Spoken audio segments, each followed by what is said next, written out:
Good morning. Good morning. We are going to call the Board of County Commissioners morning workshop session to order at 10 a.m. First up, we have a department update for the Public Works Department by Jeff Hunter. Okay, thank you. We only have one thing on your consent agenda today, and it's a contract with Covent. I can't say it. Anyway, Technologies. It's for our keypad system at the courthouse. We've done this in years past.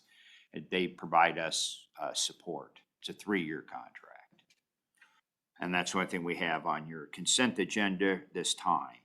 As far as construction program, the work will start next week on the guidepost. We heard from putting the signs in on Canyon Road. We heard from the contractor they're ready to go back to work starting next week.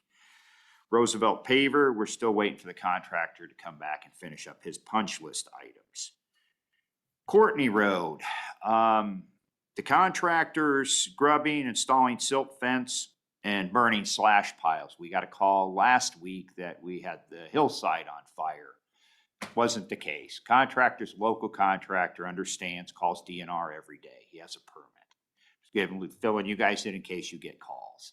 It is a permitted practice with DNR.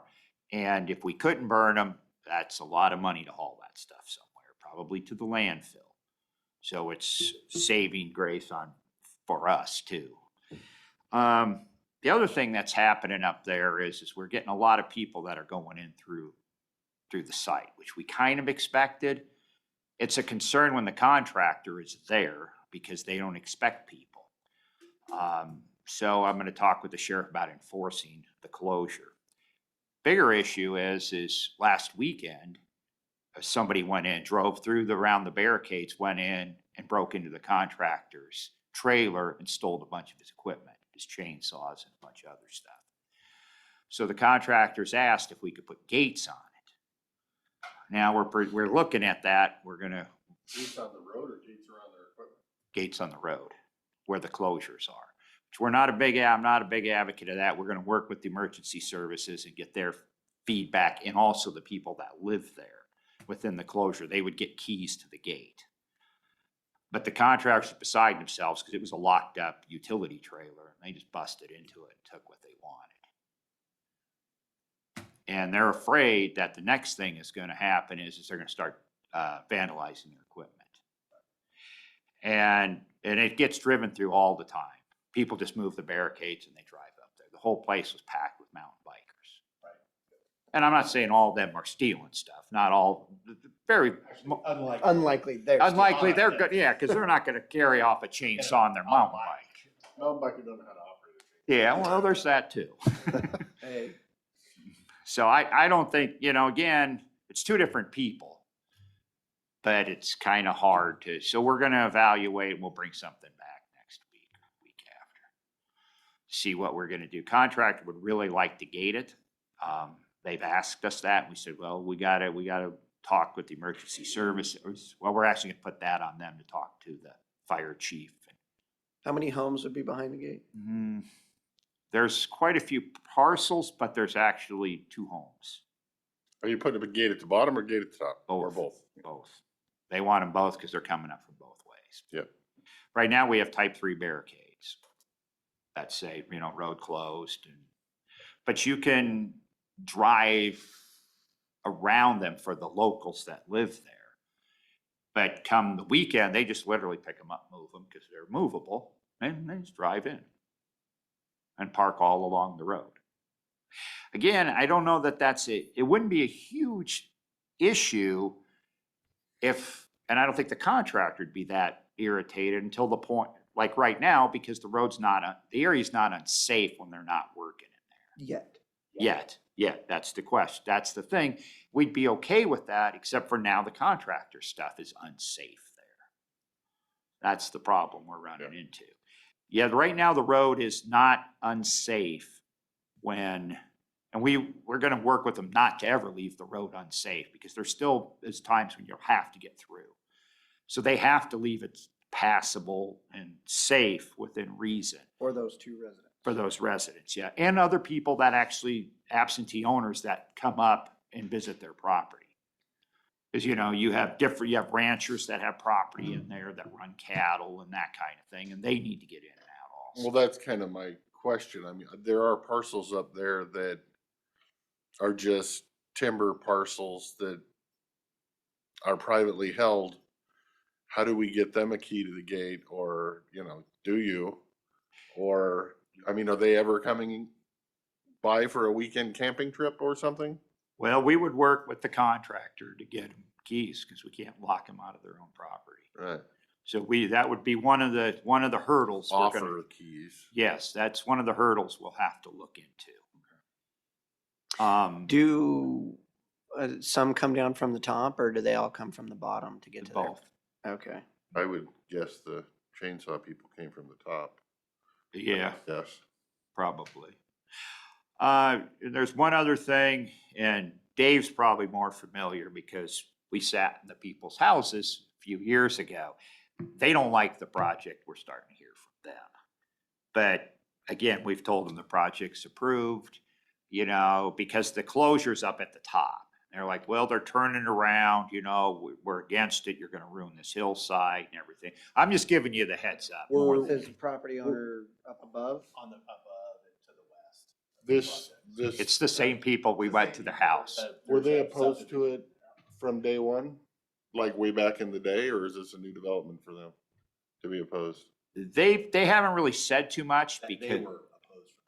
yeah, they were opposed, It's all. but they really, they got their part, and they don't want the other part. They really pushed for the first phase of this project up above Okay. where they live.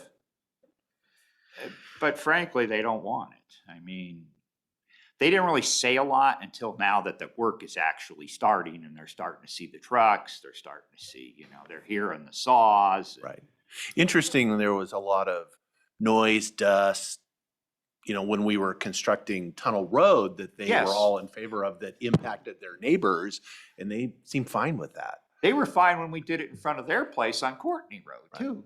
If you remember, they really Yeah, wanted yeah, it they done. really wanted that done because it got held over. There was something where we Over the delayed winter. over the winter or something, and I know we Yeah. had to go up again and have the.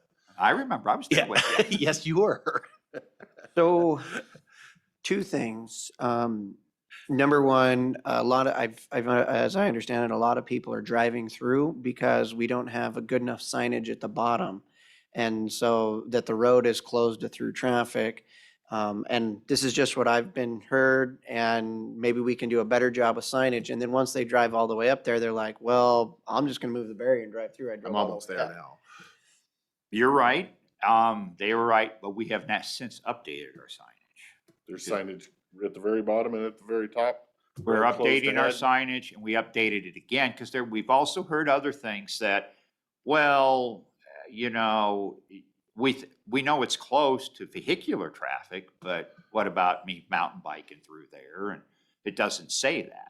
So we've changed our sign, we're updating our signage to say absolutely no entry, construction zone. Right. So we rid don't of the get people gray area. confused, and we're adding some more signs Yeah, further I'm down. confused. So we're in the process of adding more signs, so people Okay. aren't confused. So if we have good signage top and bottom and the contractor wants to gate it and the two people who live there permanently are okay with opening the gate when they leave, fine by me. Again, that's not our preference, but we'll work with the contractor, because again, our bigger fear, I mean, it's bad the contractor got the stuff stolen, but our bigger fear is they don't know, they expect people not to be there when they're working. When they start driving those big off-road trucks up and down that thing, they don't expect somebody to be mountain biking right down the middle of the road. No, Right. no, that needs to And it's be a gonna get very worse as summer closed, goes on, Yes. so. very closed area. Yeah. You've got Yes. paragliders coming up and hiding, the mountain bikers, just, I mean, it's a busy road. I'm gonna work with the Forest Service, get the word out again. They have gotten the word out. But I don't know, again, people drive up here because this is where they come. Well, and now that people have been doing it, they're going to continue doing it Mm-hmm. unless you put a very big gate in the way. We're gonna put that, and then, we'll talk about, we're gonna work through that. And then I'll talk to the sheriff too. He's right behind you. Jersey so. barriers. Yeah. There he is. Yeah. How many people are parking up the road in the project now? I mean, it's hard to believe there is any humans left that aren't parking on 14 but on the weekend. But I don't- apparently, I don't know, I haven't physically seen it myself, but I've heard. but they that- do park up Yes. the, Oh, up yeah. Courtney and stuff. Oh, I yeah. thought I might have got a picture of how many there were, but I Wow. might have missed that one. Yeah, they park up. Because I thought that was part of what was driving that. Maybe it was because the road's closed and so it pushed more traffic down on the road. They're mountain biking up through the, no. Okay. No, they're No, going those Coyote really are Wall. those That's folks. all Coyote Wall. Yeah, Yeah. yeah. It's like a steady stream going up that thing. Huh. The ruts are getting deep. Wow. Yeah, Forest Okay. Service expects it to go a little longer this year because of the snowpack on St. Helens and that area. Because typically, you know, the people from Vancouver, Portland area go to a couple different places. This is one, the gorge, and they always start here. And then once St. Helens opens, then they'll shift and they go over there because they can mountain bike and do all that. But if that's under snow, the longer that's under snow, the longer the pressure stays here. And as long as there's wildflowers, they're gonna Yeah. be here. Yes. Which are later this year because of the rain. Okay, Klickitat Path, we're still on for the 17th. We've sent notices out to the people of the town of Klickitat. We send notices to the people that are basic, in this area, since it considers the town of Klickitat, we sent it to all the residents of Klickitat, but typically not outside of that area. Parking lot, we're preparing to advertise for that. Small Works guardrail contract is got one review and then it goes to ad, probably by the end of the week. And we submitted for the bridge, the call for bridge projects. We'll see how that comes out. Maintenance side, crews are brooming sand. They're doing guardrail maintenance in preparation of chip sealing on Horseshoe Bend on the east side. Hauling rock on Garrison, and that's actually, we ditched on Lytle and we're putting the ditching on Garrison. Spot graveling on Old Highway 8 and grading roads. On the west side, we should finish crack sealing this week, and we're grading roads in the Appleton area. This building contractors restarted. We're doing the stormwater crossing and this week right now, and concrete work is scheduled to start next week. Flooring, we have just a couple spots left. They came back, they got everything, but there's just a few spots that we still need them. One more trip back and we'll be done with the flooring. Furniture, it's still trickling in. Windows, they still need to come back and do some work on those. The blinds, we're waiting for they're waiting for materials to come back and finish the blinds. We still have the 5 locations. It's in engineering that we have the HVAC issues. We'll find out what we come out of that soon. And the HR, the doors need to be painted and the glass will be installed. Annex 1, the abatement is currently being done and the fence is being placed around the building with demo to start next week. Are we still planning on trying to save brick or make a pile of brick? We'll make a or pile something? of brick, yes, somewhere. Somewhere safe Yes. temporarily? What we'll probably do is put it in, it'll be within the confinements of the gate. And we'll set it aside and either we can do it a couple different ways. We haven't really figured out how the best way. We don't want people in there when we're working. So we may just set it aside and leave it there. And then when we're done and everything's cleaned up, except for that pile, then people can come and Right. pick up bricks. I Okay. think that's the safest way. Then we're not worrying about somebody stepping on a nail or glass or anything else. How long's the demo expected to take?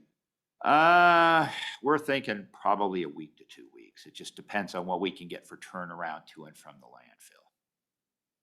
This way they're going to get the containers on, we're getting the big roll-offs that they have them with the trailers. So we'll get those on Monday morning and we'll start the demo Monday next week.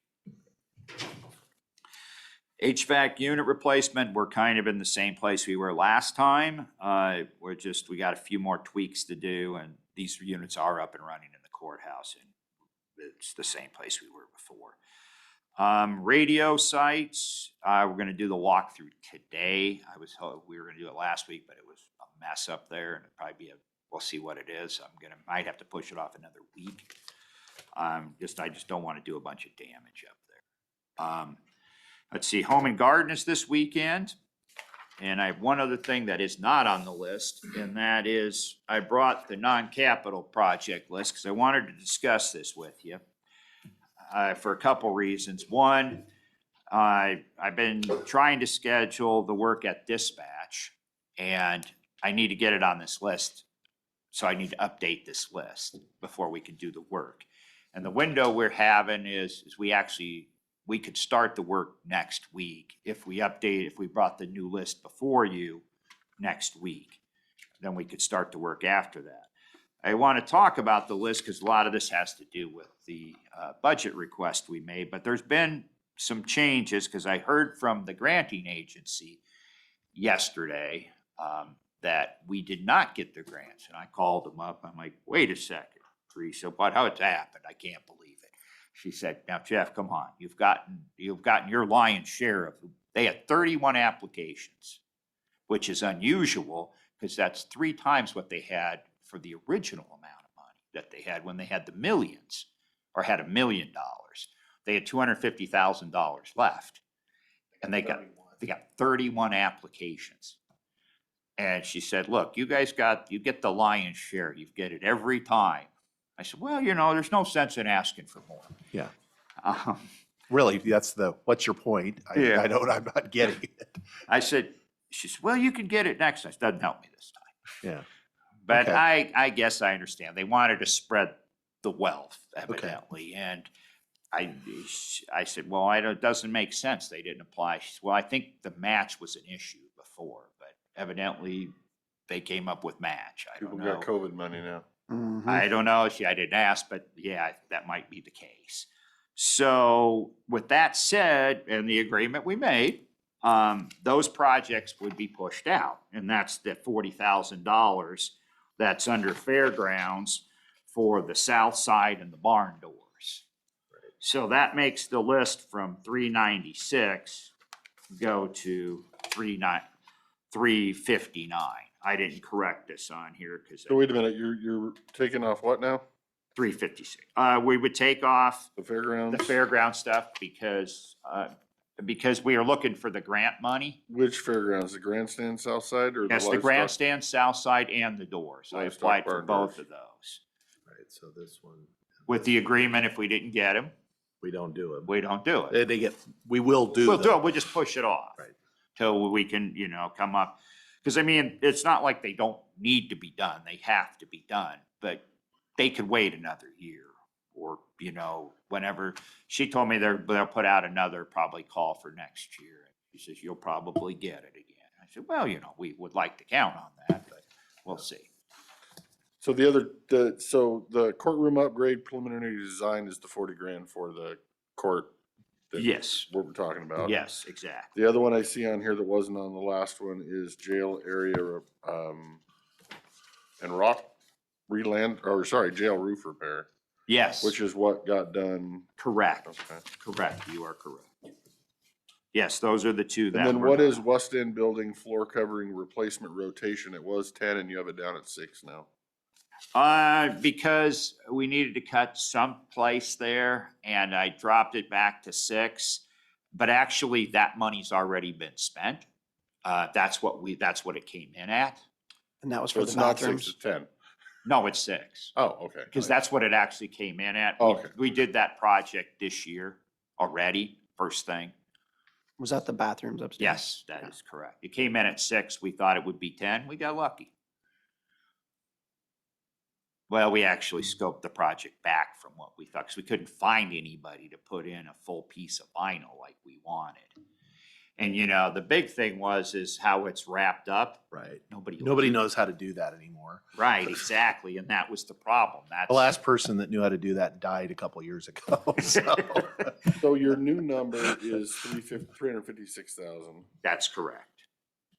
and the last one we had at budget time was 329,000. Yes.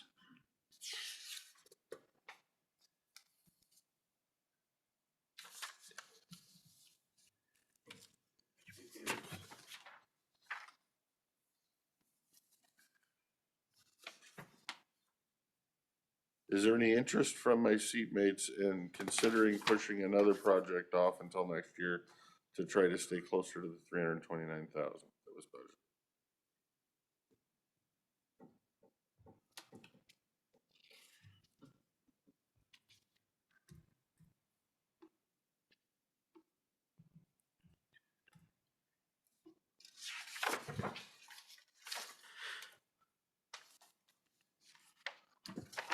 So if you take the 356 and you subtract out the 329, that comes to 27,000, which is the same price as that dispatch. right. Which- That's why it's that. Which Yeah. is why it's there, which is what we'd agreed That that we we would would pay for. And Pay I guess for it. that money's coming out, well, that money's coming out of its own fund, so it's not Yes, that That's any money more is. dollars out of our budget for the most part. That was where I was out going of with our that. fund. Yeah, Jeff brought that money with him. I'm fine, thank you. Good math, sir. Commissioner Sauter. Yeah. It is $2,000 though. You good with that? I'm not good with any of it. It's close, I'm good enough. Yeah. Because anything you delay, it will cost $2,000 at least More, more yeah. next year. So Yeah, there's not a ton to delay, I'll be Yes. honest, because a lot of this stuff has been done and it's Delayed. carryover. Right. Like the 35,000 for the retro, it's too late, we've already done the project, you know, that kind of thing.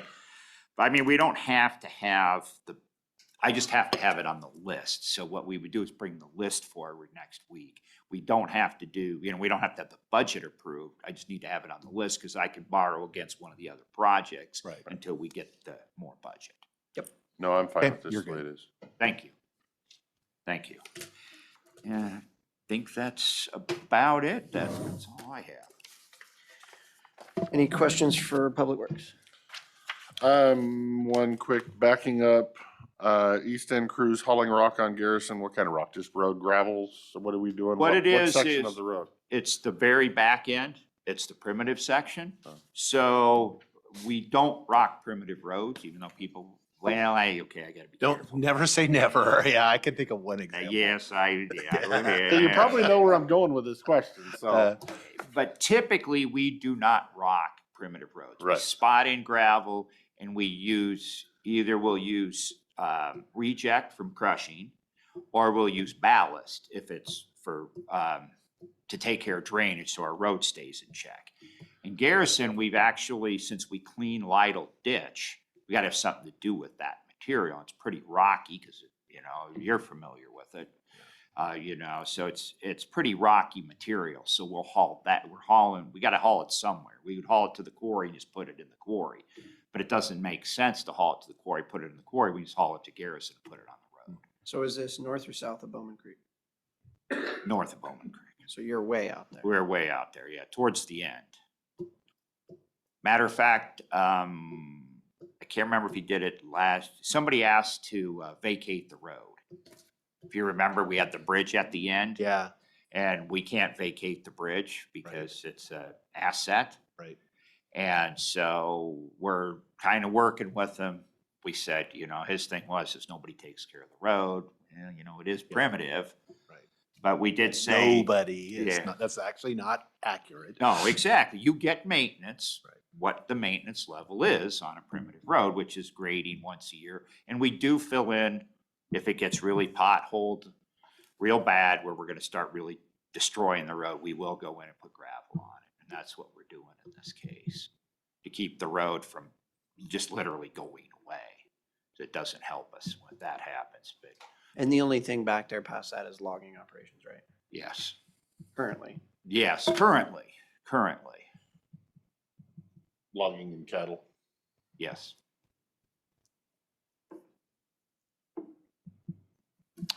Do you have some time today? I have some new spreadsheets from the Okay. conversation with the PUD. I don't know. I do, I'll have to, so when were you thinking? Hmm. Can we do it after you're done? Yeah. Okay, because I scheduled this thing to go up to the site at 11 today, but I'll be Okay. back. No.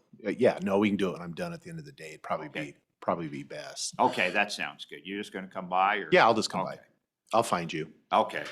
They let me in the door. so- Oh, they'll let you in, I think. It's got a tip. I learned my key card actually doesn't work in some places. So, a lot now. Yeah. Apparently it's my security clearance has been revoked. So, We've had some issues because you're not the only one. So Troy is working on some of those issues. Do you have, that's the access you guys want? I just need to know. So we can't unlock doors and keep them unlocked? I think you have that access, but I'll check. I've Mine does it, but you have to have a special rhythm to make it happen. Yeah, that's always kind of been that way Yeah. with Yeah. me, where it's like I just thought I just wasn't doing it right. Because Well, we wanna- sometimes first time, oh, worked. Yeah, the a only- lot of sometimes it is in the rhythm. 12 though. times, it still doesn't work. the only So- one I found I'm locked out of is IT. I haven't found another one. That I For can't. me, the canvassing board meeting upstairs, I couldn't get it to unlock. You know, it's Okay. an open public meeting. I can't get into building and Building and planning, yeah, that one, mine won't work. It goes green, but then it's, You just Really? walk in. Okay. yeah. Okay, I'll have Actually, Troy mine look turned at your turned guys' blue one access. time. Because What it does that doesn't mean? matter to me, so if I don't know if you get, that I'd have to talk over with Rob, I don't know. I think there's some, There might be some test you have to We're take. fine with IT. We're Yeah, fine I with don't The rest care. of it I can get. what you would I do in access there to. anyway? But I can get you access to everything else. Okay. So thank I'll you. make sure you get that, you'll be able to open the doors and everything for the board, for the different boards. Yeah, I tried my master key. There's no place to put it, so. I might as well just give it back. You have a grandmaster? I do. It'll open the doors. Where there generally is no, Lock. is there the locks? Yeah. Well, I have to check that There's out. locks, because remember the one was missing down in public health. Oh, okay. They got punched. They're all key, Oh, because that's how I get in a lot of Oh. times. It's just quicker. okay. So if you have a grandmaster, you get in. Okay. And can you keep it unlocked with the Grandmaster? No, Okay, just get all you can do is get yourself in, okay, but you can't, no, you cannot do the electronics. It just gets you in. got it. But you can get in all the doors and everything. Okay. Because we had some I'll issues. blow the dust off. Hey, we can all show up to IT. I was and gonna out. say, little does IT know now. No, he knows. He's Yeah. listening, I'm sure. Yeah. I don't know, now I don't know if it'll get you into IT. We may have locked that different. Doors, you could Well, it get in. used to be, it didn't work in IT and it did not work in, for whatever reason, the kitchen at the Pioneer Center. Really? The, Well, the they kitchen probably is were the locking- highest out of the security kitchen. in Yeah. the county, is the kitchen at the Pioneer Center. I don't know why, you're right, it never It is. worked there. No, there's a special key for that. I've seen it once. I've never actually touched it. It also won't get you into WSU room at the fairgrounds. Oh, I've never tried. so- What we've done is if we don't control the access, being that we don't lease out the space, we get somebody else, we won't key people's cards or put that on like the kitchen, that's under Sharon's Right. privy. So we're not gonna give everybody access to that unless Sharon says. Hmm. And same with WSU, that's a long story and bugs Yep. me, but Right. anyway. So anything else for the good of the order? No, that's it. I carried on too far. It was a Sorry. good Thank history you. lesson though. Yeah. Yeah, Dexter, 2 minutes. I don't want to be, running into the next guy. Thank you, Jeff. Thank you. All right, next up, we have Sheriff Bob Songer for his elected official update.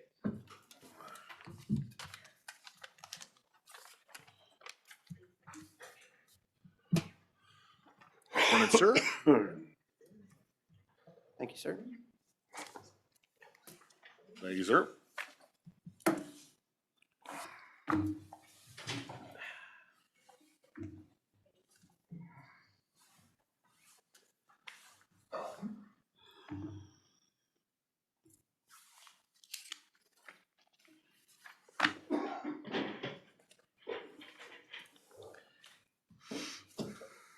Good morning, everybody.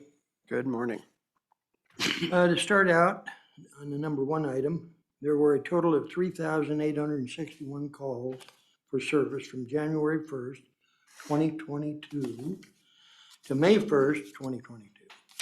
In addition to the calls for service, deputies served a total of 194 civil papers during the same time period. As on May 12th this year at 2 p.m., we will be holding an officer memorial on the south side of the courthouse, where we did last year, honoring those law enforcement officers that lost their lives in the line of duty during the years of 2021 and 2022. I think in the resolution that was passed up there, we went with the 12th, not that we're superstitious, but the 13th, Friday, the 13th, we went with the 12th. And I do like the way Commissioner Christopher did the ordinance about the candlelight vigil. That's new. We have not done that before, and I think that's outstanding. Chief Jail Administrator Carmen Knobs will also be addressing the Corrections Officer Memorial. We will have a sheriff's booth at the Home and Garden Show. The sheriff's posse members will be assisting with security and parking at the event. The Home and Garden Show will be held May 6th through the 8th, 2022 at the Klickitat County Fairgrounds. And I know you're all aware of that. Under Sheriff Neer will be giving an update to the board on his area of responsibility within the sheriff's office.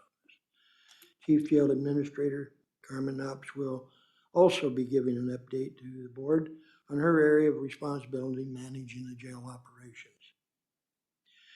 Chief Civil Deputy England will be giving an update to the board on her area of responsibility managing the sheriff's office budget and her other administrative duties.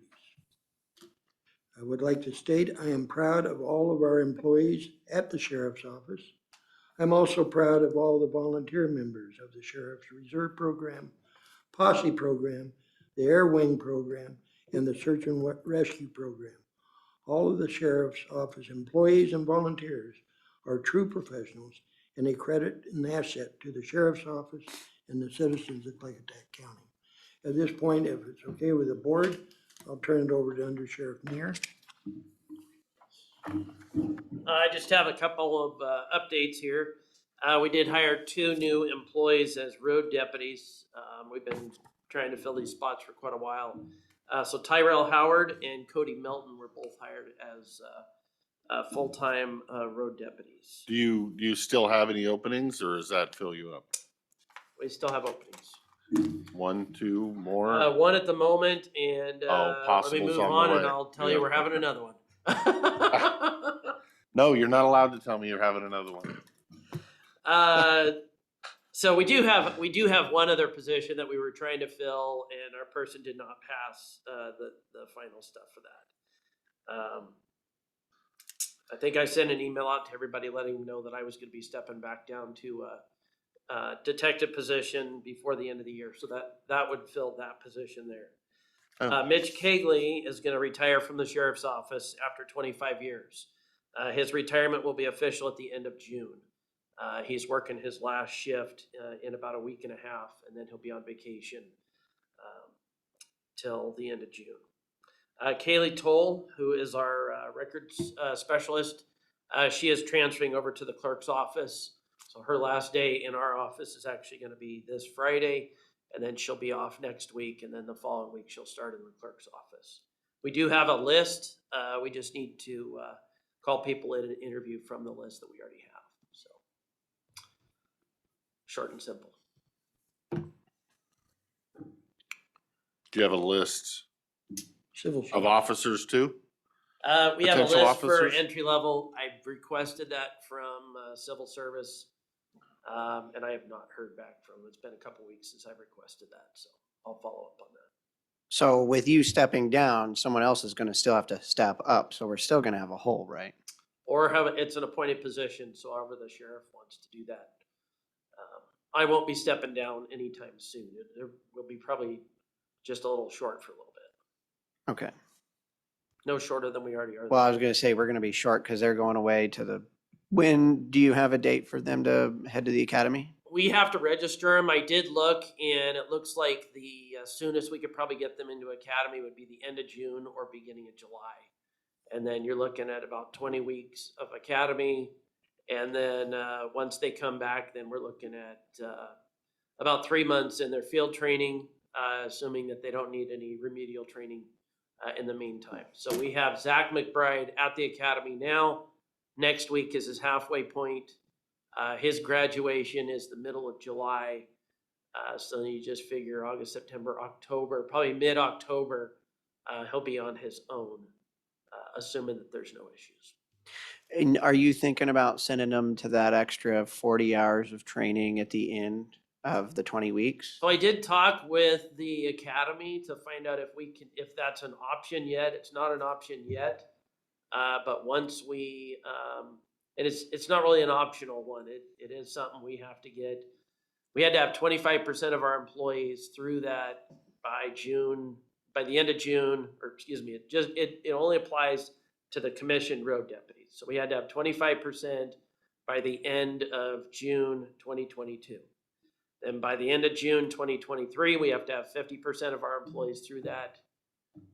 By the end of June 2024, we have to have 75% of our employees, and all of our commission employees have to have been through the 40-hour crisis intervention training by the end of June 2025. Is that even possible with turnover? We're trying. It's a goal. We're trying Yeah. to do it. We had 25% of our employees through it by November, I think, November of last year. And then one of our employees retired and went to work for the Dallas Police Department. So that bumped our numbers down. And then Mitch, who retires at the end of June, he's another one that has been through that training. And so we're falling a little further behind. So Can he delay his retirement to July 1st? And so when no, there's the actually report- a reason why it has to be oh, by okay. the end of June. There's a long-term financial benefit to him Oh. to do it then. We did get Robert Bianchi through that training last month, I believe, and then next week, I believe it is, Eric Beasley's going to go through that training. So we're going to be within the 25%. And the nice part about that is the training is free. The Criminal Justice Training Commission, they are reimbursing us for any overtime that results. They pay for any meals, any hotel stays. So it's good training. There was a lot of people that didn't want to do the training when it first came out. So Mitch and I were actually the very first two. We said, we'll go, let's see what it's like. We'd come back, report it to everybody. And it really wasn't a bad training at all. So it wasn't what everybody thought it was going to be. Questions on training, not on that training. Sure. Trainings like de-escalation, negotiations, and tactical training. If, I'm just thinking outside the box and outside of your department into code compliance and whoever we hire, Sure. might be good and valid trainings for those. Do you ever host those trainings here? Or are those usually outside county type stuff? Yeah, we have, for the most part, we have gone through whatever the Criminal Justice Training Commission has come up with. But that doesn't mean that we can't host a training. A lot of times we have trainings that we do host. We've done a number for like corrections and things like that, where it's not a free training, it's something you have to pay for, but because we host, we get so many people in that for free. So there are different de-escalation types of trainings, different. Potential for future discussion anyway. Yeah, absolutely. And those are things that we could do. We have a training coming up next week. It's a public information officer training that's being hosted by the city of Goldendale. And the chief of police, Jay Hunsacker, reached out and said, hey, we get to send 2 people for free to this. And they wanted their supervisors and Jay to go through it. So Jay went through with Mike Smith, who's one of their sergeants. And so they just needed to put Leo through. So they reached out and asked me if I would be their second. Because I volunteer on the fire department, it can apply over as well. So that's a perfect example of some training that we can host here. The city is doing that, and then they kind of open it up for other law enforcement, and that type of training is not specific for law enforcement. So I think it'd be great for a code compliance officer. yeah. Yeah. Yep. Did that answer your question? Yes, good. Thank you. Perfect. Good morning. Good morning. Correction staff, this week is May 1st through May 7th is National Corrections Officer Week. Our correction staff is to be commended for their service and dedication to a profession that is often overlooked in the law enforcement. It is an honor for me to serve as the chief of the Klickitat County Jail. I have a team of men and women who have proven themselves to be professional in settings that are oftentimes physically and emotionally challenging.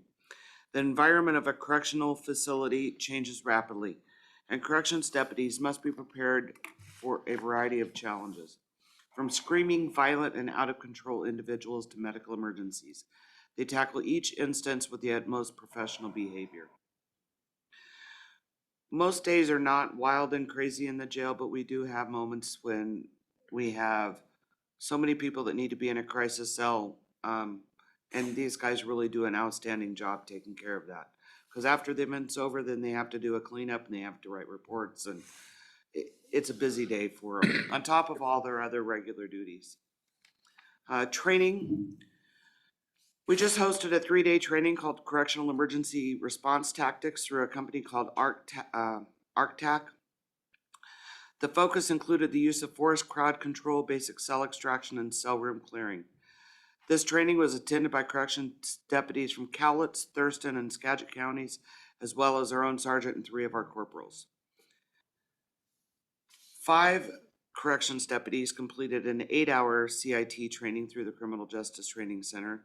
This is all online and is mandated through the state, much just like the roadside, and it is also eligible for the overtime reimbursement.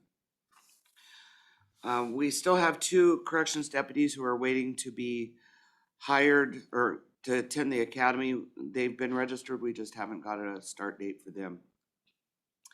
I do have 1 spot open. I am tentatively filling it. We're doing a background and check on 1 individual.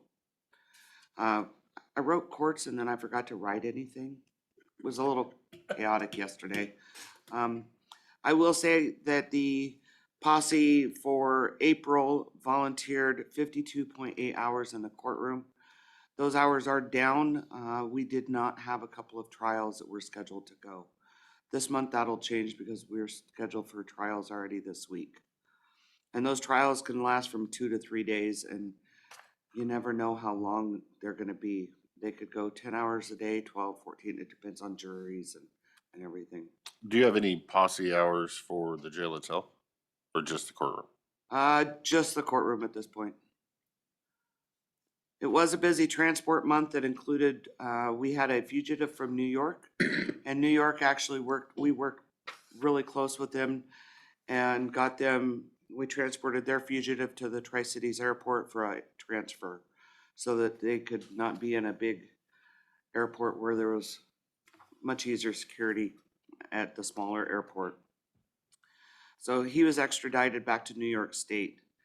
Under Sheriff Neer and Sergeant Riggers flew to San Francisco to pick up an inmate for us. He was a wanted fugitive out of Superior Court, and they luckily flew down. They took the quick TSA course and were able to fly down and pick up that individual. They worked closely with San Francisco Police Department and San Mateo County Sheriff's Department worked close with us on getting all the arrangements made, and it all connected and went really smoothly. We also transported to and from Yakima 4 separate times, and we had 1 trip to Norcor, and then we had 3 mental health and medical transports for the month. On April 19th, I met with the Klickitat County Crisis stakeholders. Attending this meeting were the representatives from Beacon, Skyline Hospital, Klickitat Valley Hospital, Comprehensive Mental Health, Coaldale Police Department, and the Benjamin White Salmon Police Department, and myself. This meeting was focused on the crisis response that is currently being contracted with Comprehensive Mental Health. Currently, they do not have enough designated crisis responders, DCRs, to staff a 24-hour, 7-day-a-week response in Klickitat County. They are relying on DCRs that are located in Walla Walla and are only available by telehealth. It is very clear that they are not serving the citizens of Klickitat County. I've spoken with Chief Hunziker and Chief Hepner, as well as our deputies who are frustrated with the company and the service or lack thereof that is being provided. I also spoke with Leah Becknell, Beacon Health, who oversees the contracts and funding for Comprehensive, and she is investigating the services provided as well. I'm compiling information and will be requesting to speak in front of the board along with Beacon Health. It concerns me that Comprehensive is not being held accountable for the service they are under contract to provide for our citizens. This is a situation that, if not addressed, will only continue to jeopardize the mental health of the citizens of Klickitat County. And so I've put a request out to both the police chiefs and to our deputies. I know a week and a half ago, there was 2 calls into the crisis line through dispatch from the Goldendale requesting a DCR. They were told both times that there was no DCRs available.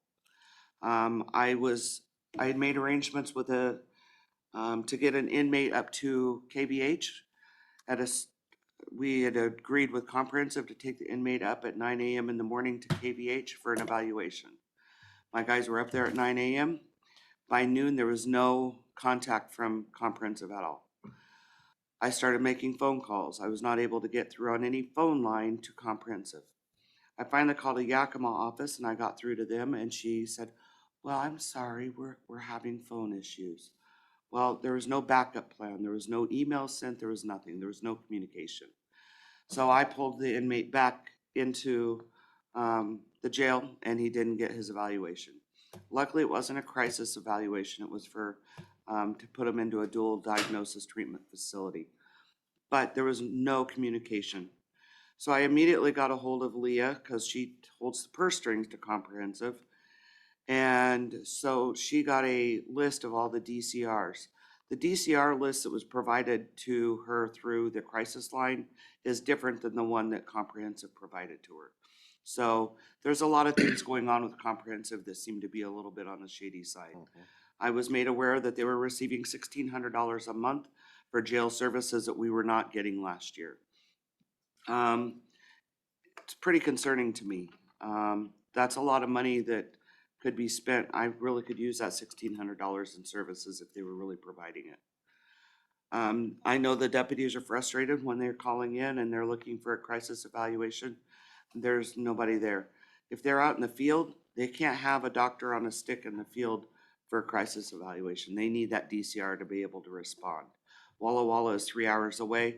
By law, they have to be here for a crisis evaluation within 2 hours. That's not possible. During our meeting, Can I have a follow-up on that? Why Walla Walla? that's where they have another comprehensive group at, And they seem to be well-staffed in Walla Walla? evidently. They function there, they just don't function here. They closed their hospital that they just opened in Sela. It's similar to what Bridges is. Right. They closed it because they can't staff it. And during this meeting, I found out that they further signed a contract with Benton and Franklin counties for crisis services when they can't even fill the contract with Service Klickitat County. what they have now. So we were all more than frustrated when we walked out. They also received $1 million from the legislators to begin the planning phases of a mental health, not necessarily a hospital, but a new facility here in Goldendale. The land is purchased. I was told by the vice president of the company that they were giving back that money because they don't have the staffing necessary to build a building, and it would just be an empty building. So there's some great concerns that we should all have, I mean, Yeah, cause it isn't just law enforcement in jail. I no, mean, it is the- not. It is The the, standard people on the street correct. It is, use the same service. it's your so- neighbor, it's whoever it is that needs mental health help. It's not gonna be there. So how many DCRs do we actually have in the We county? have two. We have Allison and we have on the west end, Lacey, sorry. That's good. That Um, actually makes me feel better. And Lacey only works weekends. So, and part of her weekends are tied up because she's contracted with Binge and White Salmon to do ride-alongs with their program there that they're doing. So, So some- were you able to get a reason why we had an agreement that we were going to take the deputies and send somebody up there to KVH and nobody ever showed up?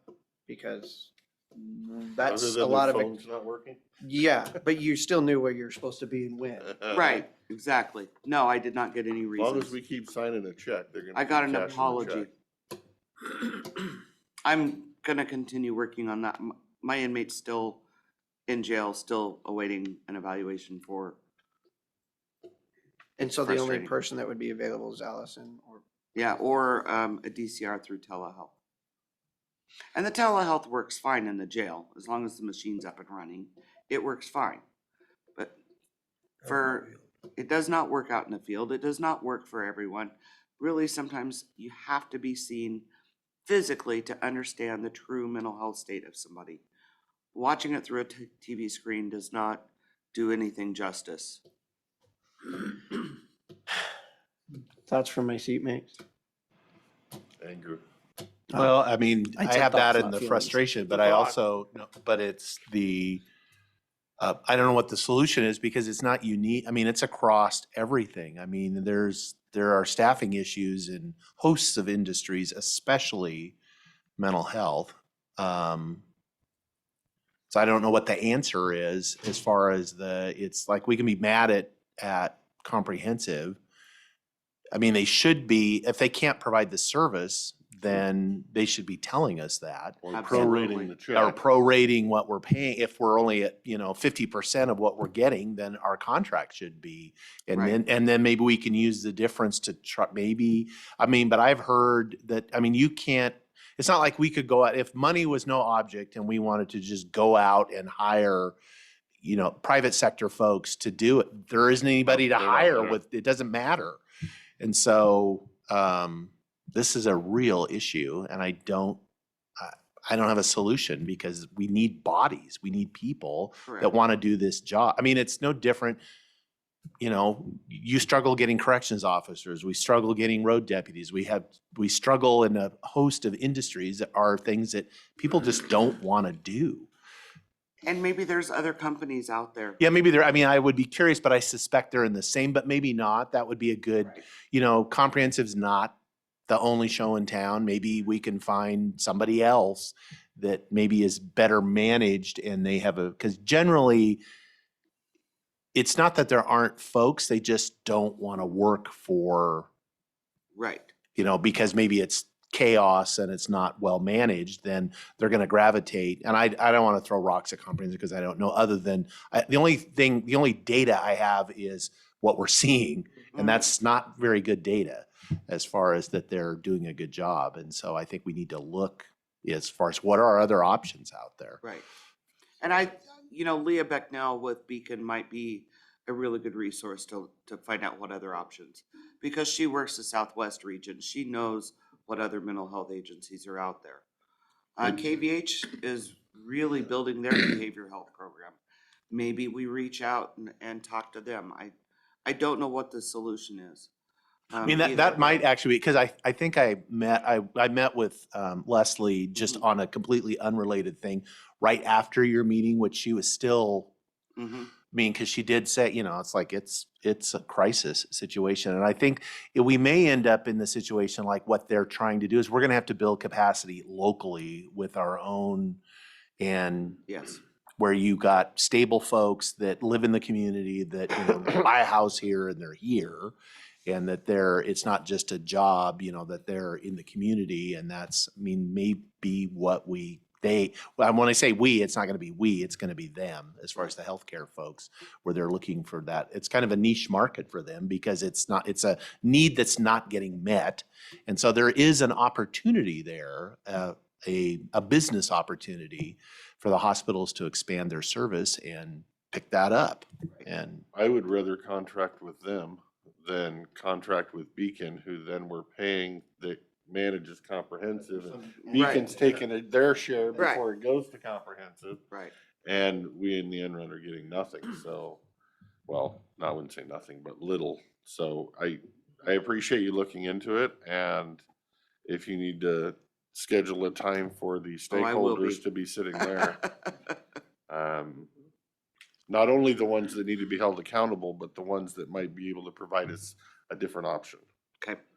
Whether that's in one roundtable or 2 or 12 or whatever, I'm here. Moving on, sorry.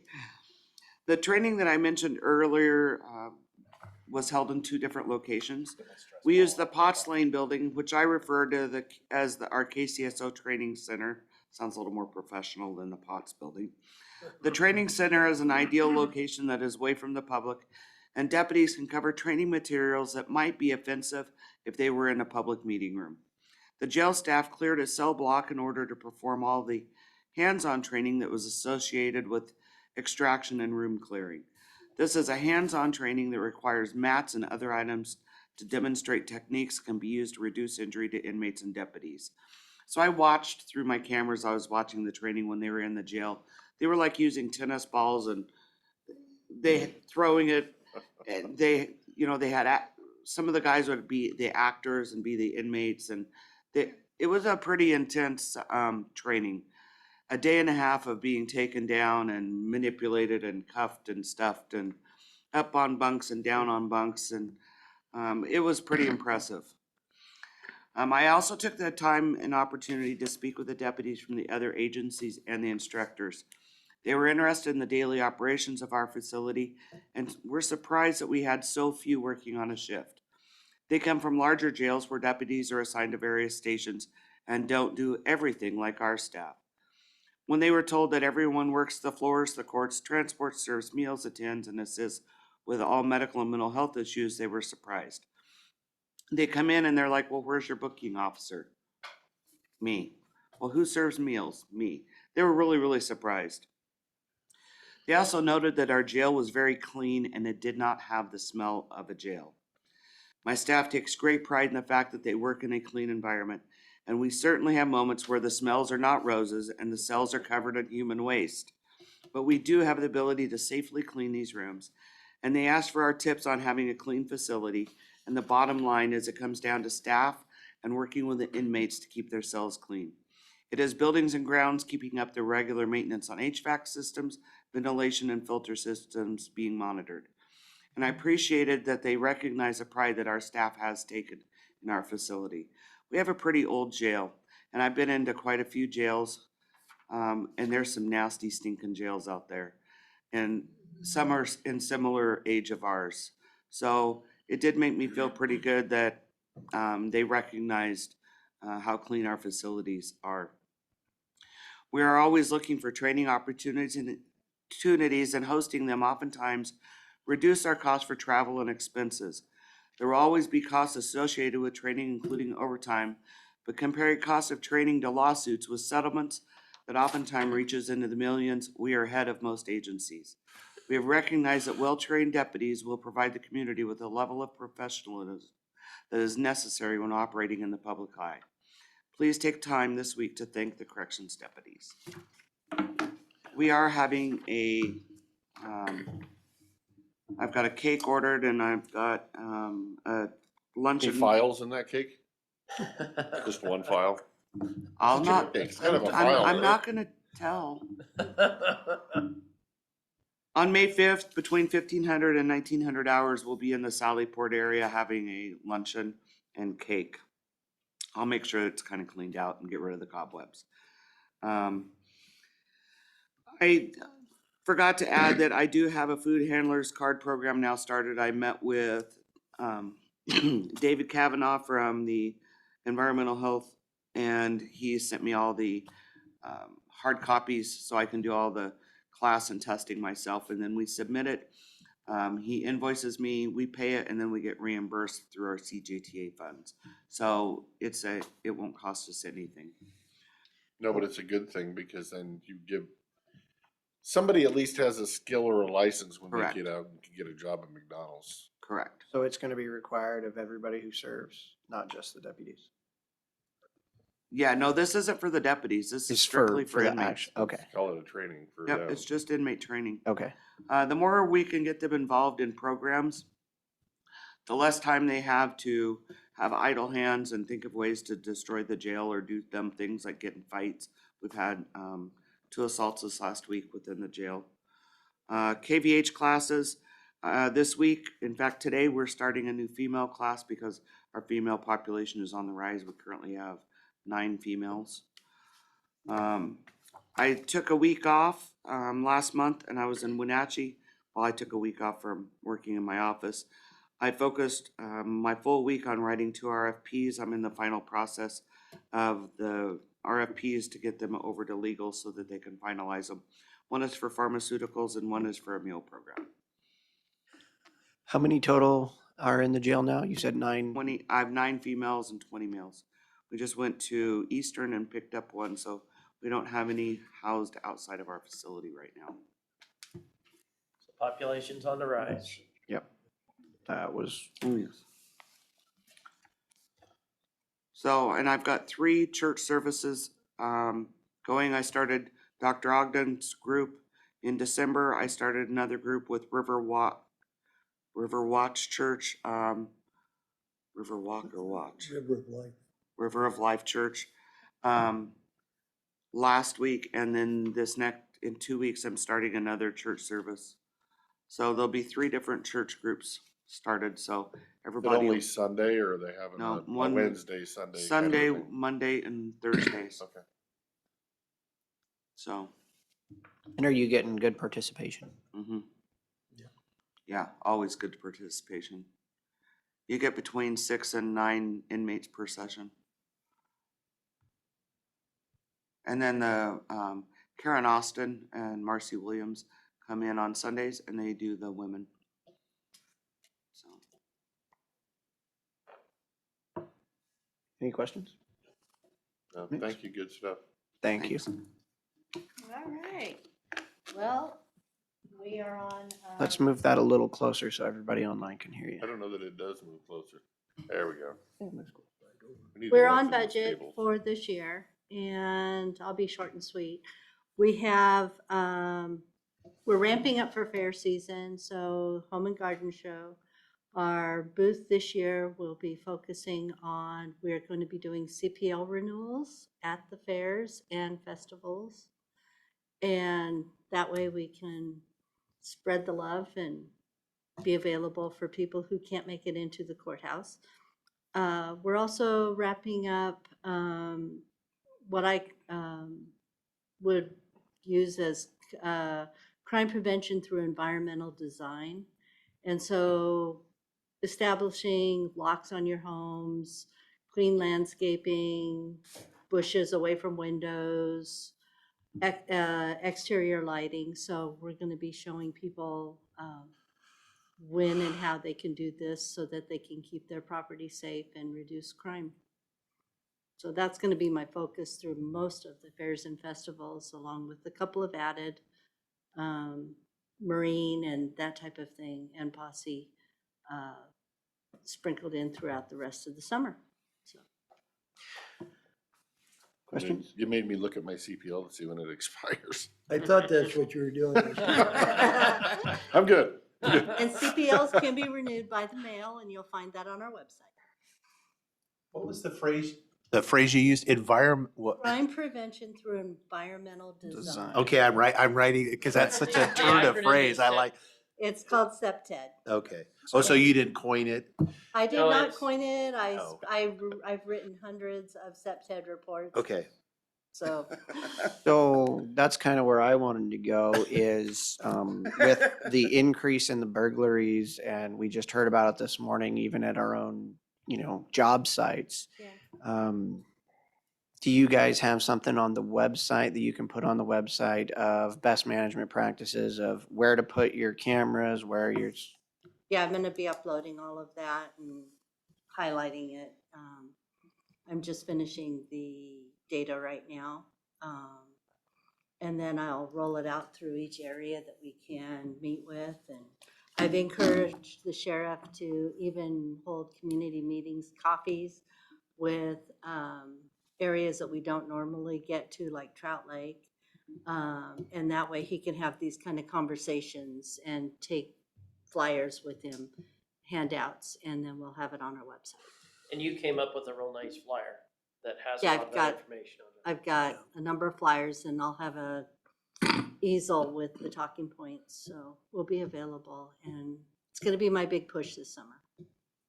yeah, I mean, anything we can do to help your guys track these people down because, Locks, really good locks. well, we had locks on that job And trailer. cameras and and- Shovels, cameras. shovels, really good shovels. Cameras are good. one. Cameras, Right. And even if it's a game cam at a job site. That's night vision game cam. night vision game Yep. cameras. It's a cheap investment compared to the loss of equipment. Well, you're still gonna lose it. The question is can you get it back? Yeah, Well, they Can you make those new- identify? Yeah. So they make those new Apple ID things. They're Yeah. pretty cheap on Amazon. We- As long as you have Oh, an the Apple little phone. trackers? Yep. those Yep, the a- Apple trackers. The Apple trackers. They're cheap on Amazon. You have to have an Apple phone, which I don't, so I can't have one. But you can put it on a vehicle And and it'll track your vehicle. Put it on anything and it'll track it. we've Yep. got a With a couple of search them warrant. that we had ordered to Yeah. deter mail fraud. Mhm. But you have to be, where we set up a package and deter. Oh, to try to, I mean, right. Yeah, Somebody's, so, So there was just a thing on Porch. the news this morning, U-Haul trucks are, being stolen left and right. And people are losing all their worldly possessions. Well, they're getting smart. They're figuring out, hey, my U-Haul's we're seeing it. So they're hiding the Apple little ID thingies on their U-Hauls. That way when they go in the hotel to spend the night on their long journey. But does that just let you know when it's outside your cell phone's range or does that let But you you can look know? at your map and see where your Where vehicle it's is. Where it at. is. So it So you connects don't to the like cell tape service. it to the steering wheel, you need to hide it in there, yeah. I would recommend like a dozen of them and hide them within your boxes as well. Put one in the They're DeWalt inexpensive. toolbox that's gonna get stolen, and then you know where the DeWalt toolbox is in somebody's garage. You give that information to them and they show up and go knock, Yep. knock. On every, Search warrant and go in. Right. on the air filter on every chainsaw. Mm-hmm. Exactly. That's Now, okay. if we have suspects, we gotta get a court order to put it. You can't, See, Uh, if we do it, we have to have a search warrant. Right. But if you guys do it on your personal stuff, In providing you the information, Right. that's enough. to- Exactly. Exactly. we can operate with that. Right. And so- Hmm. And we did revise our proclamation to yours. I saw that you shifted the date. I was unaware that you were doing it on a different day than the So- national thing, Yeah. so. So my question on that is, it said that you're gonna do it at 2:00 on the 12th. Is it still considered a candlelight vigil? yes, later that evening. We're gonna do both events. Oh, you're gonna do both events on the 12th? Yeah. Okay. Would you like me to read it in while you guys are here? Yes, please. Please. All right. Hope everybody has some time. This is a proclamation to designate May 11th through the 17th, 2022 as National Police Week. Whereas in 1962, President Kennedy proclaimed May 15th as National Peace Officer Memorial Day, which was established by a joint resolution of Congress in 1962.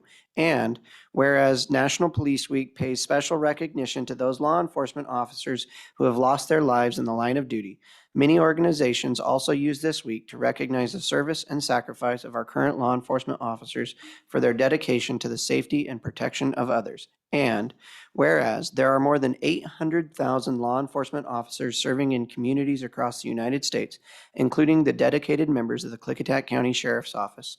And whereas since the first recorded death in 1786, more than 23,000 law enforcement officers in the United States have made the ultimate sacrifice and have been killed in the line of duty, including 3 members of the Klickitat County Sheriff's Office. And whereas the names of Klickitat County's fallens are Sergeant Peter D. Garland, Deputy Michael J. McNabb, and Deputy Danny K. Vaughn. And whereas the names of these dedicated public servants are engraved on the walls of the National Law Enforcement Officers Memorial in Washington, D.C., and whereas 619 new names of fallen heroes are being added to the National Law Enforcement Officers Memorial this spring, including 472 officers killed in 2021 and 147 officers killed in previous years. And whereas the service and sacrifice of all officers killed in the line of duty will be honored during the National Law Enforcement Officers Memorial Fund's 34th Candle Vigil on the evening of May 12th, 2022. And whereas the Candlelight Vigil is part of the National Police Week, which will be observed this year, May 11th through the 17th. And whereas May 15th is designated as Peace Officers Memorial Day in honor of all fallen officers and their families, and U.S. flags should be flown at half-staff. Now therefore it be resolved that the Klickitat County Board of Commissioners will observe May 12th, 2022 as Police Officers Memorial Day, and May 11th through the 17th, 2022, as National Police Week in Klickitat County, and publicly salutes the service of law enforcement officers in our community and in the communities across the nation.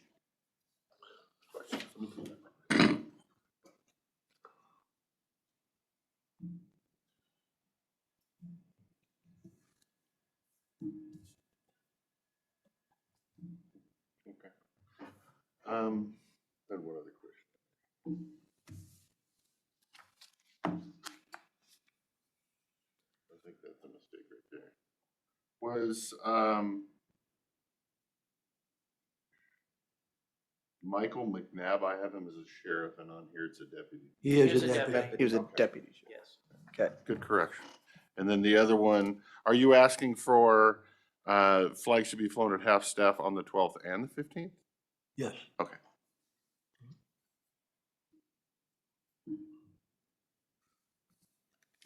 I'd like to point out that that proclamation listed about 23,000 officers have died in the line of duty. The latest statistics show that for every officer that dies in the line of duty, 3 officers take their own lives because of what they're exposed to as police officers.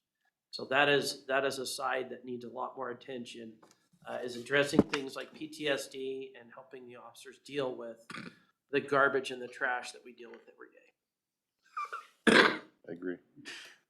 Well, I am absolutely happy to sign this and hope that you guys post it on your Facebook page. And if there's anything we can do to help get the word out on the candlelight vigils, please let us know.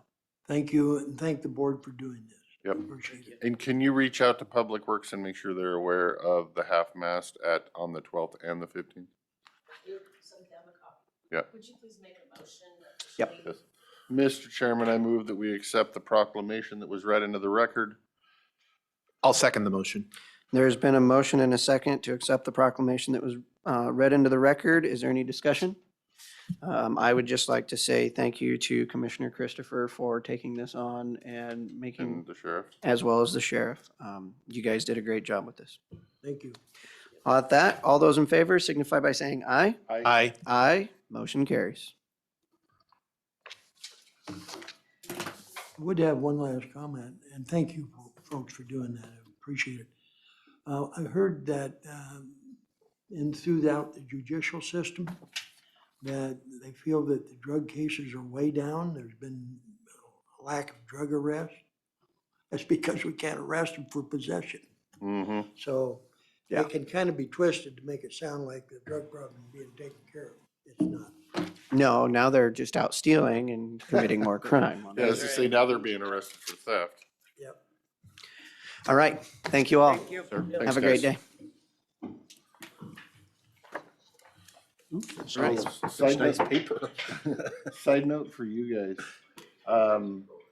brought up the training for code compliance. The other thing we might want to look into is a bulletproof vest for code compliance. And there is a criminal justice grant out there that I forward the information to Karen for them, but we may want to look into it. I believe Lim takes his along with him. I know, but his is issue, right, and that's my point. Whoever the new person is, we may be buying one if we don't get a grant for it, so that. I don't know. I don't know, worth a shot. I made a note.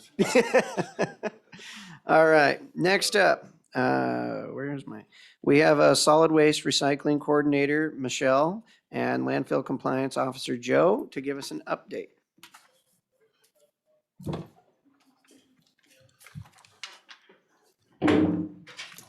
Organizing my mess, sorry. Yeah, hold on, I'm going back to. Good morning. Good morning. Good morning. Welcome, don't be nervous. If you're nervous, just I'm not nervous. bring it on. Thank you guys for getting I'm us. actually Yes. encouraged to hear this because, I don't know, before I read, I knew exactly what Joe did. But reading that, okay, hell of a list. So yeah, I've been the compliance inspector for 5.5 years. Work a 4-day, 10-hour work schedule so that I can inspect randomly, and they don't really know what day I'm out there, so kind of varies every week. My office is located out at the Roosevelt landfill. Trainings, I've passed the SWANA Solid Waste Association of North America, MOLO, Manager of Landfill Operations, and I've now upgraded that to a certified inspector. Current on my OSHA HAZWOPER trainings. My duties are daily inspections of the intermodal and the landfill, monthly inspections of transfer stations and their MRW rooms. Upload all the inspections to the Google Team Drive and share them with Republic Services. Communicate with Republic Services when there's an issue found upon inspection, follow up to confirm they have been addressed. Familiar with the contract, including my role and the county's role. I've read that thing numerous times. Assist with the development, updates, and implements of solid waste management plan, including being on the SWAC. Participate with the crop contamination reduction and outreach plan, development and implement of the plans. I assist the recycling coordinator with outreach programs, including water jam, education at schools, binge and community cleanup, secure your load campaigns, fair and community booths,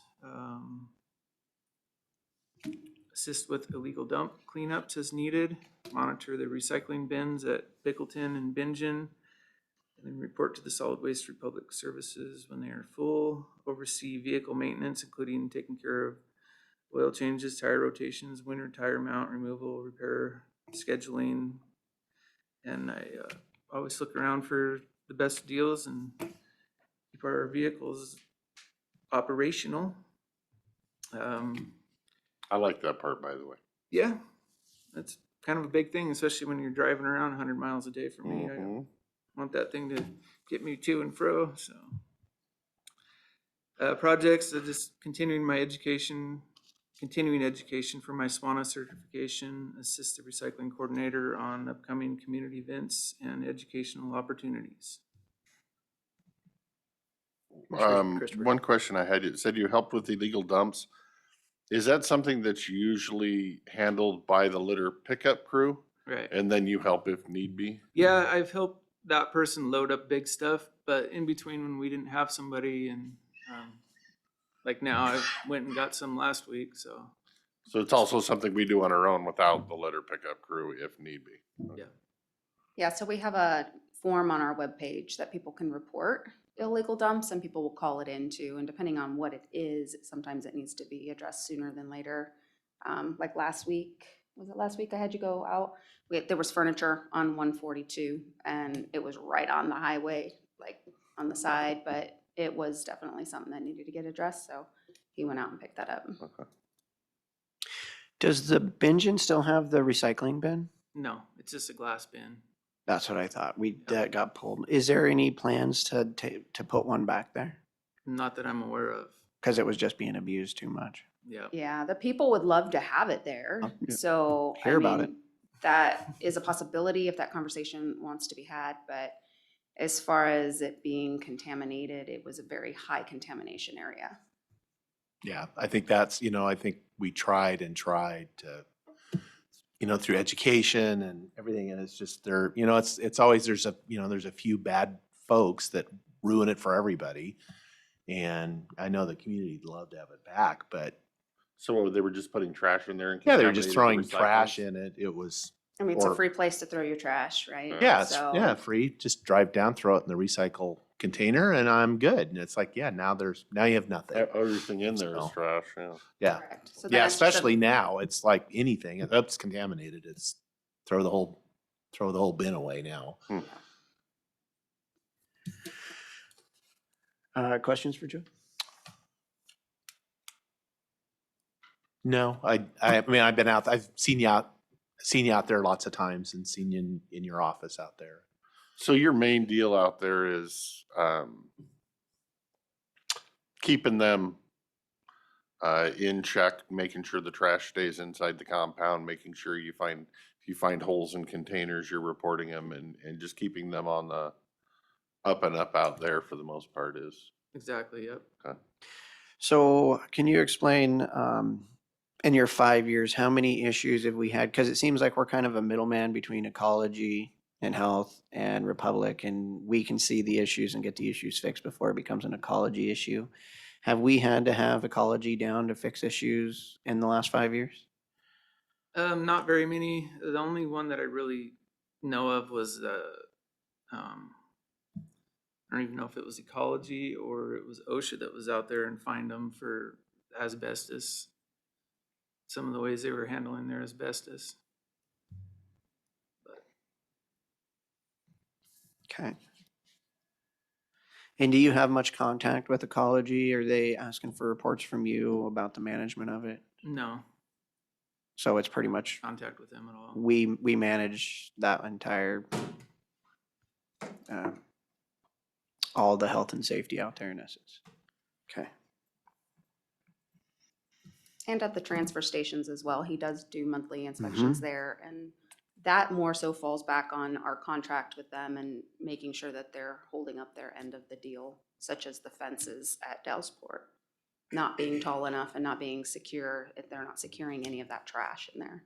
So how does that work? If you go out there and you see that there's a problem, do you just try to work with the staff on site, or you would then have contract with Republic to try to fix that, or? We've Just- talked to them for the last 2 or 3 years about getting some better fences out there, and they've had a lot of issues with the cows and this and that, so nothing's became of it, you know. They got their guys out there picking up trash every morning, and they're like, well, they think it's blowing out of people's cars and blowing around, which it is, but I don't know exactly how much is leaving that site, so I don't think a lot, but when the Pick a wind's windy day. blowing 60 Yeah. miles an hour, some is. I've seen them, people going to throw just even their recycle, and then the wind picks up, and I mean, it takes it, and it's way past the fence, and you can't get it at that point. Then it ends up on the highway and then across the highway, and that's a terrible site, really, the location of it and the design of it on where they did those bins. Goldendale, at least you're secured, where you're backing up, the wind is coming from the west generally, so it's not blowing the stuff as often. Dowsport, with where they have all of the recycling, and even where they have the trash, even though it's blocked, the way that wind is coming off of the river, it just takes it.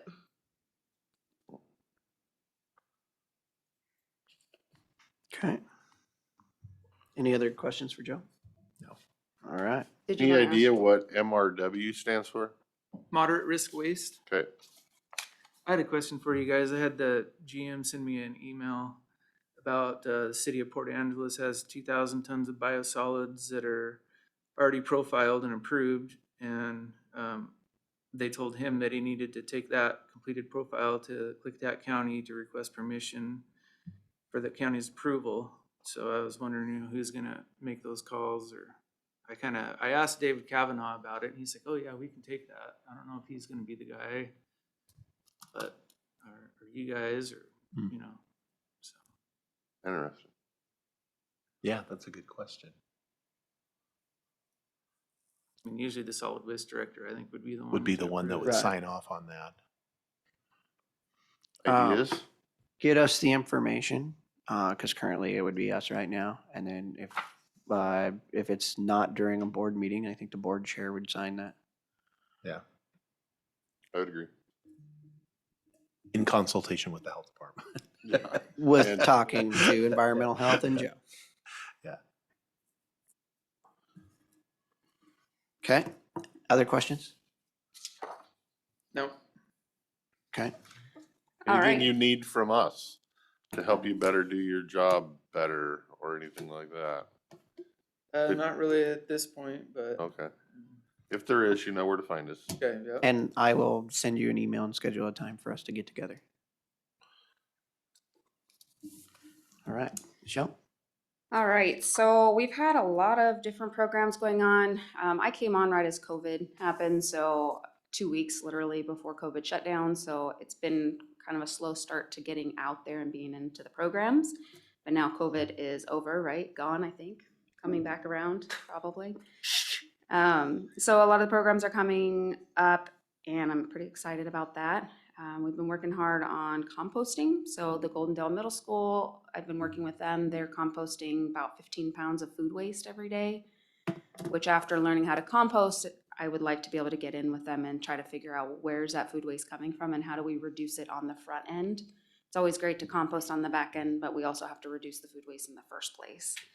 But they're doing a great job at that. We had the composting master, Pete DuBois. We have a contract with him. He went out there on Friday and spent the whole day with the school, did a bunch of classes, and looked at their compost to show them how they could increase and make it better, because it's a love-hate relationship, I think, with composting. If you haven't composted, you have to have the perfect moisture and the perfect dry material. KVH has agreed to allow us to use their shredded paper, so that'll help because they were producing so much food waste, they didn't have enough dry material. So then I reached out to KVH Hospital and they are gonna help out with shredded paper, so I think that'll help them quite a bit. And the school doesn't have enough shredded paper? You'd think. Yeah, so they've been going around to all of the recycle, and the kids shred up the paper, but it's not enough, so you need like a 2-to-1. So if you're doing 15 pounds of food waste, you're looking at like, what? 30 pounds. Yeah, like 30 pounds of Wow.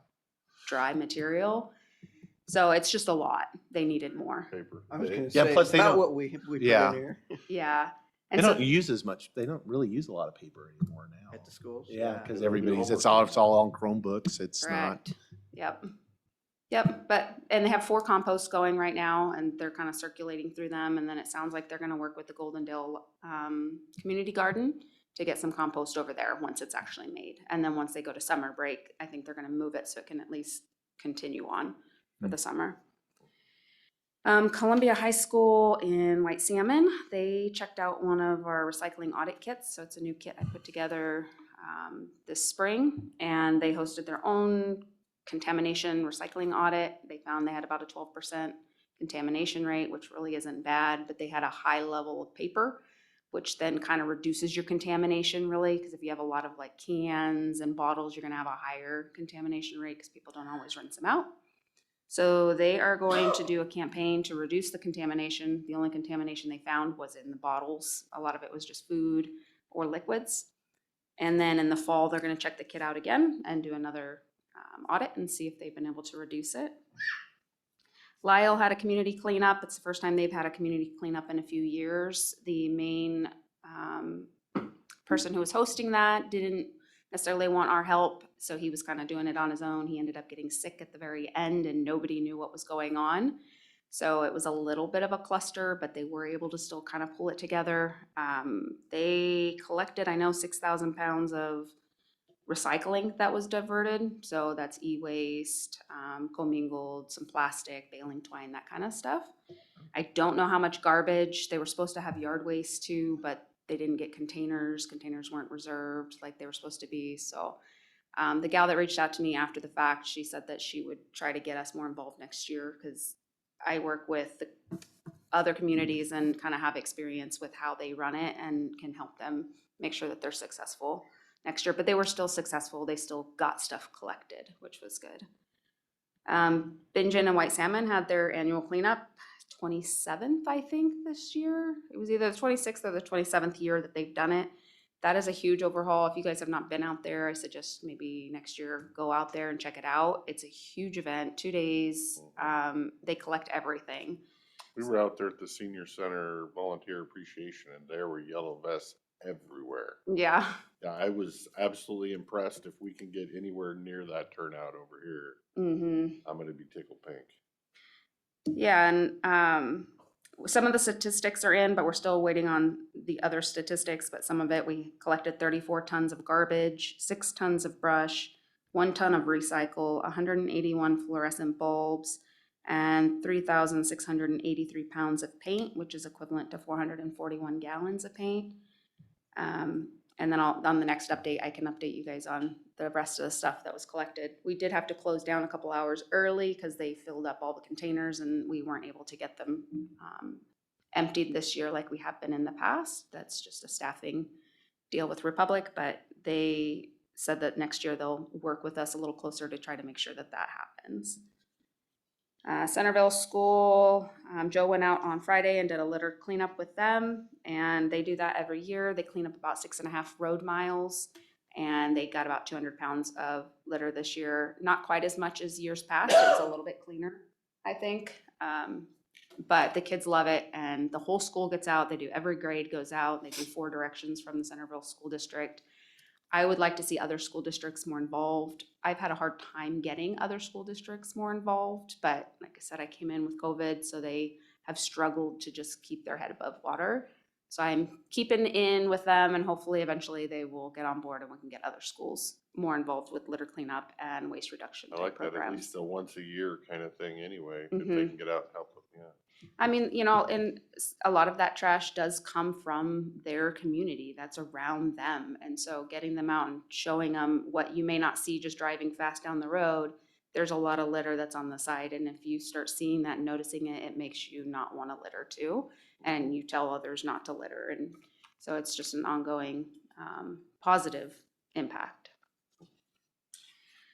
Upcoming programs, we have spring litter counts. So we worked with Department of Ecology last year and did a campaign for unsecured loads. As part of that campaign and pilot program, we were required to do litter counts this year.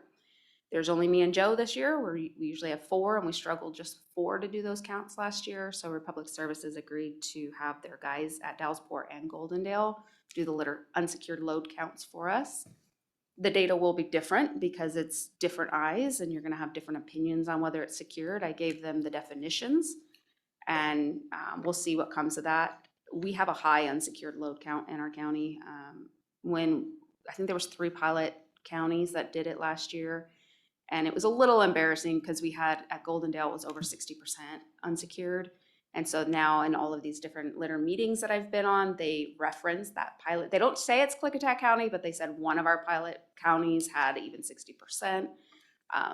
You know, and that is embarrassing, and that is contributing to a lot of the litter that we're seeing on the roads when people think, oh, I'm just driving down the road. Well, one bump, one hard press on your brake or wind is creating litter onto the ground. So it is contributing to our litter. Are you doing that when they drive through the gate? So we sat on the outside of the gate. Okay. And the guys, I just asked him to tell the guys to be vigilant if they're in the line, if they're taking those straps off, because they could be taking it off in the Yeah, line. I mean, that's how we always do it because we Mhm. want to have it completely ready to go. So it's a faster. Correct. So the counts aren't gonna be the same, but we did sit on the outside, so we saw them coming in and were able to get that information beforehand. The guys won't be able to do that, so we'll just have to put that in as a side note as to what And the, so you guys are doing out in BZ then? No. While they're doing up just, here? no, just Dallasport and Goldendale were the only 2 that Okay. were counted last year. So we have to do a count this year to match, to see where we're at, to see if it's reduced based on the campaign. Okay. Klickitat County Home and Garden shows this weekend, so we'll be there. Joe's gonna help me out. Joe always helps me out, so he's kind of a great asset to have because I'm only one person. I can only do so much. So we're gonna be selling the composting bins, which we sell for $30. They wholesale for $90 and retail for about $160. We sell them for $30 and offset the cost with the grant. We'll also be selling some food waste bins that go on your counter that you can collect. They're 1 gallon bins that you can do your fruits and vegetables in before you take it out to your main compost. And those will be reduced cost as well. And then we'll be promoting our upcoming composting classes that are gonna happen in May, June, and September. Saturday, we also have a food scraps class, so cooking with food scraps with the chef and author Anne Marie Bono. And we have 33 people signed up for that as of this morning. So I think that's a pretty good turnout. How was that Can you grant? elaborate on what that is? I was gonna Yeah. say, I think that was that grant that came through our bill binder. Yeah, so a lot of times, Month you or know, when so we ago. cook and say you're cooking and you're chopping up your vegetables, your onions and your bell peppers, you know, a lot of that is, we cut it off and we throw it away because it's the seeds, it's the stem, it's the top.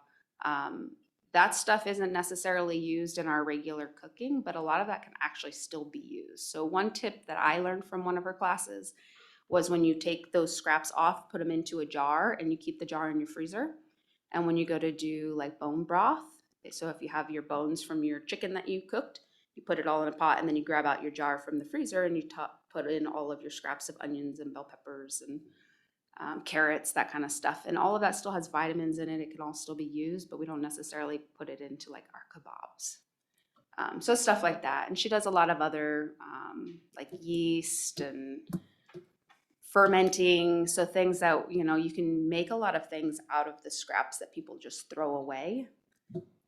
Legislation in Washington has really been pushing towards organics and reducing food waste by up to 50%. Although our county doesn't technically qualify based on the current way the law was written and signed off in March, we are on that brink. We're at like 23,000 people. A lot of times 25,000 seems to be the tipping mark. So at some point we are going to go over that, and food waste is going to be something that we have to reduce in our county. Our county having the landfill that captures methane gas, we have that in there too. So it's kind of, you have to weigh both sides of it. Like I was saying with the composting, sometimes having that back end with composting is great, but you also have to teach people on the front end. How do you not create that food waste in the first place? So. Okay, thank you. Did that answer your question too? Mhm. Okay. Goldendale litter cleanup, we had scheduled it for the end of April, but with all the changes, I ended up having to cancel that. That's tentatively scheduled for June 6th, and I will be working on those details this coming week. So next update, I can give you guys more information. So it was actually scheduled the end of April? I Correct. was unaware of that. I always thought it was in June. Interesting. For the litter cleanup? Yeah, the community cleanup thingy. that I've been pushing for a year, that hopefully is gonna still happen The this year. Goldendale cleanup is Yeah. different than litter cleanup. Oh. So I don't know what your intentions were. Maybe you'll have to update me on that. But We if might you're have to talking have a Goldendale cleanup, like people getting rid of their trash and Kinda like the Lyle recycling, thing and the white Yes. salmon thing, and this is different than that. that's different than that. And that actually, I have in the programs for work, so I'll get to that. This was just litter, cleaning up the litters around, Uh-huh. around Goldendale, getting the community involved in that. We had a gal from, her name's Tina Goodnight. She reached out to us and wanted to host it, and so I was helping her to do that. So she'll be the main carrier of it, and I'm just helping facilitate. So this is Interesting. more public property versus private property. Yes, public, yep. The local roads, and a lot of inside of Goldendale really wasn't bad when we started driving around looking at routes. Some of the main roads were, the highways are terrible. So we were just gonna stick to some of the heavier littered areas. So I guess we'll just skip to the Goldendale community cleanup. So Goldendale, I've been pushing to try to have a Goldendale community cleanup. The problem is I have to have a host that's like a nonprofit that can be the main host. So in White Salmon, we have the Rotary, and they are the main host, and then the chamber helps and a heavy helper in that, and those people facilitate it, and then I just help where need be. I help the communication between Republic Services and then the county. I haven't been able to find anyone in Goldendale that's willing to step up. The chamber didn't want to do it.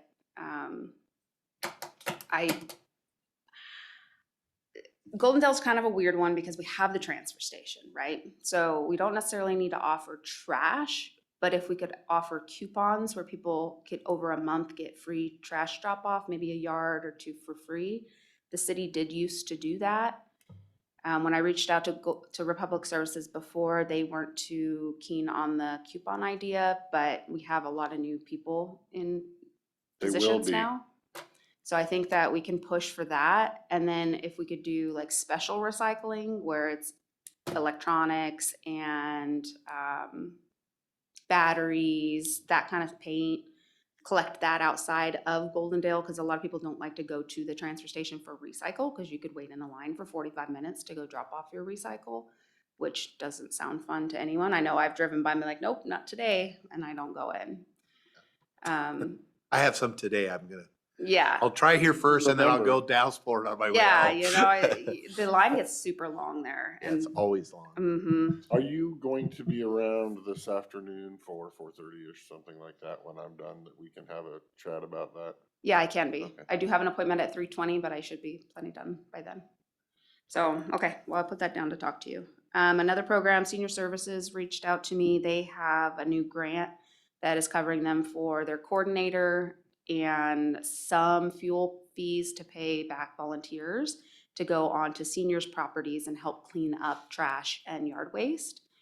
They reached out asking how we can help because, of course, like any grant, the grant doesn't cover everything. So they won't have enough money for like disposal fees. They might have some, but if they use too much of it, then they don't have enough money to pay volunteer fuel mileage and stuff. They're not gonna pay their hours, just fuel miles from what it sounds like.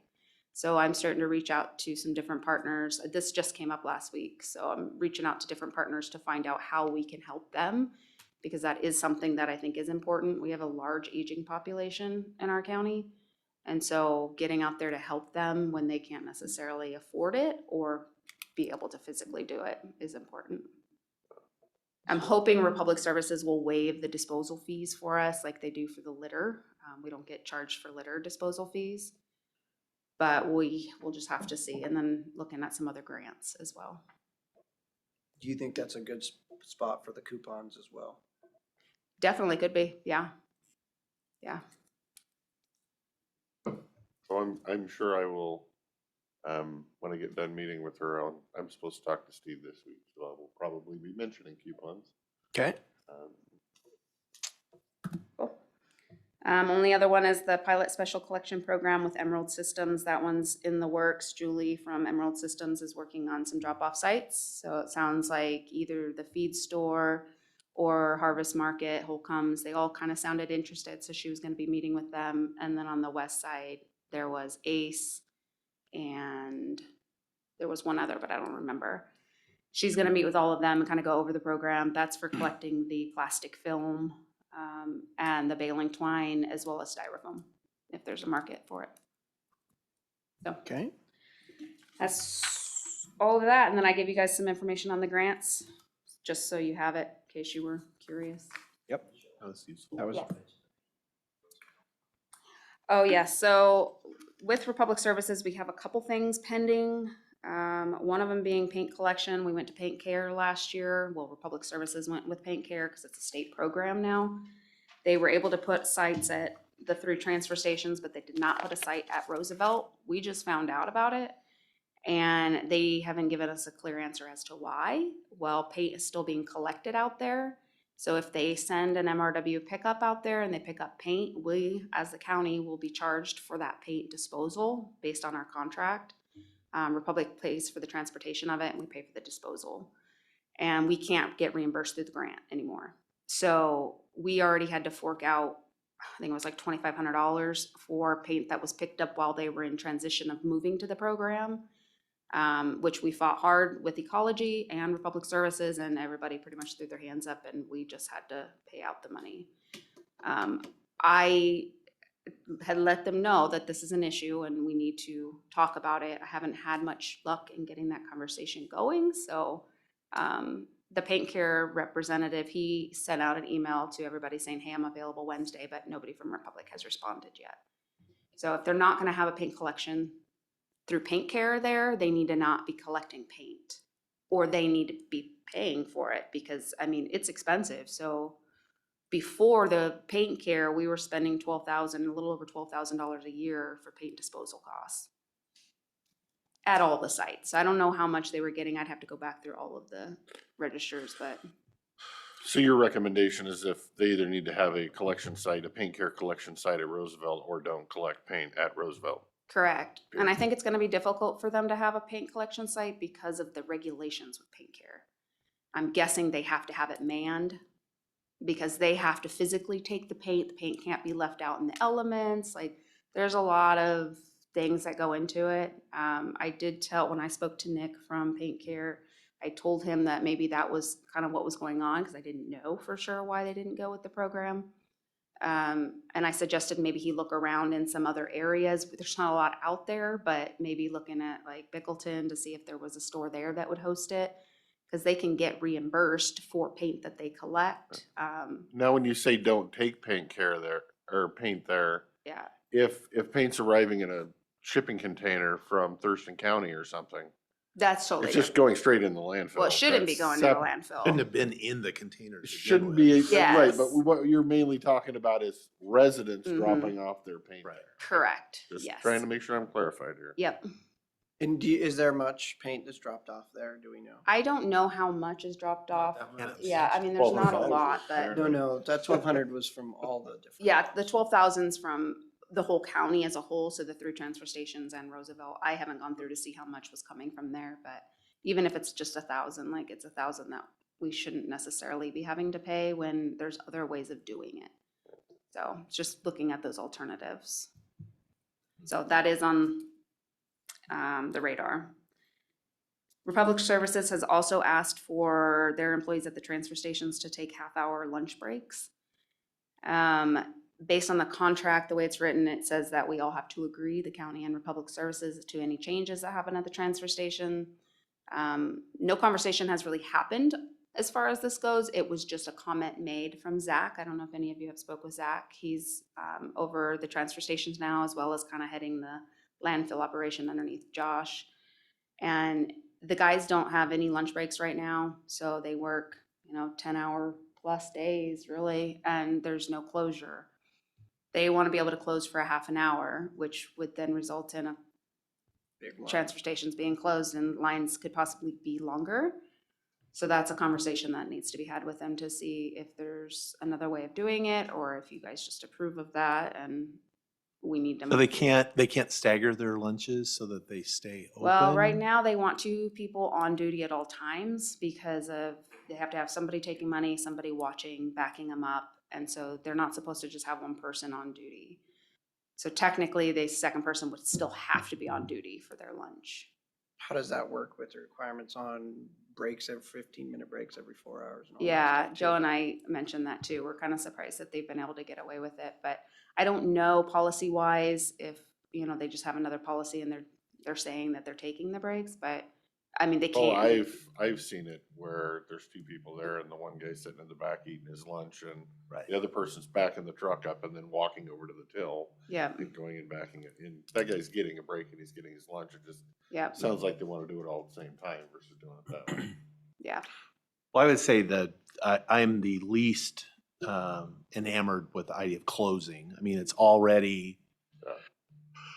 already kind of frankly pisses me off when they're changing containers and the gates close. So, Right. because it seems to be inevitably when I'm Next in line? next in line, they. Well, it's a long closure. You're talking probably 40 minutes. It is to switch those out, which I mean, they have to do it, but. Right, But they have to do it. So I know, and that, the traffic will even in Dallasport, which is not as busy as up here, it's lined up down Tiedemann Road correct. to get in there. And so a half hour on top of that, Right. that's people are not going to be happy about that. Yeah. So, I agree. I mean, I do. I'm not a big fan of the closure, but ultimately they do have people that are wanting to take lunch. well, yeah, I mean, they should get their break and they should get lunch. But that But might I come also down to have them. observed the same thing Hmm. where They They've do been have eating slow for they've been times. eating for the last They've been 25 getting their years breaks, it's somehow. just a matter whether They do it do all at have the same slow time. times. And They so do. Adjusting it makes sense. Yeah.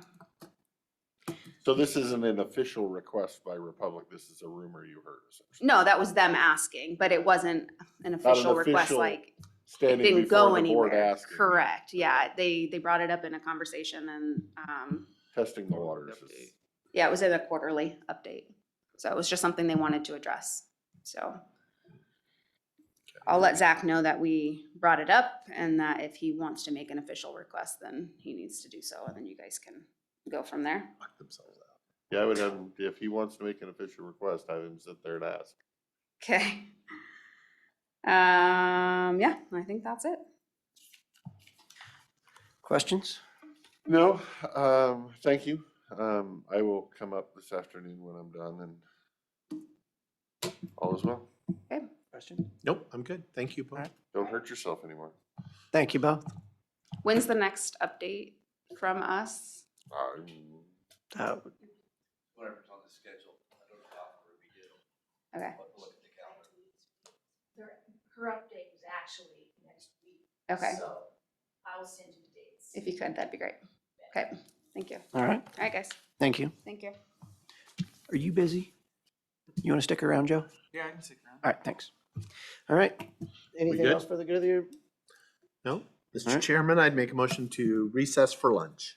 I would second the motion. There's a motion and a second to recess for lunch. All those in favor signify by saying aye. Aye. Aye. Motion carries. We'll see everybody at 1 o'clock. No luncheon for you? I'm gonna chat with Joe. We are going to call the regular business meeting to order of the Klickitat County Board of County Commissioners. We will begin with the Pledge of Allegiance. I pledge allegiance to the flag of the United States of America and to the republic for which it stands, one nation, under God, indivisible, with liberty and justice for all. Let the record show all three commissioners are present. Mr. Chairman, I make a motion that we approve the business agenda with one add-on under new business, fiscal manager Jen Bartley quarterly update at 3:15 PM. I'll second the motion. There's a motion and a second to approve the business agenda. All those in favor signify by saying aye. Aye. Motion carries. Did you guys have a chance to look over the minutes that AB sent out? I've sent corrections to all minutes, Yeah, I'm not but I ready don't yet. know if anybody Okay. else is ready. I'll print them off and then I'll send them. Okay. to Kate today. Okay. I got both of your guys' edits. Okay. Okay. All right. Next, we will move into citizen comment. Comments will be limited to 3 minutes per individual. And at 1:25, the board will respond to any comments if they so choose. We will begin, as always, in the room. And I think we have someone who's interested in speaking. Mr. McDermott, Thanks, Jake. you can come forward in front of the mic if you would, so that everybody on there can see you and hear you. If you can make sure they're green too. You're green, Dan. You're perfect then.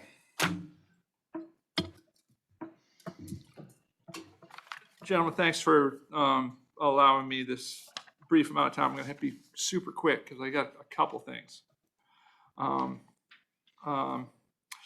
This is a letter that I've submitted from the Dallasport Murdoch Community Council asking for the commissioners to make a resolution to be signed to secure the park property at 6th and D Street. All your help and cooperation and support will be greatly appreciated. I'll submit the letter and you guys can look it over and get back to us on that. Dan, do you understand what I'm asking for? Here or no? Okay. We'd like a resolution that the park property will be used as it was intended as a park property. Designated on the resolution. Yeah, okay. And that was suggested to us. The council acted on it and directed me to write this letter. Okay. So real quick, there's a couple things that I'd like you guys to help me with. I would like you to who signed the contract for Republic Services, the garbage collection services and the dumpster distribution services in Klickitat County? Do you know who did that? The original? This year's contract. this year's. They have a exclusive in Klickitat County, and they don't have dumpsters that are available. And they've been holding up construction projects for several months now. I've been on the phone with them for 3 months about this, and they keep promising and not delivering. They're like the dog in the manger, literally, that can't eat the hay, but won't let anybody else eat it. So we can't bring dumpsters in. There's plenty of dumpsters available from all over the place, but of course, they have an exclusive in Klickitat County. So I'd like you to look into that for me. I've done everything I can as a citizen, so now I need my duly elected officials to help me on that. It's very important. The other thing is that I would be very interested, I've been pulled into something here that I'm not really prepared for, but it involves the water department, the sewer, and Klickitat County, and the PUD, and some suggestions that have been made to make the water department a part of the PUD in Dallas. Yeah, I only got 3 minutes, Dave. I can't explain the whole thing to you. But I'm concerned about it. I don't want to go public on it until I know both sides of the story. You know, rumors and people said this and people said that, water meeting things and that kind of things. I've got to come to I don't appear publicly or write letters to the editor of newspapers without knowing both sides of every story. So Can you stick around for a little bit? I will promise to, as long as you like. Thanks. Thank you. Thanks, guys. Okay, next online, we have Vern, and I'm guessing it's Mr. Harpool. It just wouldn't be a Board of Commissioners meeting without me showing up. Hello. First of all, I wanted to just thank you guys. I watched the last meeting and was kind of appalled at how badly you guys were treated. I have great respect for you and all you do. You're doing a great job as far as I am concerned. So keep up the good work. And I just wanted to thank Commissioner Sauter. With my comments Monday, he was able to go right to the Forest Service on Friday and meet with them about our concern about getting access for EMS folks and the whole controversy of the sandbar. So if there's time at the end, maybe Commissioner Sauter could talk about how that meeting went about. And then maybe sometime in the next month or two, I would get on the agenda so we can have a two-way conversation and update you guys on all the latest. So anyway, thanks a lot. You're doing a good job. Hang in there.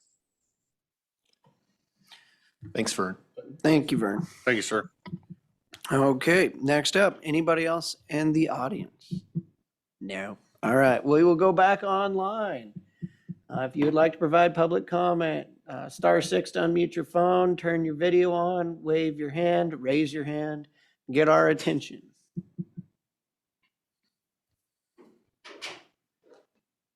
I am not seeing anyone.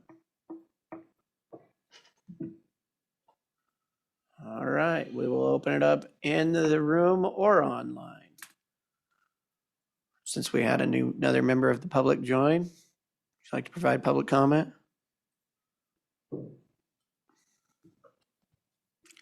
It's a good politician. Never let a mic go to waste. Lord Mager, Goldendale, here on behalf of the Conservation District. Just thought I'd come in and see if you guys have any questions, comments, thoughts about the Conservation District's work on the conservation easement that we're proposing through RCO. Okay. And I got a few via email, got back to those, but any other follow-ups?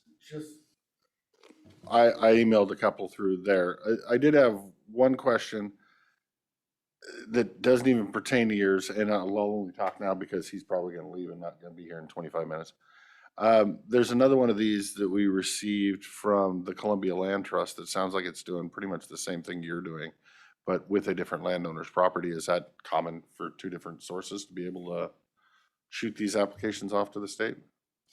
It is, yeah, and it's probably a different landowner, and I'm It is. guessing focused in that Klickitat River region there. Yep. So they've made a lot of acquisitions But it's the And that might same, be acquisition, the not same easement. grant? Oh, it might, oh.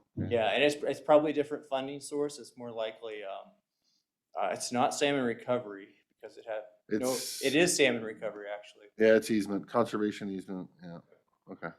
Yeah, no, I'd have to look at, I guess, the Okay. details of it to be able to answer specifically. Not too worried. No, I was just kind of curious what was going on with that. But anyway, okay, thank you. And if you guys would like me to come back later and need anything. I don't need anything further. No, I was good with it. All right. Yeah. Thank All you, right. gentlemen. Thank you, sir. Thank you.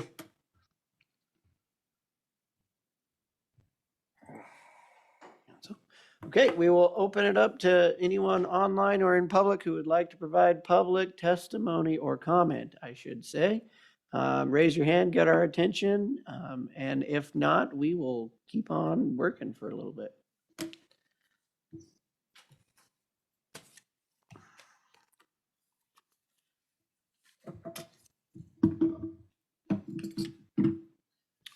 Mr. Chair, since we don't appear to have anybody, can I respond? Yeah, I'll absolutely, respond to please. Mr. McDermott. I can't really speak to the water district part, the wastewater piece. The bonds on the wastewater plant in Dallasport, which the county owns and has been paying for, we made the final payment in January. Well, we scheduled to make it in January, or we authorized. We're gonna make it this year. We're gonna make it this year. I don't think the check has been cut yet, but it's done. And so that does open up the possibility of the county doesn't have to own it anymore, because we were required to own it while we were making the payments on it. But now that the plant is paid off, I've been empowered by the board to start having conversations with the PUD about the eventual disposition or not. I mean, we're just in the discussion phase now. I have met with their board chair and Jim Smith on a couple different, once a week.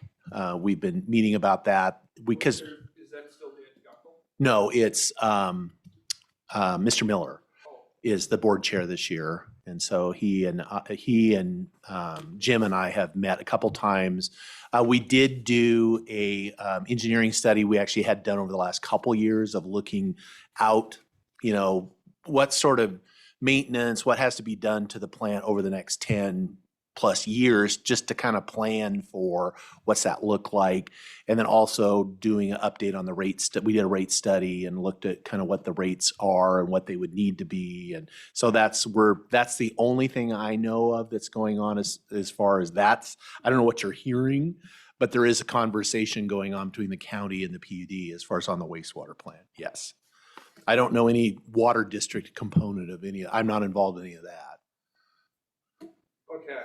You can, if the chair will allow you to Follow follow up a question or another. Well, I can go, which might answer some of your questions, and then he can go.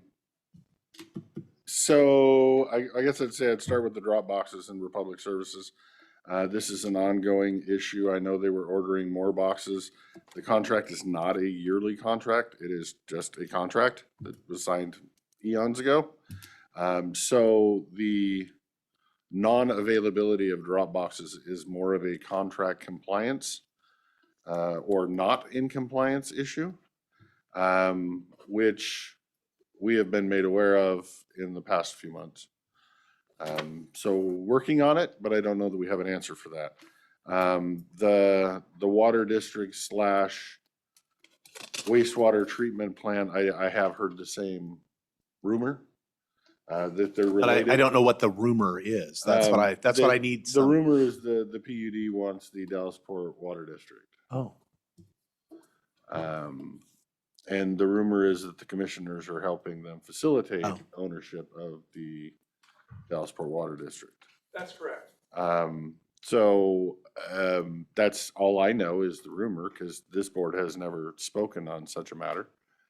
That's an and I would be interesting opposed rumor. to such a matter, but for the record, But interestingly, I'm not sure how the water district is that. It's a district. We have zero jurisdiction right, and it's a over. legal district. It's a not legal under the district state. with its own elected board. That's like us. Oh. That would be us saying, "Oh, we're going to sell the PUD to, Right. White Salmon." It's So, like we and can't do that. The it- sewer plant is different. That actually is ours. So I'm curious. And at I think least they're the- getting conflicted. Thanks. The previous conversation by this board with the wastewater treatment plant was to put it out for bid, knowing that the PUD might be interested in ownership. The wastewater treatment in Dallasport might be interested in coming across the river and bidding on the project, or potentially, even I've heard rumors of the Dallasport Water District potentially being interested in bidding on that project. So again, that's all I know with that one at this point. That's the wastewater part. Yes. The water district part of it, and the relationship with the airport well, and some of that other stuff is part of the rumor. Hmm. I think that it would be ingenuous not to just come right out and say what I think. It's all I'm good at. Okay. I think that, or at least I hope that there's a misunderstanding that Jake Anderson said that the Dallasport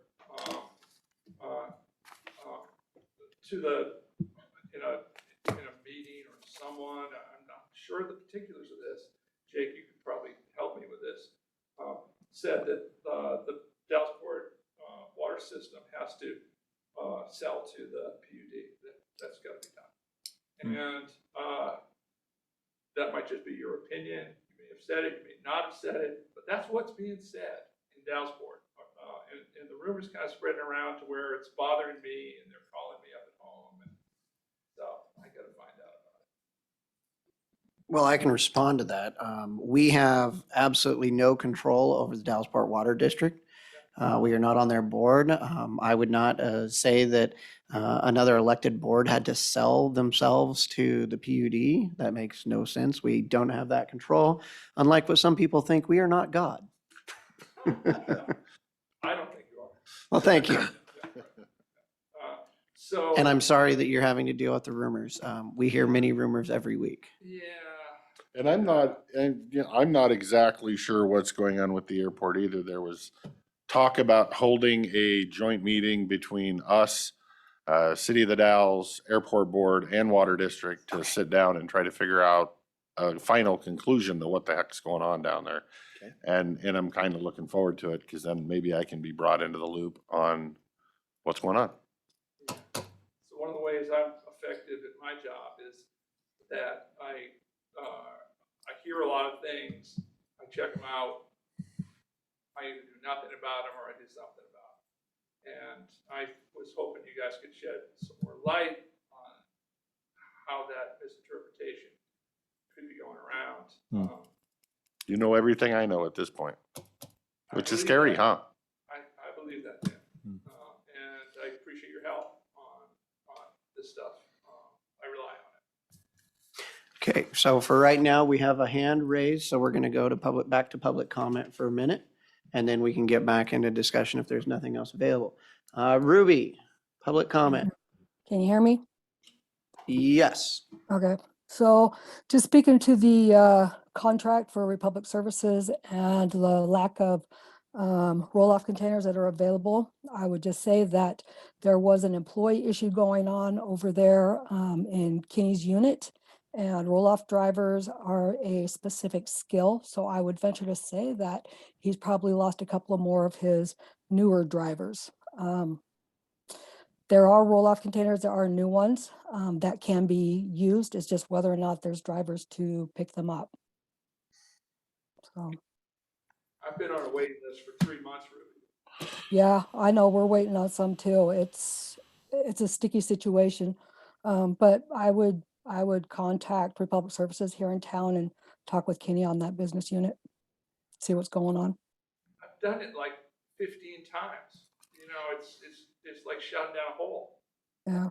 Well, I used to have a phone number to get in touch with them, but I don't anymore. So No, I can't help you. See, your best route is to go up to Seattle, and then hopefully you can get a manager that'll call you back and promise that, yeah, they're on top of it. We should be able to get your dumpster in 2 weeks. And after 3 months, you can't take that anymore. I got piles of garbage out. We're doing a remodel right now in my house. And Don Tibbetts. piles of garbage out on my lawn in one of the windiest parts of Klickitat County.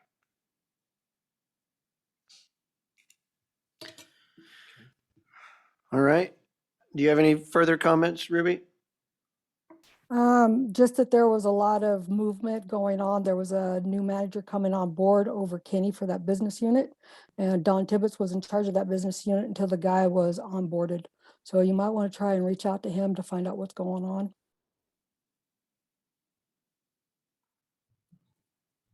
Okay. Thank you very much. All right. Do we have anyone else for public comment?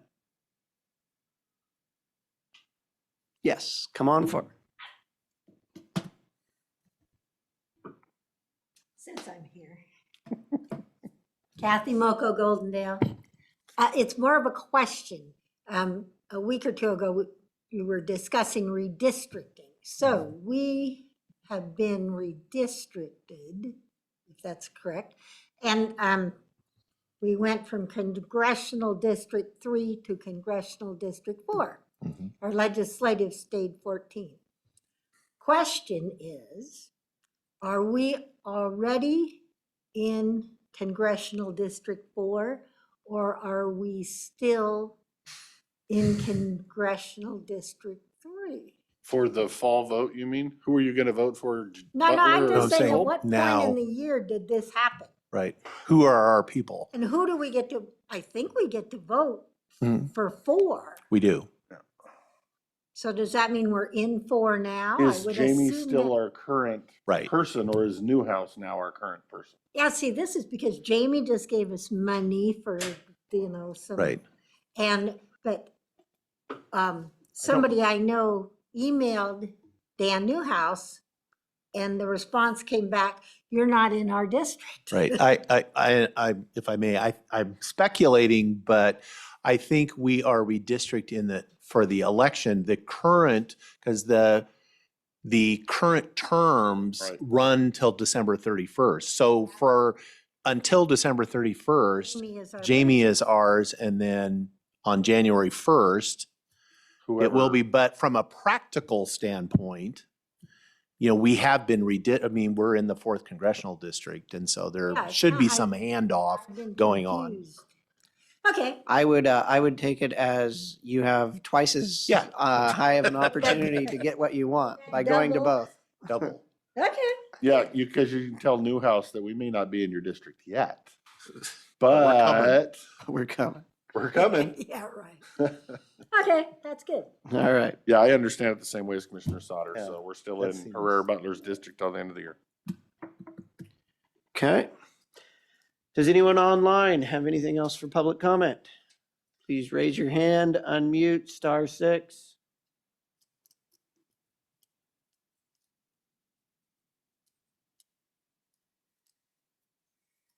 I am not seeing anyone.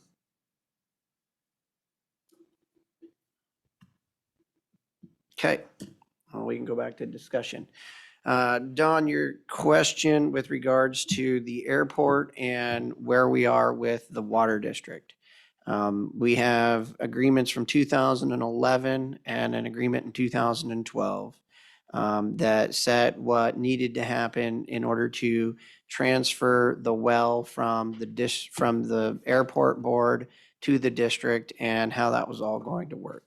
We are now 10 years later, and that well and the associated water rights have not been transferred.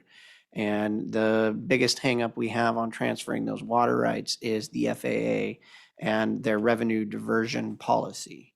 And so what the city of the Dalles just authorized, as well as our board and discussed, is that we hired Aspect Consulting to do an assessment and appraisal of the valuation of that well and the water right associated with it, so that we can prove to the FAA that we are not gifting airport revenue potential or property to anyone else, that it has to be an equal exchange of value according to the FAA. And the FAA has the ability to say yes or no, because if you give away airport diversion of revenue property, the FAA can pretty much put a big black eye on you and you'll never get another dollar from them. And so we're dotting all our dotting all our i's and we're crossing our t's. And then the Dallasport Water, or not the Dallasport, the city also authorized outside counsel that is a specialist in this revenue diversion policy to work on the issues so that we can get the water transferred to the Dallasport Water District. Specialist in working with the FAA.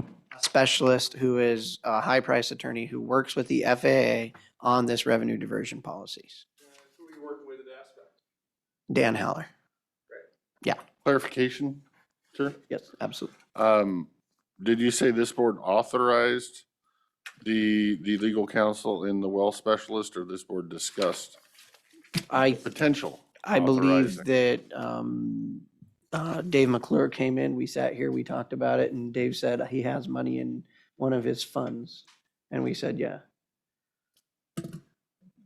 For Aspect. Or for Aspect. For Aspect. For Aspect. Not we for the can't- legal No, counsel for the part of it. legal counsel, we need to take that through the prosecuting Okay. attorney. He has to authorize that. We cannot do that. Right. Yeah, so FR Aspect. Right. Does that Yep. work? Yes. Nope, that's Yeah. the way I got it. I just Okay. wasn't sure how you were. I didn't speaking say it there. wrong, did I? I'm not sure. I got confused, so I wanted to make sure we weren't confused. Yeah, no, and the debt city of the Dalles is aware that we cannot authorize the payments for the legal counsel. John Morrow was in on that, Jake? John Morrow. Morrow, isn't he the? Jonathan Kara, Oh, maybe it's Kara. Yeah. that is the attorney, that's the city attorney for the Dalles, Jonathan Kara. I don't know Jonathan Morrow that I can remember. He's the city manager, but maybe not. Okay. Does that help clear things up? Quite a lot. Quite a lot. Yeah, no, it's Dallasport. There are a lot of rumors fly down there like the wind. Well, there's lots of rumors about development and speculation about development down there, flying like the wind too. Oh, yeah. And the availability of water for the district is important. Without that airport, well, the water district won't have water for the potential developments.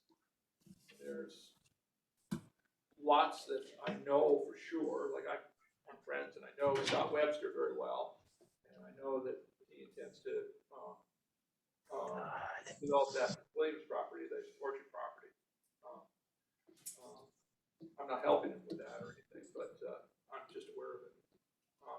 And then there's rumors about some other group that's connected with a Good River dentist that is interested in a development project. The rumor, Jake, is that somehow or another things are getting held up when the district needs to be able to have conversations with some of these developers. Yeah, we have been working on this airport well and the development for many years. Less than, was it 3 years ago, the county was going to use landfill gas dollars to work with the water district, and it was about a $3 million project, was it thereabouts, Dave? Before the prices went ridiculous on moving forward and picking up all those Class B systems going up towards the trailer park and around there and hooking up the well. And we thought we had everything done, and at the last minute, they pulled out of that agreement. I remember I was Yeah.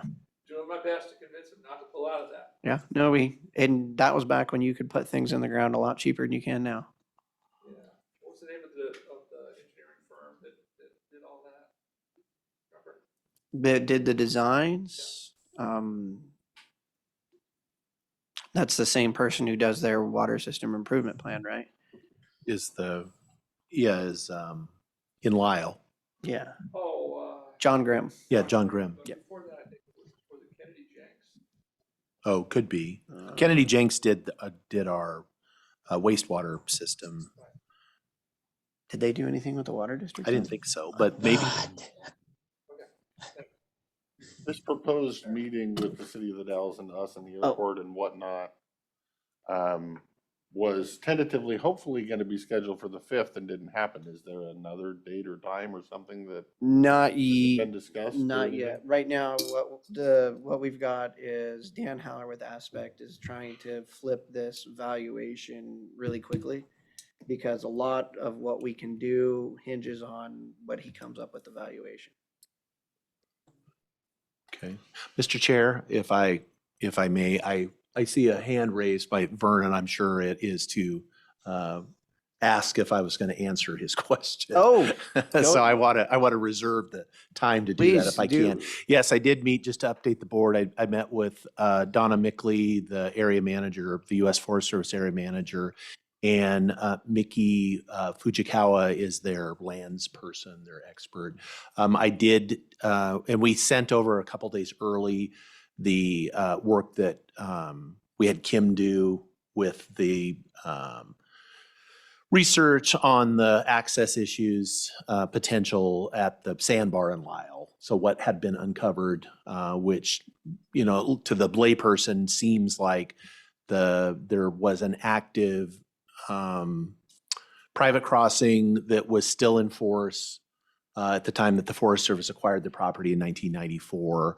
That seemed to be new information to them, as far as they took it very seriously. They are actually sending it to their, you know, legal counsel for a review and an opinion as to what that means, as far as, because it appears there's nothing in the record that ever released the railroad from their responsibility.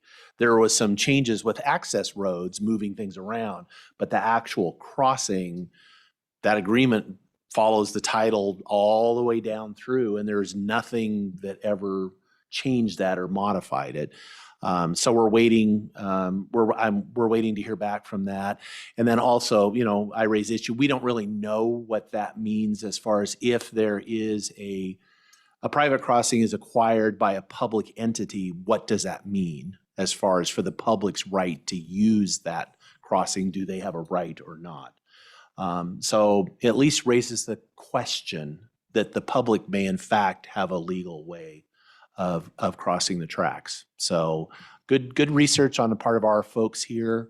And it really came, you know, it was a team effort. The committee in Lyle did a bunch of digging and found some stuff too, but Kim Gleason is a god as far as I'm concerned. So if you're, I don't know if she's on the call today. She's retired, but she came back in for a couple special projects, but she is amazing. So mostly good news, I think. So in essence, if there's a legal crossing, then the railroad couldn't put up a fence like they did down there at the mouth of the White Salmon, or? Well, there would be a question of, is it, if your basis is that I'm trespassing because I'm crossing the railroad tracks, if I actually have a right to cross, I'm not trespassing. And so can you actually put a barrier up or not? So those are all questions that are going to have to be answered, but I do see it. One thing that was a little concerning is their, whatever I think it's Department of Justice, I'm not sure, it's like if it was a state agency, it would be the AG's office.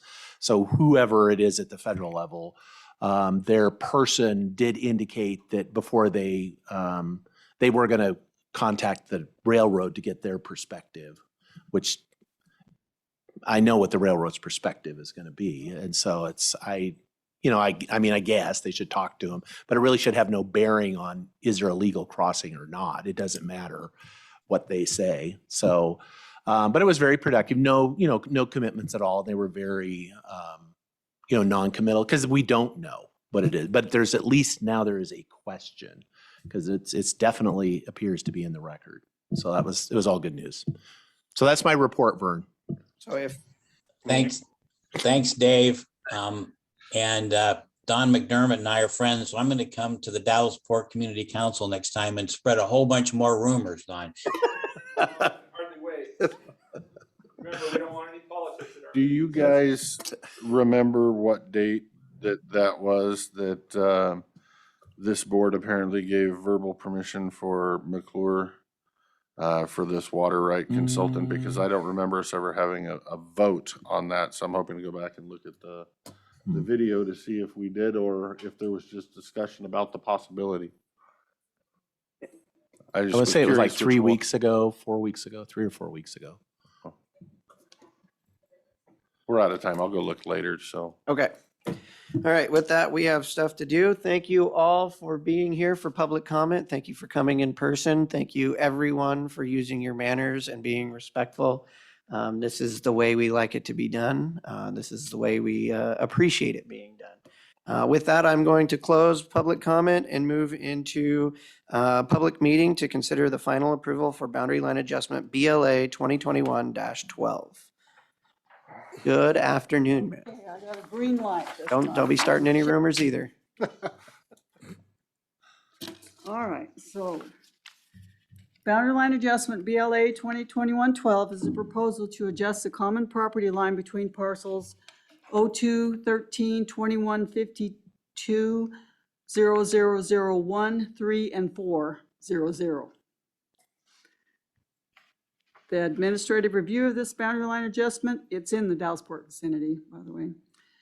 The administrative review of this boundary line adjustment has been completed. Signatures have been obtained by the road health and planning departments, including the treasurer's office. All conditions of preliminary approval have been met. If the board finds that it's in the public's interest to approve this boundary line adjustment, a motion will be needed to grant final approval of BLA 2021-12 applicants Ernest and Erland. All right. Was there any thing anyone noticed from the record? No. All right. Any questions of staff? Any comments? Oh, well, if that's the case, I would entertain a motion. Okay, Mr. Chairman, I would make a motion to grant final approval to boundary line adjustment BLA 2021-12. The applicants are Timothy and Robert Ernest and Mike and Lisa Erland. I would second the motion. There's been a motion and a second to approve BLA 2021-12. All those in favor signify by saying aye. Aye. Aye. Motion carries. Okay. Where's signatures?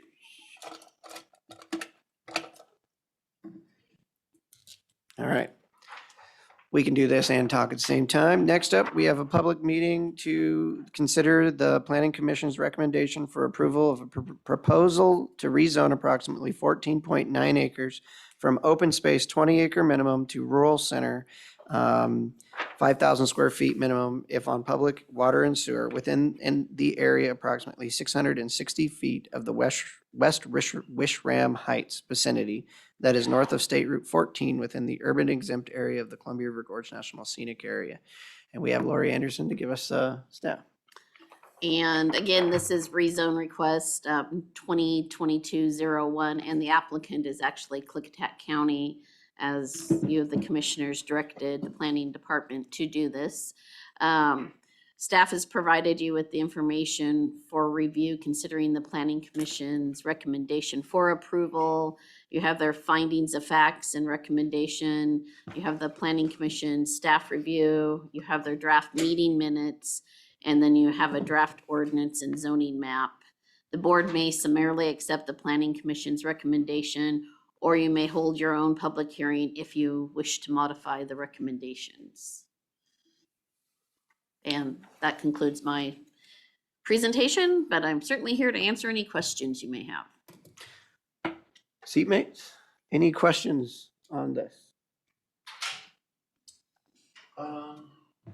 Not really, more of an observation as far as, and I read the record and I appreciated there was some discussion at the Planning Commission meeting about this, and especially Council Member Norma Benson asking questions. I thought those were excellent questions because there are, there's standards around rezones, and this, even though, this was a county asked for, and I, to me, the driving force was the change that occurred there was the National Scenic Act in 1986 that created the urban growth that was really disconnected from the county's map. And so this just trues up those two maps on the north side of the road. So. Commissioner Christopher?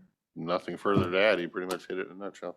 The only thing I would add is, we looked at this only from the north side of the road, but from my perspective, if it's outside the urban exempt area or inside our area, I don't know why we didn't just make our lines fill the whole area in. I believe we moved the south side of the road. Well, over we just as actually far. reached out to the landowners, Nate Kaiser and Jim Sizemore, and they had no interest in being in the rezone area. And then there was a small segment Yeah. along the river, and that property that's in the urban exempt area is actually in the water.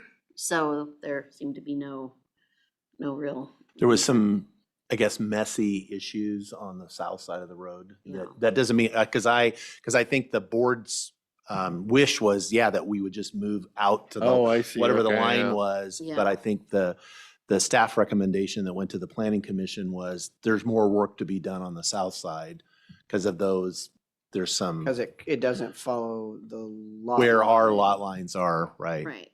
And the landowners were not interested. And So- had no intentions of developing, and their primary concern was if their assessments would raise if the zoning was changed. And we did get clarification from the assessor's office that there'd be no change in the assessment unless they actually developed the property. Right.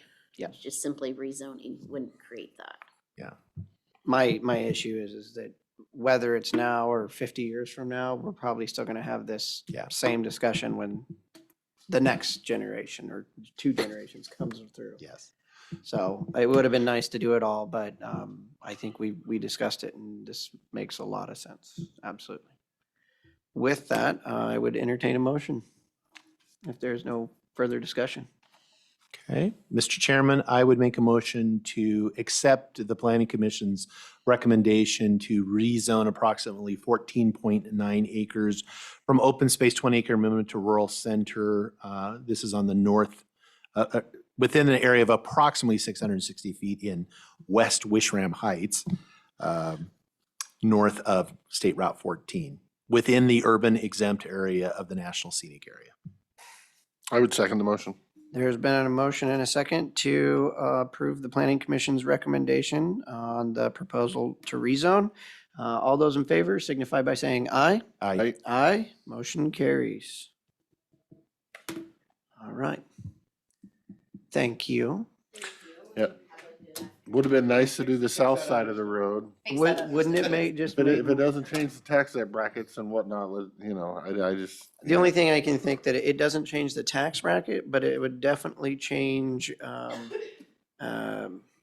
valuations or potential valuations when it comes to like probate or something like that.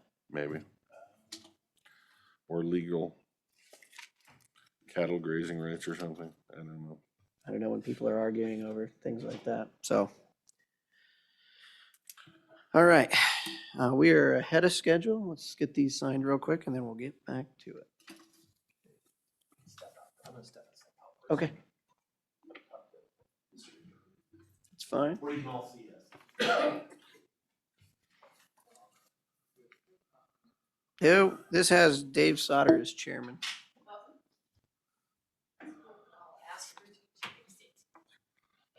You're welcome. I mean, he can be the chairman. I don't mind it one bit. Just used to him being the chairman. All right. Why don't we pause Take a the, break? pause and we'll take a break. I'm gonna get some water. All right. Next, we are going to move into the Public Health Department update. Director Quinn. Are you checking your steps? I wasn't. I was seeing how many minutes I had to do this in. Board of Health starts at 2. Gotta stay on time. Yeah. All right. Good afternoon. Good afternoon. So we have our clinical update. I put all the graphs in your packet, so I'll just roll through the just kind of explanation of what I've got in there. On the clinical services, just as a note, because I'm sure someone noticed, it says year-to-date communicable disease investigations are 0. We only started tracking that in March. They're going to get me the retroactive data. So next month, that number will actually be reflective of the entire year-to-date, not just the month of March. Just rolling through some other project updates. We're getting a really good response with the naloxone, the Narcan that we're giving out. Currently, we're supporting the White Salmon Valley School District, helping with them with training for staff so that they have the ability to have that the naloxone on campus and have staff that are trained to administer it. Our family planning clients are also being screened and asked if that's something that they need to have in their home, and we're getting some decent distribution that way. And we're continuing to work with the fire departments to get that out to them as well when that's appropriate, and get the training so their staff know how to use that. Perinatal mental health program, that continues to do really well. They're advertising on Facebook, so they anticipate they're going to get a lot more business that way. We did have some pretty significant challenges supporting a resident that was identified needing mental health care, getting that individual to a higher level of care, and then furthermore actually getting the services paid for. We had to be pretty creative to ensure that they had continuity of care and to make sure they were taken care of. But it again is just a highlight of what I think we've all had discussions around our communities, that mental health care is an issue. Accessing mental care and health care is an issue, and then payment is an even bigger barrier for a lot of people. So that's something that we're in conversations with a lot of different entities on how we can improve that in our area. Not with any resolutions at this point, just lots of conversations. So access to baby and child dentistry program that we run through the state. We've identified some new dentists locally that we think are interested in helping support, so that will offer more pediatric Medicaid availability for dental clients who are maybe on Apple Health. It's been years since we've had a new dentist on board, so we're really excited that now we won't have to ask people to go. I think to Hood River was maybe the closest person that they could get into, and then I know a lot of people went into either Vancouver or Yakima. So I think the dentists that they spoke with were on this end of the county, so that that would be a really big win for that program. WIC is running strong. They're getting ready to support the farmers market. So the farmers market checks come. Those are for vouchers for use at the local farmers market, so that they can take those and purchase fresh fruits and vegetables for their families. So that usually kicks off here in June. The nursing staff are supporting the back to school events in Goldendale. They're going to provide some pediatric wellness information. Potentially they may take vaccines with them. It'll depend on just some handling requirements. They're going to look into that. One of the bigger projects they've worked on recently was with the children with special health care needs. They toured the neurodevelopmental centers in Clark County. There's also developmental centers in Yakima and Benton Franklin. They offer assistance with diagnosis for all sorts of developmental delays, disabilities, or concerns. They help with referrals for physical therapy, occupational therapy, speech therapy, anger management, and they will provide referrals for care back to the local area. So if it's difficult for people to get to where their centers are, they will provide local referrals for potentially physical therapy or occupational therapy. And in some instances, they will actually provide telehealth for these clients. So I feel like with one of the positive things to come out of COVID was the availability of a lot of these services to be offered in a telehealth format. We're also in that program working with WAGAP to help with some care coordination and with the Pathways program to ensure that these families have in-home services and potentially evaluations that will help with their getting the services that connect them with the services that they need. Washington State has been awarded Title $10, so that will support our family planning program. We're waiting for the contract amendments to come out so that we know what that will look like in our department. We currently do get state funding for our family planning program. The Title X will be federal, so that will look a little different for us. I think it's been 5 years since we've had Title X funding. It's been a while, so that will definitely change the way we offer services. Through this programming, we're also offering a nurse at the White Salmon Valley School District 1 hour per week for the rest of the school year as kind of a pilot project. We have a grant pending that would fund that on a regular basis in the fall, but we're just going to do a trial run for the end of the school year to just kind of see what that looks like. The communicable disease programs, they've had a significant increase in communicable diseases. We had 14 different cases in March. Those include STDs, chlamydia, gonorrhea, syphilis, and some hepatitis. So one of the things that we've noticed post-COVID is that there was a little bit of disconnect about how to report those, so that we're ensuring that they have the support and treatment that they need. We do all the investigations for those. So the nurses have worked kind of a system with them to streamline the disease process or the disease reporting to make sure that people aren't falling through the gaps on that one, through the cracks. Outreach, they're still doing vaccine clinics. We'll talk specifically about COVID for the Board of Health, so I'll say that for later. But they've been out, since I spoke with you last, they've been out in Alderdale. They're gonna be out in Trout Lake, I think, next week. They've been out to our Mount Adams orchards, and they've been engaging with Dickey Farms as well, so supporting the H2A and agricultural workers as they transition through our area for their seasonal work. We are still offering home visits when requested or invited for vaccines, and I think they just set one up yesterday, so people are still calling and asking us to support that. And when we're invited, we absolutely do that. So, so that's The majority of your vaccines that you're given on, when you're heading out there to Mount Adams Orchards, are they their first vaccine or are they usually boosters? It's a mix. It depends. For the individuals that came back for maybe a second season, it will be a booster. For the individuals that are coming up for the first time, it could potentially be a first. Some folks have had different vaccines in their previous home. Okay. Any questions about clinical services? Nothing? Environmental health, their on-site sewage permits are definitely down a little bit. Pretty similar to 2020, but a little bit lower than 2021. They thought partly it was because of the weather in the last month. The installers aren't able to get out and do what they need to do. But also hearing just some information, just having difficulty getting supplies to finish installations. So that's been a challenge for our installers. Drinking water, in the water lab, it's just business as usual for those folks. For food safety, Leanne's getting pretty close to being able to run solo inspections. So when summer comes, she'll do all the temporary events. So we're pretty excited that she's just about there.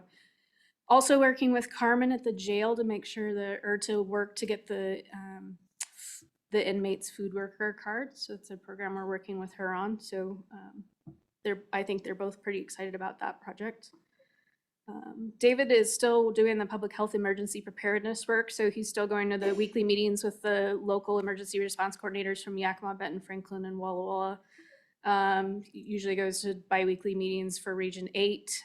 Typically updates about kind of where COVID's going, what other things are going on. Arranging training for the new hires, and they have resources to order at-home tests, so we're able to get those through them as well as the state. He has started working with the Smoke and Wildfire Advisory Board, so they provide us with information and resources once we have our first wildfire.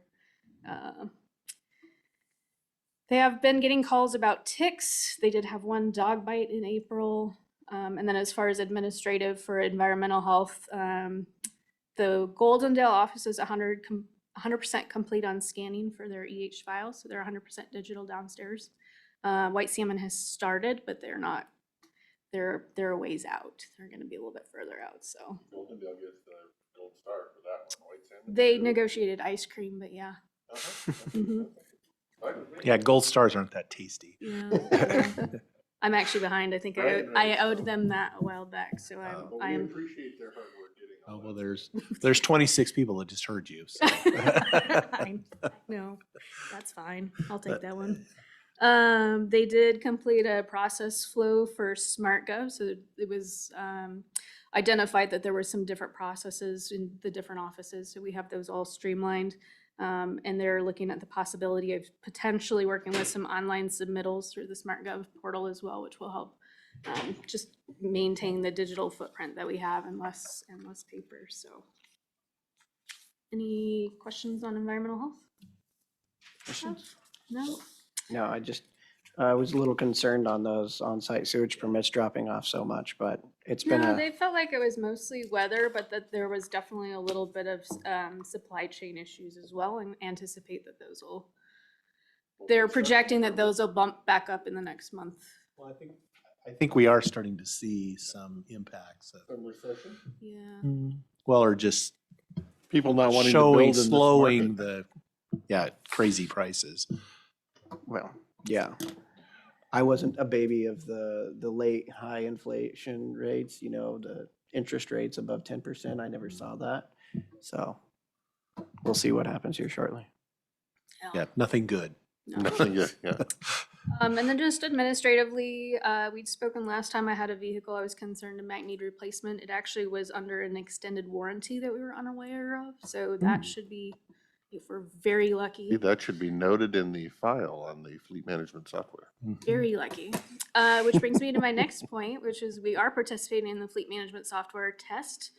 We had it installed on one of our vehicles yesterday, so we're definitely looking at what information that gives. IT did tell me I was a very safe driver until they realized they were looking at the wrong car. So, but it does, I mean, it's got some pretty interesting information. That was the one that was just parked out there. Wow. Yeah, she's super Oh, safe. that's you. Yeah, we'll take everything back that we said Yeah, earlier. never mind. That's pretty much what he said, actually. Yeah. Yeah, so there's some functionality That's the there one the that software flagged. you can actually excuse speeding on it. Oh, There's a little tab that says excuse speeding. excuse. We don't know what that means, but it says that. So I think Jeff clicked it. He said nothing happened. It still had the. It probably reports to the supervisor if they see speeding, or you're like, yeah, I don't care, I don't care. Well, that's kind of what I wanted to know is if like I got a text message that said maybe I had somebody that was. Oh. Yeah. Road raging? Yeah. That's probably what it I tested the is. functionality. I needed to know how it worked. Just needed to know what it was. Yeah. Good to know. Is So this I a think shared vehicle? not really, no. Okay. It's one of the environmental health vehicles. So. But one that puts on the most amount of miles. We picked a middle-aged vehicle for our fleet and one with a higher mileage, so it wasn't the most extreme on either end. We just wanted a middle-of-the-road one to kind of get the best kind of version of what we would want, so. Okay. Anyway, the software is compelling. I think there's a lot of functionality there that could be beneficial. As far as all the bells and whistles, I don't know if that's something, if it was a department decision, that I would be really excited about all of it, but there's definitely value in some of it. So, as far as staffing goes, we are interviewing for a nurse position, I believe today. That's for the Goldendale office. If that individual is interested in our staff, feel like they're a good fit, that will fill our last nurse position and we'll be fully staffed on nurses. We are still advertising for our fiscal division manager. I think I'm going to work with, not I think, I am working with Rob. We're going to look at rewording the position because we feel like the way I wrote it wasn't conducive to attracting the right individuals for the position. So we're going to make it a little bit more clear what we're looking for, what I'm looking for. More specific or more broad? Yes. Okay. So I think, yes, to both, actually. I think there are some things that need to be more specific and some things that needed to be a little bit more broad, Okay. just to kind of understand the position. So that can go in a couple of points both ways. And then I kind of already covered the digitization. Clinical records are over, they've done over 1,800 as of yesterday afternoon. I am fairly certain the Goldendale office will have the clinical records completed by probably the end of June. So then we'll focus on getting the White Salmon office completed. 90% of our previous financial records requiring retention are scanned in. And then we already talked about the environmental health one, so. Do you have is there a state policy of records retention of paper copy for medical, and how long is the years for that, or does it vary based on It varies. issue? Okay. Yeah, so we do follow, the workflow does follow all of the records retention rules and laws that the state puts out for public health. So otherwise, pending your questions, I think the rest of the stuff I'll update during the Board of Health. Any questions? None here. All right, with that, I'd entertain a motion to recess so that we can begin the Board of Health meeting. Mr. Chairman, I make a motion that we make a recess to this meeting and continue after the Board of Health meeting, and recess for the purpose of having a Board of Health meeting. I'll second the motion. There's a motion and a second to recess at 12:03 PM so that the board can join the Board of Health meeting. 2:03 p.m. 2:03 PM. All those in favor signify by saying aye. Aye. Aye. Motion carries. We are recessed. Chairman. All right. I will call the meeting, I will call the order, the Klickitat County Board of Health. Let the record show, you guys want to come up too? Yeah, Board of Health people. Yeah, Board of Step Health on people up. in person, so we have to celebrate that. We can get another chair and that way everybody can see you and hear you all. Thank you for coming, Don.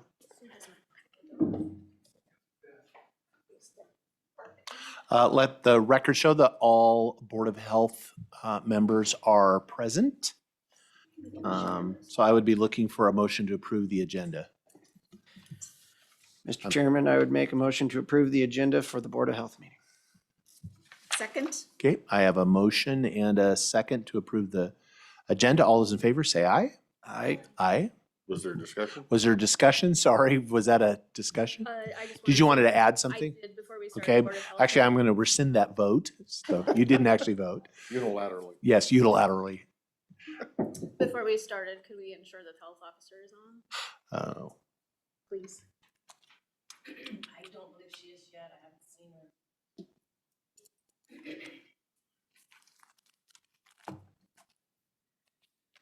do you want us to delay going until she's here, or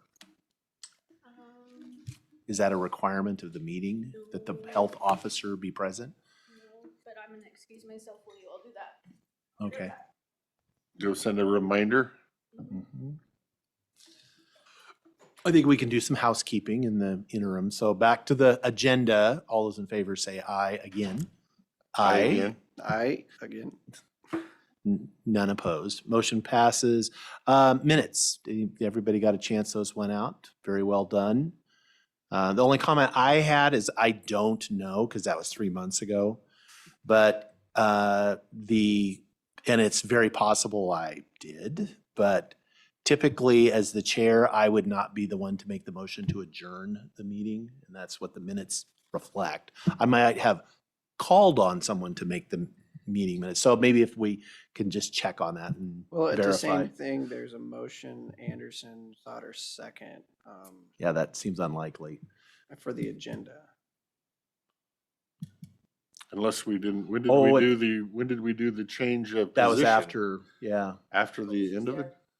Oh, I mean, okay, she's back. I guess you'd say, look at the minutes and figure out when we did the There- it was appointment of up. officers. Yeah, could have been there. Well, until we appointed the officers, you were Then I was the still chair. the chair, The so entire it's not time like, you were but still- again, that is, those, I'm not necessarily suggesting that the minutes are inaccurate. I'm just noting Oh, that, yeah. that let's check that.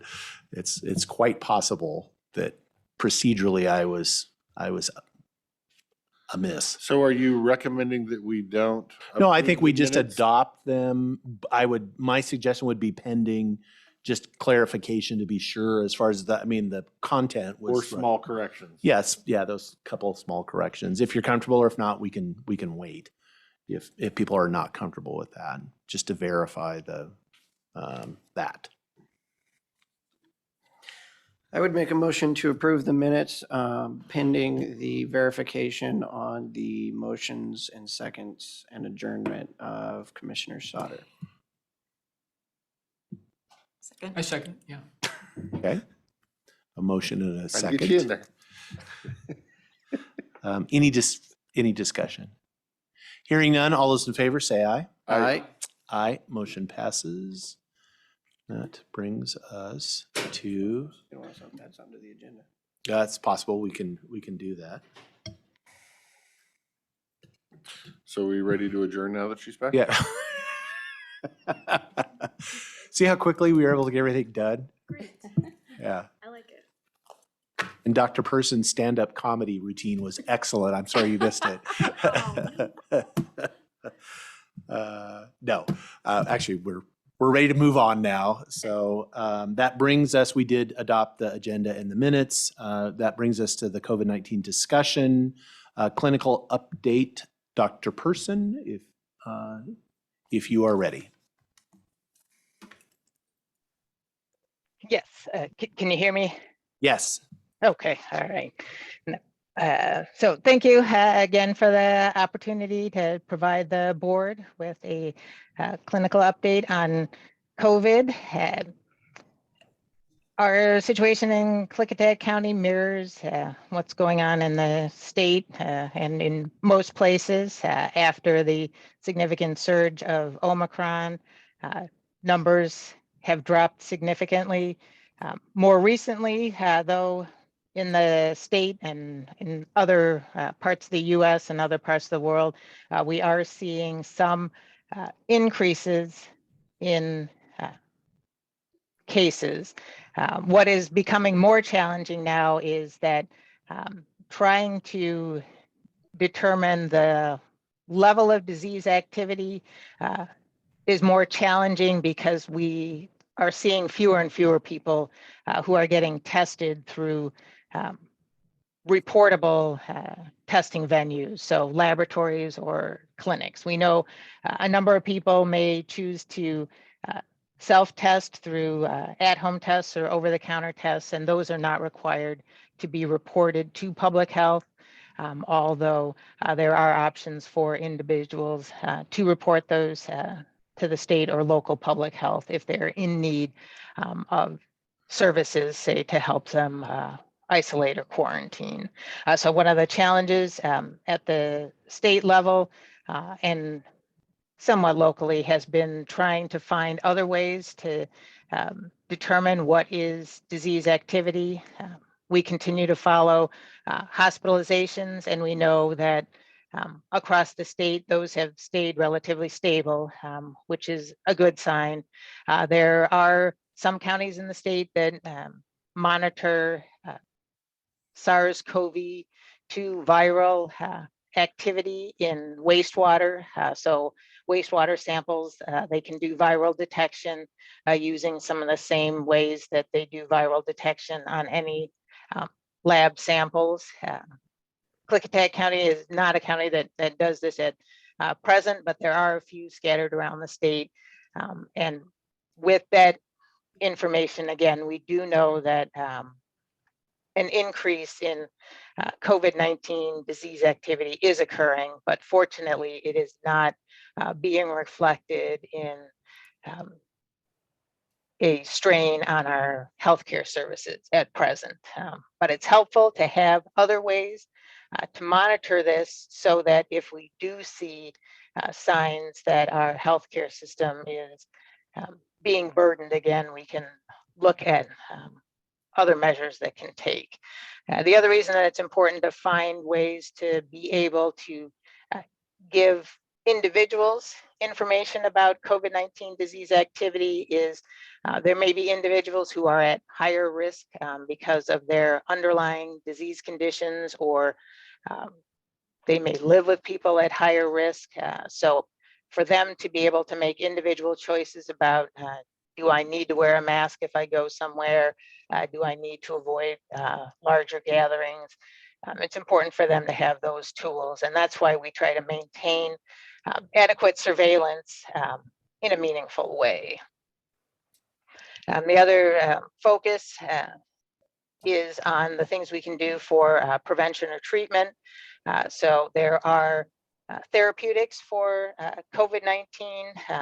There are ones to potentially prevent it if you've been exposed, and there are treatments if you've been diagnosed with Omicron. A number of the monoclonal antibody therapies that have been used are no longer being used because of they are not as effective against the Omicron. Fortunately, the oral therapy, the brand name is the Paxlovid, is still beneficial. There's also the Evusheld, which is a pre-exposure prophylaxis for individuals with immunocompromising conditions. That's available. And then one of the monoclonal antibodies is still available for use. And all of those are available at hospitals or some facilities in Klickitat County. So part of our continuing messaging is making sure that people are aware of what's available so that they can access that if needed. Vaccines still available, and we try to keep everyone updated on the recommendations around boosters. So again, those who are at risk or those who want to maximize their level of protection can have access to those resources. And that's, where we are. Again, COVID is moving from something where we're, sort of blanket treating everyone the same way around it It's becoming more individuals weighing their potential risks and also the need to protect those that are most vulnerable. But again, we want to make sure people have the appropriate tools. There's been some recent data that is now coming out as we've been looking at the mortality data and the impacts of COVID. And so for both 2020 and 2021, COVID-19 was the third leading cause of death in the United States. In 2020, COVID-19 led to an increase, or I'm sorry, I should say a decrease in life expectancy of 1.5 years. And that may not seem significant, but we'd actually have to go back to World War II to the last time that we saw a decrease in life expectancy. And even at that point, the decrease was only 0.3 years. So again, COVID's had a significant impact for the firefighters. Nationwide in 2020, COVID was the leading cause of job-related deaths.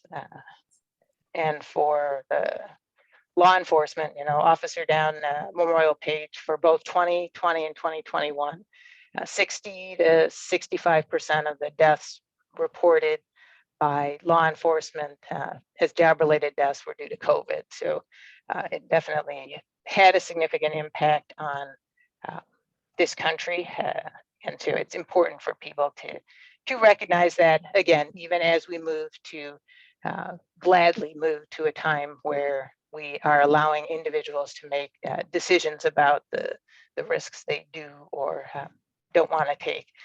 So that's kind of where we are with COVID. I did just want to mention a couple other communicable diseases that we are keeping an eye on along with COVID.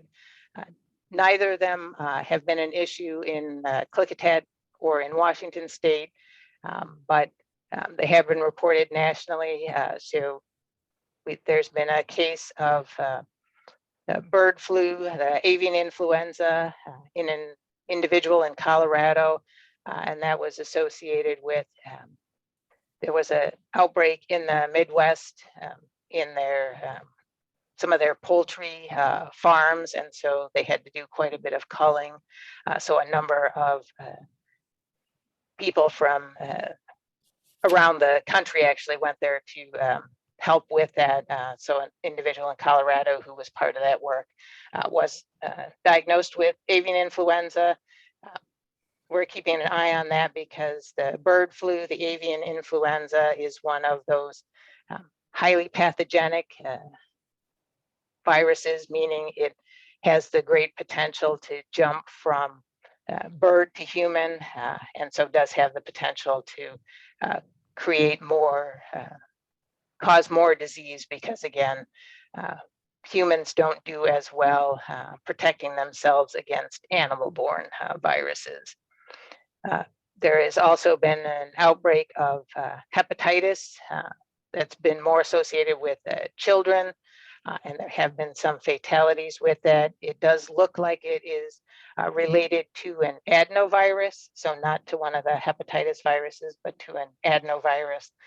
Again, that is not something we've seen yet in Klickitat County, but alerts have gone out to providers from the State Department of Health on both the avian influenza and the unusual hepatitis, just so that our providers will be aware. And that is it for my clinical updates. Thank you. Okay, thank you, Dr. Person. Any questions, comments for the good doctor? No? Okay, thank you. Thank you. We will move on to the COVID-19 situation update, so the local situation. Erin? So I included the COVID update in the commissioner update packet, but I'm going to just go over that, just kind of information now. So since I put this in last Thursday, we've had an additional 23 cases, I think. So 3,674. We did have a pretty big big bump in cases over the last couple of weeks. We were at 17 active cases right now. We've been seeing really low case rates. So from the week of April 15th to the week of April 23rd, we had an increase in 62% of our cases, or a 62% increase in cases, which is just kind of something we're keeping an eye on. We're not seeing people in the hospitalization Right. we don't have anyone hospitalized right now that we're aware of. We haven't had any deaths for a couple of months, so just continuing to kind of keep an eye on what's going on and making sure that we're answering questions and phone calls that we get, making sure that people are able to do what they need to do, connect them with resources if they're staying home and quarantining. So we're still giving immunizations. We definitely dropped off in March, but I would imagine our April numbers are going to bump back up just based on the clinics I've helped with in the last couple of weeks. So over 31,000 vaccines have been administered countywide. So that's all of the healthcare partners and the health department. We've done 9,000 just in the health department. So we're at 45.2% of our population is vaccinated, and we've given over 5,000 boosters to date. So the vaccine business is still keeping us very busy. They did a clinic yesterday downstairs, and they were busy all day. So we're definitely still getting You're still doing a lot of new shots, first time shot takers, or are these mainly boosters at we'd this been point? trending about 0.1% per week, and I think we're trending about 0.1% every 2 to 3 at this point. So For the people most part, are- we're doing boosters. yeah. So anyway, so that's just. Where do we sit next to other counties, whether Yakima, in terms of percentage-wise? I do not know. I feel like we're higher than Skamania, but that might be just throwing shade. Just I don't know. Yeah. I will say another gold star, looking at the website, that White Salmon has more cases than Goldendale, so another gold star for Goldendale. It's true.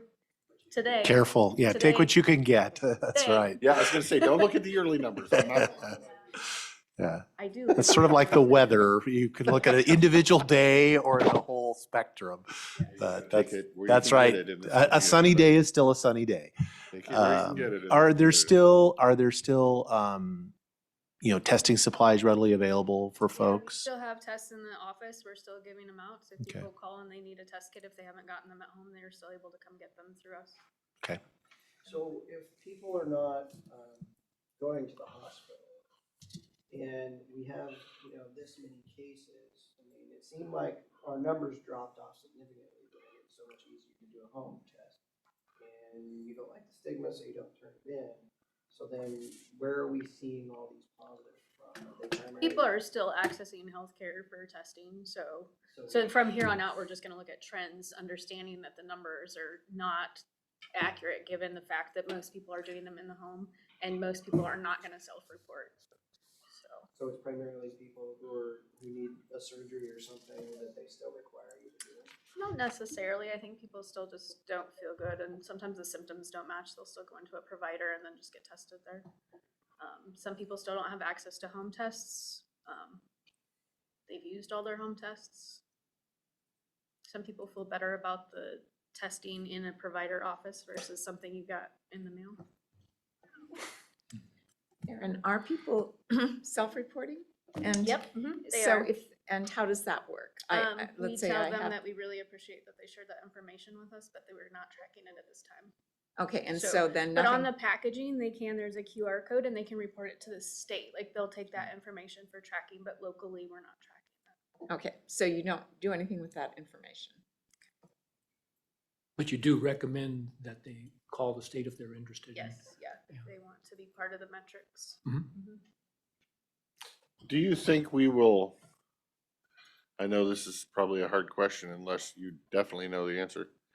Do you have any thoughts that we will eventually know the data that we haven't been able to know for the last couple of years as far as age of deaths and percentage of comorbidities on those deaths? And has there been any talk in any of the bigger circles that they're eventually going to release some of the data that we haven't been able to get so far? I think you'll get more aggregate data as far as comorbidities. That's not ever local data that I'll have for you, but because Unless they're willing to release it at the state level, and so far they haven't Yeah, been so able it's to. gonna come from, so when you look at deaths, like they'll look at death certificates and they'll look at those comorbidities. comorbidities, and then they'll do research on that.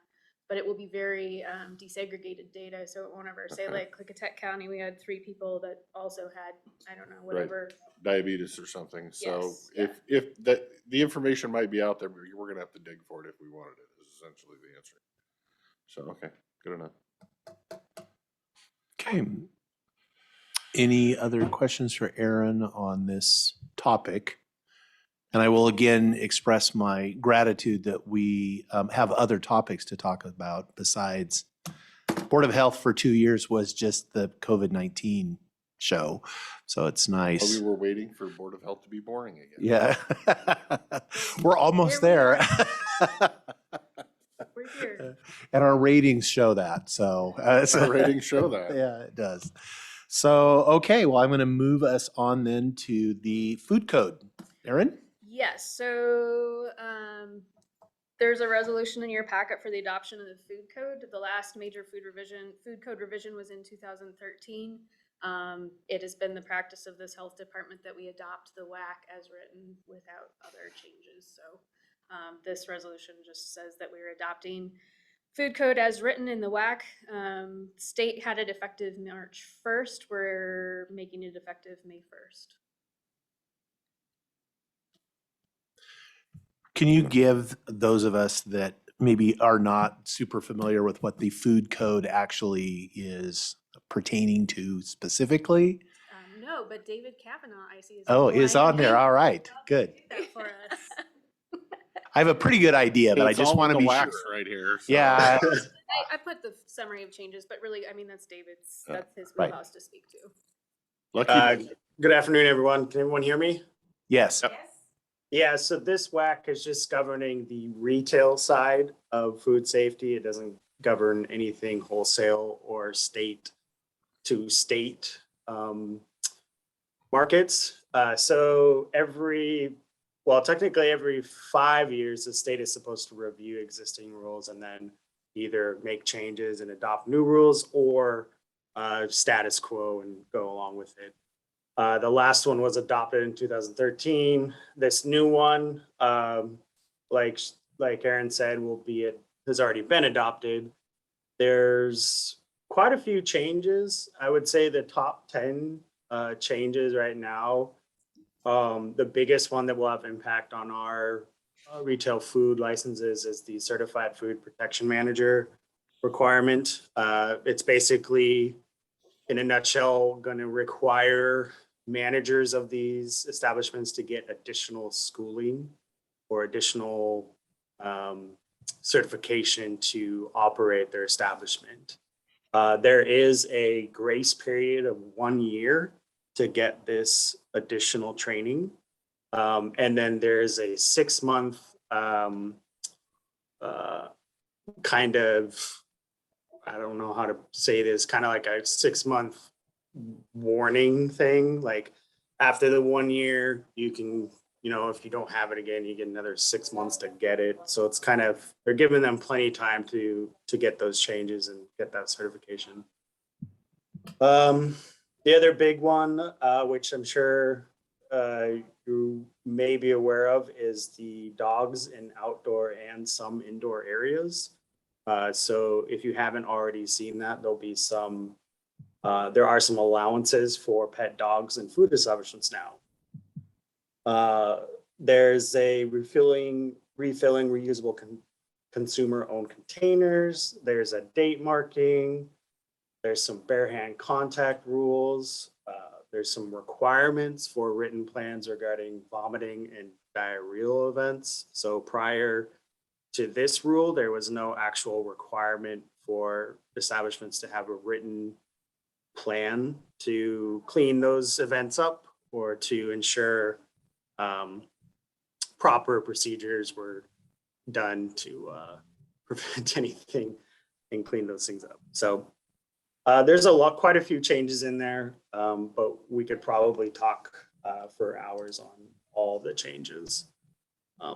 So this rule specifically addresses your retail food establishments in the county.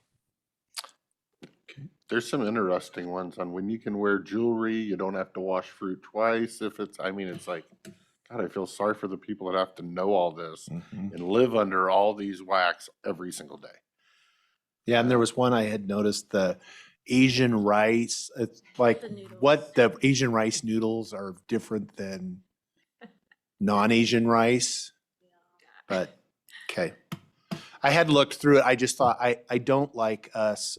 I never like to adopt by reference something that we haven't even had a brief or some discussion on. So I was not showing my ignorance necessarily. It was more procedural. Okay. Thank you, Mr. Kavanaugh. That was For I that was- riveting testimony. for that sir. riveting testimony. Hopeful that I All can right. on my own. Thanks. Thank you, David. Yes. It was helpful. Okay. Any questions on the food code? Have you heard much back from establishments on these changes? Oh yeah, you're David. sorry. David, have you heard much back from establishments on these changes and how they feel about them? Only a few things here and there. I think most of our establishments, one, or may not be aware of the new food code that's coming out.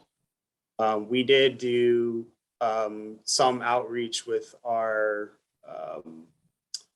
what's that called? It's not Survey Monkey, but the other one that we use, MailChimp. So there is some communication about the new rules coming out, but we haven't heard a whole lot from operators themselves. There have been a few that expressed their concern with the additional certified food protection manager requirement. What we're doing internally is we've already created a complexity schedule based on what they serve or make in their restaurant. And then we will be applying that to what we call complexity level 3s, and it won't be applied to 1s or 2s. So if your operation doesn't really need it, we're not going to require it. So there is some, but not a whole lot of communication coming from the operator side. So what's the difference between a 1, 2, and a 3, if I may ask? Well, 1s are basically prepackaged foods or cold holding prepackaged foods. 2s can be cook from raw for service. And then 3s pertain anything that might do cook, cooling, reheat to serve, or more advanced practices like what they call roping, reduced oxygen packaging, a couple other services that might require variances. So if you wanted to cook food undercooked, you would need to be a level 3. If you're doing something like large amounts of food and then cooling that down and then reheating for service, you would be a level 3. And that's kind of where we draw the line internally on 1, 2s, and 3s. Okay. Learn something new. David, can you hear me? This is Sue. Yeah. Yeah. Is there any reason that we wouldn't, that you would recommend we not pass this motion? Do you want to share any hesitation on your part with us? No, I think the grace period, the one year grace period should be enough time for operators to get on board with the new rule. I think some of these rules make a lot of sense, like refilling reusable consumer-owned containers. There used to not be any rule about bringing your own container to a coffee stand and allowing them to refill it. I think this is a reasonable rule, and now you can do it without getting in trouble. Not something that we would be hugely concerned of as an inspector, but the old rule didn't allow operators to do that. Also, depending on your opinion of dogs in restaurants, some of these places have outdoor seating where the dog will never enter the establishment. And a lot of people bring their dogs to wineries or to restaurants and like that outdoor atmosphere.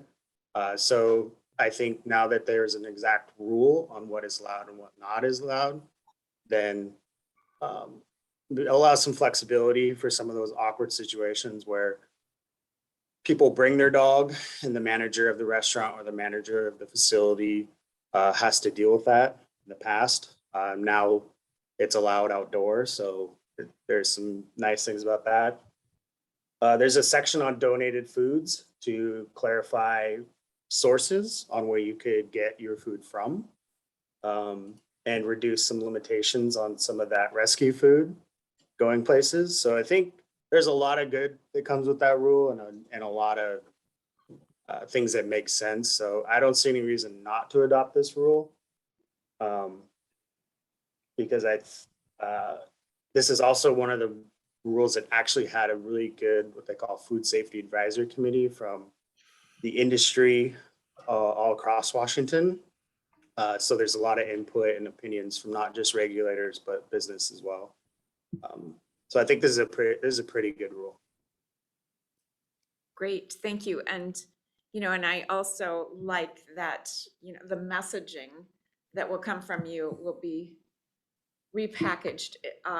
Reading documents like this are tough for anybody, and to try to make that more accessible to our businesses in the county, that sounds great. So thanks for the work you're doing with that. Yeah, we're working on trying to be more communicative too. We've set up MailChimp so that operators can, if they choose to, sign up to get newsletters, and hopefully we'll be back to those seasonal newsletters that'll give them heads up on things we're hearing around the state, or they can also sign up for recalls and a couple other stuff too. So. Thank you. Okay, any other questions for Mr. Kavanaugh or Ms. Quinn? No question for Mr. Kavanaugh. I do say that after reading all of this, I will never go into the food business. Yes. Talk about overburdensome regulation. At least now I know where you can wash a dog bowl. Not in the food It's in there. establishment. Yeah, it tells you. Because you weren't allowed to wash the dog bowl before, and and it's just thank God this board is not into overburdensome regulations.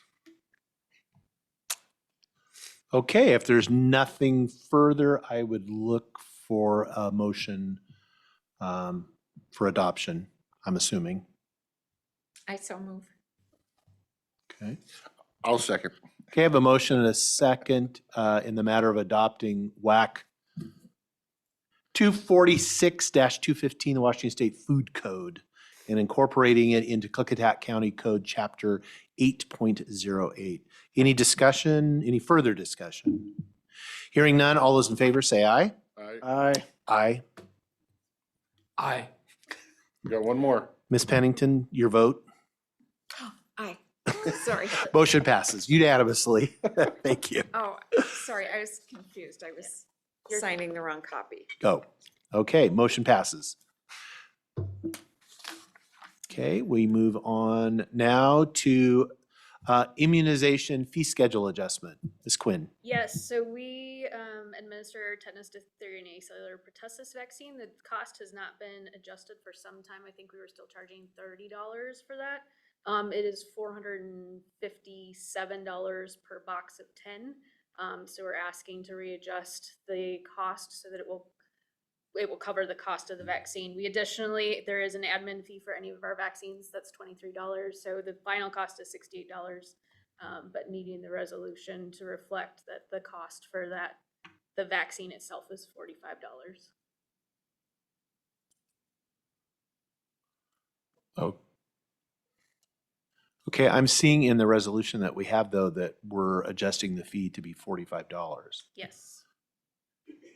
All immunizations have an administrative fee of $23, which is Oh, that's not, so that's a different. That's a different beyond resolution. the, okay. So the point is the price is $68. I don't want to get that confused, but I need the resolution that says the actual cost of the vial of vaccine is $45. Okay.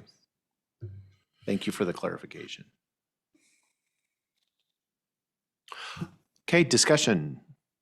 If not, I would entertain a motion. Went in yesterday. Yeah. Yeah, it just cost you $50 extra. The cattle vials are way cheaper. It technically is only a $10 cost difference from yesterday.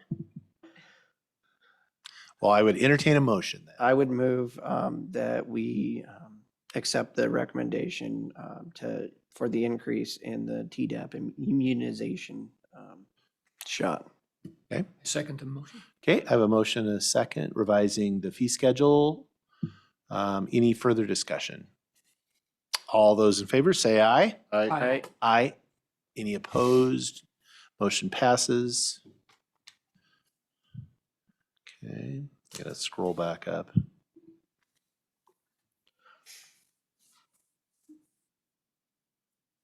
Okay, next, adoption of meeting schedule. Ms. Quinn. Yeah, so this is just this meeting schedule for 2022. It's a quarterly meeting schedule. I like to just have that posted. It's cheaper for us to advertise as a group, but remembering that we can have a Board of Health meeting anytime anyone, commissioners, Board of Health members, director, health officer requests, so. Okay. And we've already adopted this schedule, haven't we? We have not? I Okay, don't so think we will. formally adopted. We Okay. discussed We it, just but didn't discussed it. As a Board of Health, correct. Did we Okay. used to do it in the mornings last year? Thought that they were like- I don't know. We had them so much, we did them all kinds of times. Okay. Yes. Is there a preference? I mean, we're here all day. Is there a preference for you guys, whether it's mornings or afternoons? You know, Yeah. yeah, and this won't affect me personally, but for a while, we were meeting on the other side of the county. Yeah. Every other meeting. And that is a convenience obviously, for people who live. On the I was west side. actually surprised to see you both here today and not on Zoom, so I don't mind seeing you on Zoom. I understand it's a long drive in here, so if you want to be on Zoom, I'm okay with it. Well, and it's a great option. I think, because it's actually my last Board of Health meeting for a while, and also Paul has never been to one in the chambers, and so anyway, we thought it would be a good time to come. And it's spring. And it's spring. And it's a lovely drive. Yeah, it is. Mr. Chairman, I make a motion to adopt the meeting schedule for the Board of Health for 2022. Second. Okay, I have a motion and a second on the meeting schedule as presented. Any further discussion on that? Hearing none, all those in favor say aye. Aye. Aye, motion passes. Okay. Board of Health update. Yeah, so just to follow up with the conversation that we had last time, the 1st of July, we do have to change the makeup makeup. of the Board of Health. So I included in your packet, we had talked about the position description last time. I've updated that and I'm looking for feedback. We updated how to fill a Board of Health vacancy, which reflects the direction of the RCW on how to advertise and when and where you will advertise, or I'm sorry, with the WAC. And so I've included all that verbiage in there as well. And so just feedback on that. We did talk about utilizing the same Board of County Commissioners application for applications. And so that information is all in there. Sue and Paul and I sat down and went over just a list. One of the prescriptions of the RCW is that we do have to ask standard questions. And so did put some interview questions together for your review. And then lastly, there is a resolution addressing the makeup of the Board of Health that reflects the changes that are prescribed by the RCW. Okay, thank you. Discussion? Yeah, so the resolution, just to inform you guys, the one that's in our packet doesn't list that veterans piece on number 3. The 3 qualifications, health officer, health person, and then community engagement, whatever. And then that bottom section. So it didn't, and I reached out to Erin and she included the active reserve and retired into option 3 as per the RCW and sent me a fresh copy of that, and I appreciate that. I have no problems with that, but figured we'd be discussing the position descriptions and questions with that. So I guess I'll continue on with discussion on that one. I guess where I have concerns is not so much me understanding it it's if we post this on the website for people who may be interested. Again, when you go down and list who qualifies and why under the RCW, and you get to essentially item 3 or C in your issue here, it's individuals shall represent community organizations or groups as defined by the RCW. If this is going to be posted on a website, I would prefer it actually lists the meat and potatoes, so people can look at it and go, that's me, or that's me, or that's me, or I'm not there. Versus having to go do a Google search on what RCW is what So you, to see if they qualify. to your point, which I agree on, you all got a PDF version in the doc I have, it's all linked, so you just have to click it, but yes. So if it was, if I posted my version on the website, they're all linked, so it just goes straight to all of those Okay. definitions, but absolutely I can make those specific ones up front. I just want it as easy and as transparent to the average Joe citizen as possible. If that means a few more words, I would prefer it that way. That's fine. Anything that's underlined is a link to the, when you don't have the PDF that goes straight to that reference. Other than that, on your position description, I didn't have any issues. Okay. I will.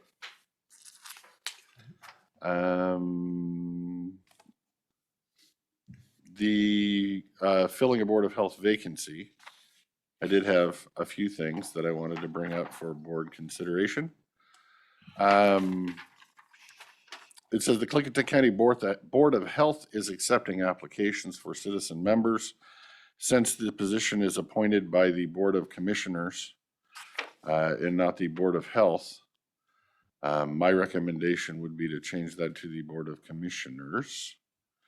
The second thing I'll note is all applications shall be interviewed in a panel format by the Board of Health. And I would revise that back to the Board of Commissioners, as we are the only ones elected by the public.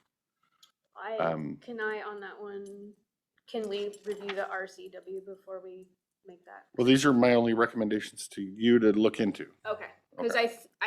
I could be wrong and I'll let you know if I am, but I think it actually says that they have to be interviewed by the Board of Health to be recommended for the commissioners for appointments. Okay. But I could be wrong, but I got it. If that's the case, make a note, tell me that's what it says, I'll believe you. Okay. And then where did I have? Oh, and the other one was in your questionnaire. Again, it goes back to the same issue I had before. Please describe your qualifications with the positions in respect to the categories identified in the RCW. If somebody's filling out an app, I'd kind of like them to see what category they fit in just by reading the definitions versus having to click a link. I mean, it's just Too easy. trying to make it easy for them and not strenuous. That might take up a lot more space. A lot of space. Well, it's only this big.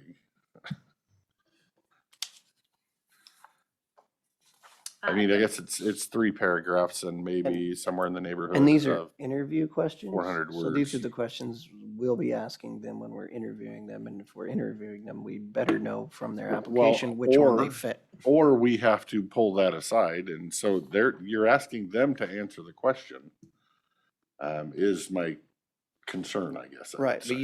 but they should already know where they fit because they filled out the application. Now we're asking them to describe the qualifications. So tell me more about you and how You fit as a, military serviceman. I guess I could go with that. If there's an issue, we can change it later. You know. I just like to say thank you for all of your hard work working on this and getting us ready for July. Do we anticipate, and I didn't remember seeing it, that we're going to be the terms, as far as the length of terms in there, to get those on some where we don't have, because I think it's always a bad idea to not have continuity, where we should have the members rotate. I mean, because the Board of Commissioners is general, I mean, that's a set number of, which does change on a rotation or not, depending. But the Board of Health members, the term will be a certain length of time. I don't want the 3, I think it's a bad idea to have all three of them come due at the same time, all at once. We need to do it so they're always rotating through. And we need to kind of think about that as far as logistically how we Is do it a that. 1-year appointment or a 2-year? It's a 2-year appointment, so Paul's is not up until December, so he's gonna just not fill that seat until his comes due. So then you have one that starts in July, one that starts in December.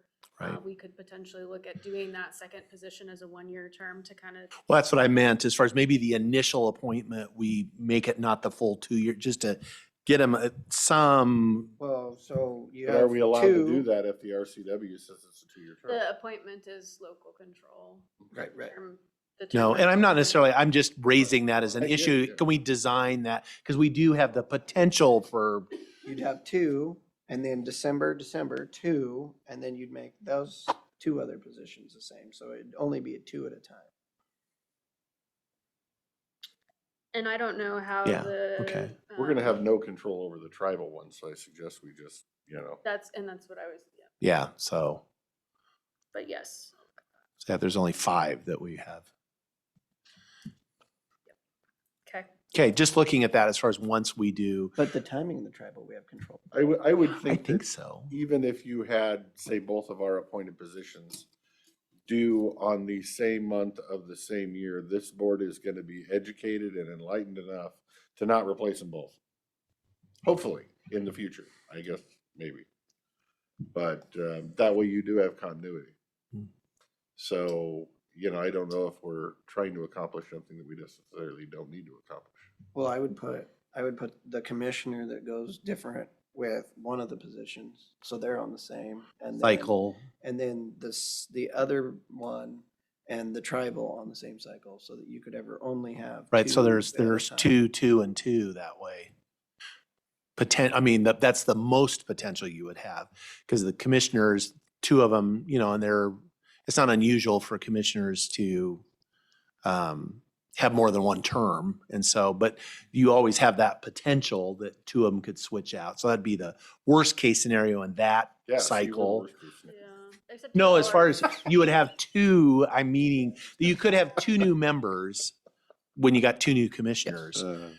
The next time you could have 2 new members when the other commissioner was, That's where I was. and going. then Put that other and put the other set in between those. But put the new commissioner, or the single commissioner with one of them and not the tribal. Right, right. Yes, that was my That's what Jake was, recommendation. the point he was making. That's fine. I was just looking at it that, because each time you have to do appointments, they gotta write it up, there's more paperwork.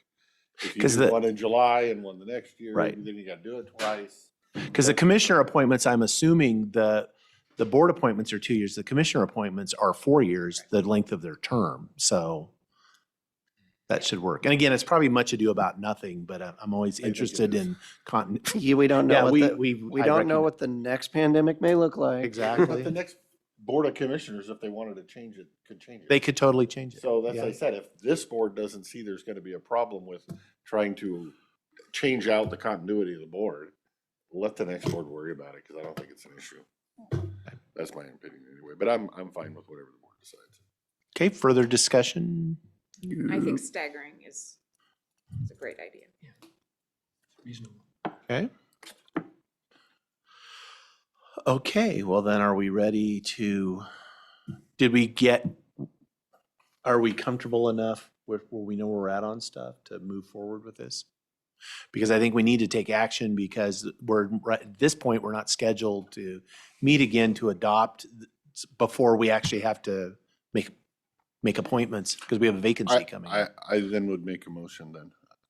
So my motion would be to accept the resolution or the ordinance as presented with the change for the veteran, as given to us, and then accept the work instruction and the position description pending review of the RCW on that review by the Board of Health. And if that's in the RCW, my motion is to accept all forms. Okay. A little messy, but Why don't you second it? You're here. I'm trying to get you more involved over there. You're doing better. Second. Okay. Okay, I have a motion and a second, which the minute taker will capture. Yeah, sorry. Got it. All those in favor of the motion say aye. Aye. Aye. Aye. Any Aye. opposed?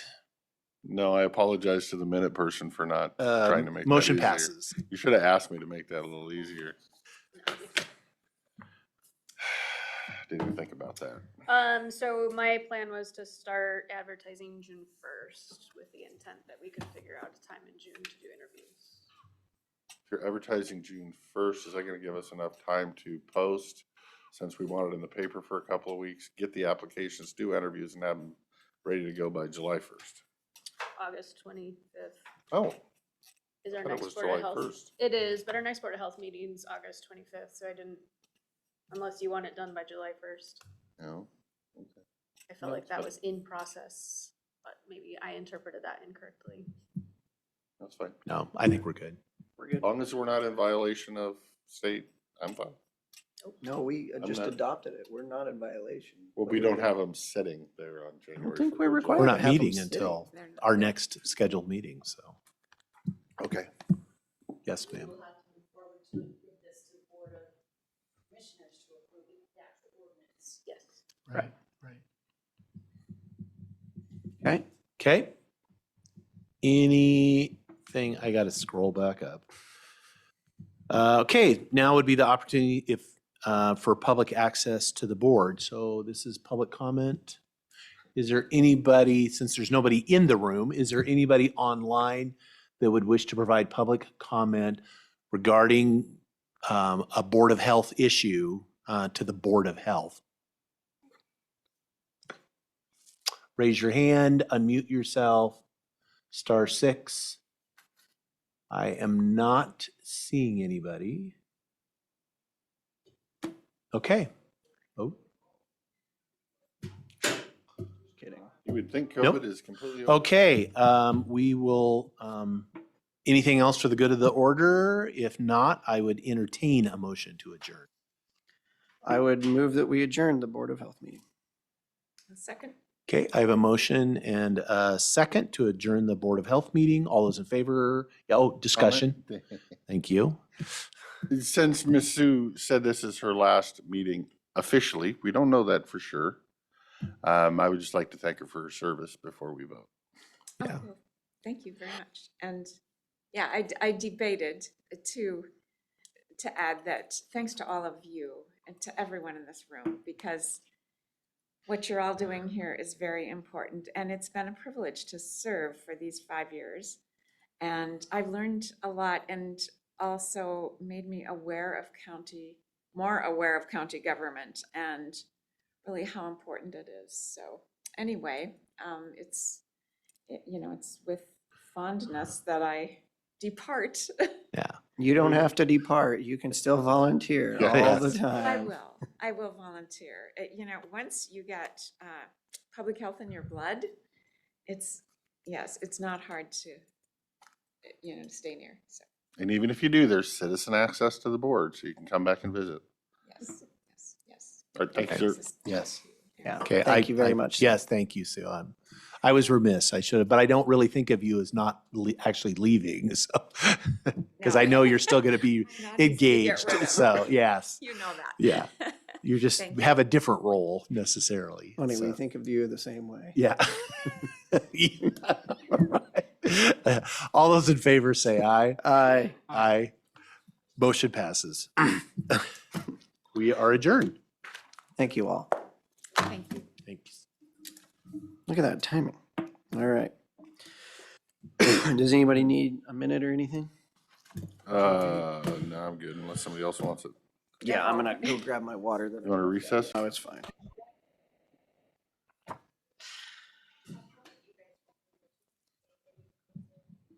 No. We are resuming the Board of County Commissioner meeting, and we are going to move into Code Compliance Officer Lynn Pratt for an update.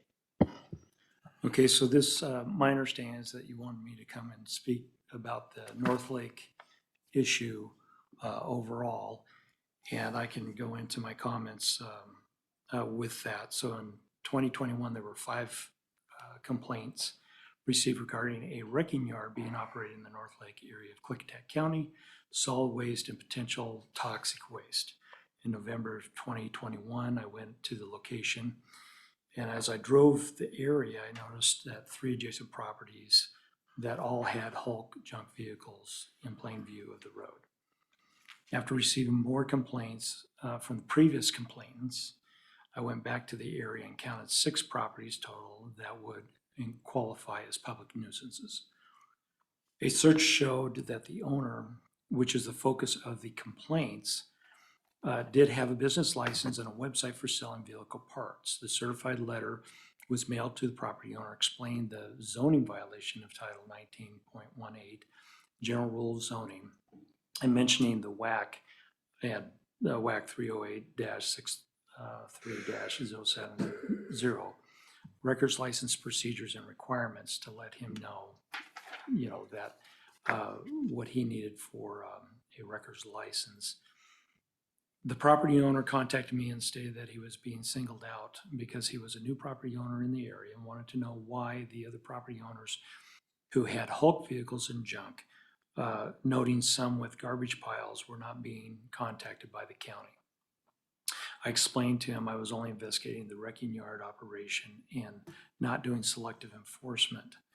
He stated most of the vehicles were owned by him, and it was only a hobby business, and that he had friends that he and his friends did on weekends. He said that he bought the property specifically for this and asked what he needed to do for compliance. I told him that he would need to apply for a change in use for the property, and if granted, he would need a site obstructing 7-foot fence around the perimeter of the operation. The property owner said that it would cost him about $20,000, which he did not have, and would dissolve the business. He later emailed me a copy of the Washington State Department of Revenue notification that the business was dissolved. My response to the complainants pointed out the issues with the several other properties in the area, which some appeared to be in their condition for years, if not decades, and I was willing to investigate all of those in violation of the county code, but I have been directed not to do selective enforcement. Also, the Department of Ecology was the agency to contact concerning toxic/hazardous waste. Note, after 2 conversations and review of photos by DOE, Department of Ecology, they've notified me that there is no evidence to show that there is a level of activity on this property that constitutes a toxic waste hazard. Selective enforcement would clearly be the case when several of the complainants have acknowledged to me that there are several other properties which they know about for years and they pass by on their way to their properties that are public nuisances. As of this date, no other complaints have been received on other properties near the property in question. I agree that the primary property in focus is a larger eyesore in the number of vehicles that are visible. The question that I have for the County Board of Commissioners: does code compliance proceed with a nuisance abatement investigation on the one property owner which has received the required complaints from separate independent parcel owners within a 5-mile radius? And then I asked you just to view the abatement process form that I have in the back there. It is my opinion that if the owner does place a proper fencing in the nuisance issue will be resolved, but the selective enforcement issue will not. Do you feel that, being as that the other one is, the ones around it, I haven't driven up there yet, I was planning to do it, but I ran out of it. Do you feel that we know that this is the worst one, and it's the one that's growing the fastest, and it has 5 complaints from the neighbors. Yes. And it was also operated as a commercial business. Correct. Do you feel that the commercial business aspect changes it from being selective enforcement? I don't believe that whether it's a commercial business or not, if we're looking at enforcement on a nuisance abatement, because they can't have a wrecking yard legally there anyway underneath the county code. The Washington State Patrol has told me that they do not issue wrecking licenses if the business is not in a proper zone. So, you know, with that said, to code compliance, it doesn't matter, you know, whether it's a commercial business or not. If it's in a commercial zoning where it's allowed, they still have to have that 7-foot fence anyway, you know. So if the property owner does put up a 7-foot fence that people cannot view the vehicles behind the fence, it resolves the nuisance. Now they may say that the fence now is a nuisance. I don't know, because you don't have, and I don't know if there's any HOAs preventing fencing there. That's not, you know, that's not for me to delve into because that's civil. That's strictly a private deal. So, and in some of these properties, you're looking at garbage buildup on some of these properties, not just, you know, Hulk vehicles or vehicles that somebody's stripping that they're working on. You're actually looking at household garbage. Some of it is caved in buildings. Some of them are buildings, hazardous buildings. Some are dwellings that there's no way they could have a permit for. Are any of these issues that you're noticing owned by the people complaining about this automotive guy? No. Yeah, none of the complaints that I've seen are ones that have nuisance properties. But they're only complaining about the new guy that moved into the neighborhood and not all the old tenants. Yeah, that's all the other the complaints. focus of the complaints, yeah, is the new person. And it does, you know, in the comments that were made to me by these adjacent property owners, that it devalues their property. Obviously, I'm not here to say whether or not that's true or not. I have no doubt that may be, but the value of the property, you know, is also a concern for adjacent property owners. Has any of the 5 complainants mentioned to you why they haven't filled out a complaint for the other neighbors? There was an email in the complaints, no, but there was an email by a complainant that was sent. And in that email, I think the gentleman had said that those properties are farther away from him, and this property, I think, was right adjacent to him.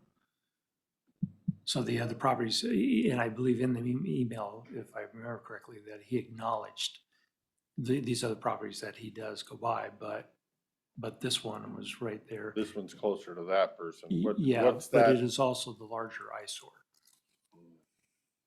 Where are the other 4 complainants in relation? Are the other ones farther from them too? Is this guy closer to the other 4 complainants too? Well, I think all of those, I believe that all the complainants have to drive past this property, all of these properties, you know, when they're coming and going. Now, some of the properties that I've noticed as I go further in, maybe after some of the complainants' properties, several of the complainants are absentee property owners. So they either use it as recreational weekend type property, or they're looking to build. A couple of people have said, hey, we're looking to build here. Other folks, from what I gather, were investment properties in that they're trying to sell the property. Which, for information for my seatmates, when I was moving here 6 years ago, 2 areas I looked at were Woodland Road and quickly decided, yeah, no. And the second one was North Lake Drive, and I said, yeah, no, for the same reason 6 years ago. So And this gentleman just, ongoing. yeah, this gentleman moved neighborhood. in, I believe it was 2021, I think is when we started getting the complaints on that. Yeah. we started moving the property in there. I don't know when he bought the property, but when he started moving the vehicles in there. Thoughts?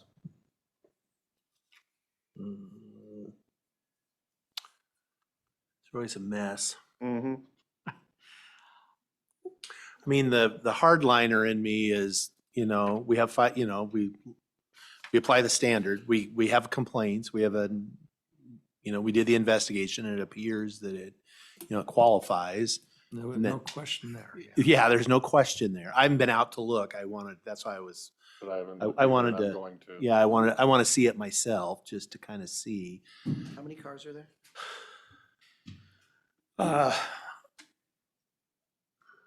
I'd have to go back and look, but I believe there's between 20 and 30 vehicles. He even has a motor hoist out there as well. And then there's some RVs and a job shack. So I guess my perspective, we have the complaints. Complaints are valid. We have a person who's conducting a business, a wrecking yard, without going through the proper procedures. They moved here to do this. Granted, they don't live here. They're just here on the weekends accordingly.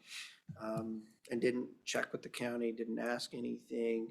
And it is impacting the neighbors. I'm sure they're, potentially fire hazards, everything else as you're chopping these things up. It'd be hard not to move forward, with an abatement or, the threat of the abatement. And hopefully he will pack up and move his operation somewhere where he can legally do that. That would be, of course, the best thing. Yeah. Is there, you say 20 to 30 cars, I'm not familiar with the specifics of our code as far as the 7-foot fence. We know that, if that's a requirement for the commercial activity, it's irrelevant because you cannot have a commercial, there's no way to make it legal in the zoning that it's in. So it would be more of a question of if it's out of sight, then it's not a nuisance anymore. Nobody, it seems like in your comments, it was, it's going to be $20,000 to build. I'm not aware that there's a requirement that the fence has to be the perimeter of your entire property. It is so that you don't see whatever the eyesore is. The perimeter, so it's for the operation. Yeah. Not the perimeter. Right. Yeah. And But- I made that clear to him when I talked. to him. 20,000, I know we've had 20,000. inflation, but that's No, for a 7-foot tall fence going around that's visual around the property that size, you're not doing that for 20,000. yeah, well, these lots don't look that big, but anyway, it just seems like a lot of money. That sounds like, that's always an easy, it's just a fortune, I can't do it. And, for me, the issue with there's other properties that's not really relevant in that we have a complaint. That is, it's a proper complaint. It was filed with the correct number of people. We deal with that. And if they choose to not complain about each other, then that's really we're not going to go into it. I don't like the idea of us going out and finding things because we can find nuisances easy anywhere we want to look. So unless we're, sure. exactly. Yeah. And so, yeah, I don't see that we really have an option without not moving forward. And I'm not here to defend not to enforce it against the one property owner.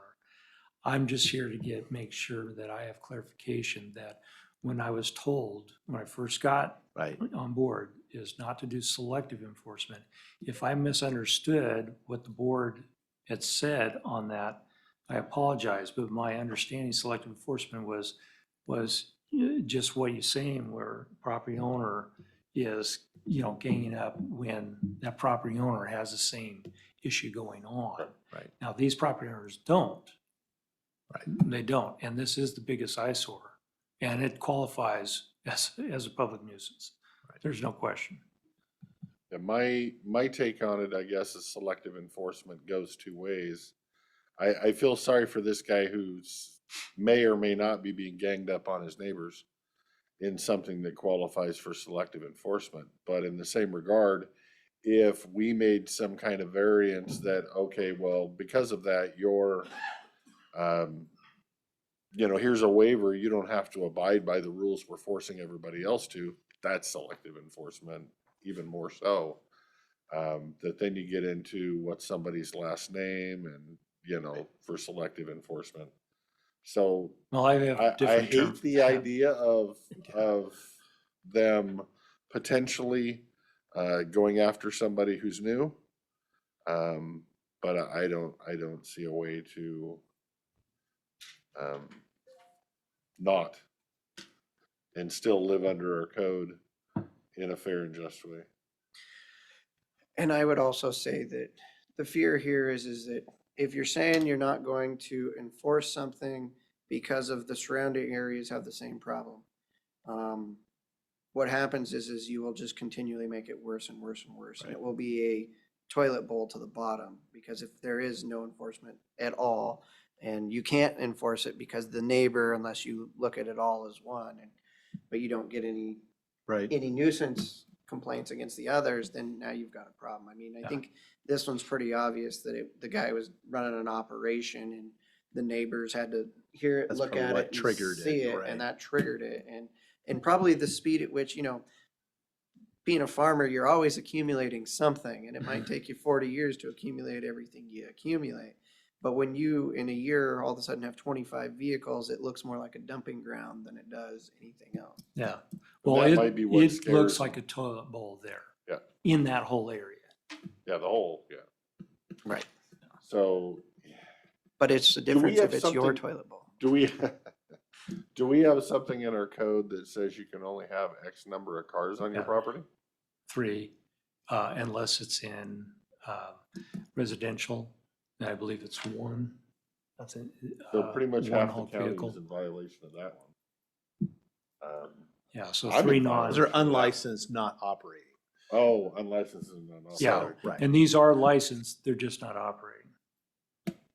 These are all, and he's telling me that these vehicles are in his name. It's his hobby deal. I said, I have the same worry that I think his neighbors do, is if it got up to 25 that quickly, is it at 100 in a year from now and he just walks away because he's stripped them dry? And I have an appointment, is it tomorrow? I think it's tomorrow, it was Wednesday, right? I have an appointment with that very thing where we started with over 100 vehicles. I'm going out there because he's telling me he's got everything moved off there. So on another case. Yeah. So, Well, hopefully, yeah. if you start in on this case, this guy will do the same thing. He'll either move on or he'll take him because you can make good money out of him down in Portland. Yeah, And I then, think we have to move forward with it. I Okay. just don't see another way. yeah, agreed. Okay. Consensus. All right. Thank you. On this issue, I do have a legal question. The clerk sent me an email that one of these complainants who has an attorney would like to talk to a county commissioner, which it is in District 2, by the way. I did not respond because they do have an attorney. And I'm always leery of somebody that has an attorney and threatens to sue and then having a conversation with them. Is it good practice to not have said conversation with Joe Citizen if they have an attorney without counsel present? Or how should I proceed with that in the future? What would be your legal advice for protect the county? If the constituent has retained a counsel, the counsel has sent a lawyer to threaten litigation. It's usually not beneficial to anyone to sit down with that person. That's what I thought. They've already made the choice of how they wish to have the relations with the county. Yeah. So would it be okay, because I hate ignoring people, to just send them an email that says, I'm sorry, since you have counsel, kind of what you said, or should they just be ignored? It's really up to you. I mean, I would strongly caution you not to meet with them and their counsel. Right. That probably wouldn't be the best practice, but, if you wanted to meet with them one-on-one, just keep in mind that, they're obviously looking for some sort of advantage or something they would use as leverage, so. Or to put me on the stand later? quite So, possible. yeah, okay, Not a lot of upside. okay. Could I just, that is in a different case. That's not what we're talking about here. It's kind of relevant. But it is in a case where I'm moving forward and I actually, the landowner that the violator has agreed, and in 2 weeks, he says, I can come out and he can show me that he's got the garbage pile gone. Oh. And he can show me that all of the vehicles except for 2 are running vehicles and they're all registered to him. Oh, okay. See, So, that's good news. I still needed the legal advice for the next time this happened. well, I understand. I just wanted to clarify that. That was, You know, that was a Woodland Road thing, if I'm remembering right, and this is a. Okay. Yeah. Any other questions? Thank you for everything you do, sir. and I have an email for you. So. Perfect. I'll look forward to it. All right, we are going to move on to our fiscal manager, Jen Bartley, for her quarterly update.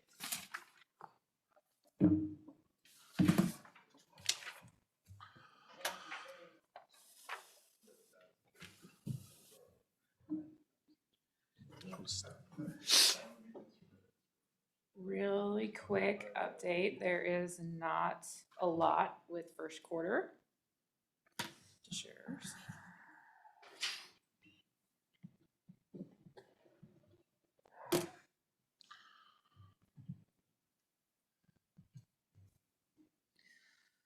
But I really didn't dive into revenues at this point because so far in the first quarter, it's not really pertinent to what we're going to be looking at for revenues. Everything that we'll be looking into with revenues is going to start happening in the second quarter. So I didn't spend a whole lot of time there. But I did pull together expenditures. This would be the general fund, currently sitting at 23% of budget total. Everybody, nothing stands out at all. Everybody's well under budget at this point in time where they should be, well under 0.25%.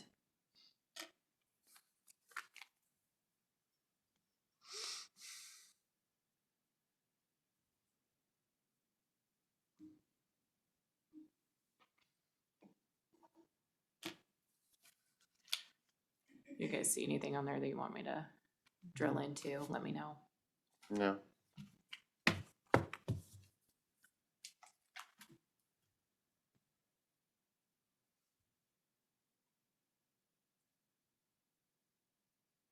So you see no issues so far? You, Miss Lee, do you Based on remember what we limited data. budgeted for left board? That's good news too. It hasn't already. Yeah. I was gonna No, say, we're like, gonna be for over first quarter's because just we like, changed that retirement thing. I'm just trying to give everybody a ballpark on what we think we might be over. Since, I mean, if I saw well, we somebody changed really the spike well housing over or the 25%, I might be like, assisted care. Mhm. Oh, that's right. That's just. But the okay, fact yeah, we're yeah. 25%, we spent You're right, 23. okay. Yeah, You that's might have an that's a issue really over good there, data but we'll point to get to have. that later. Okay. If it was 28 or 30, that would be a problem. And this is with the updated expenses with the expectation for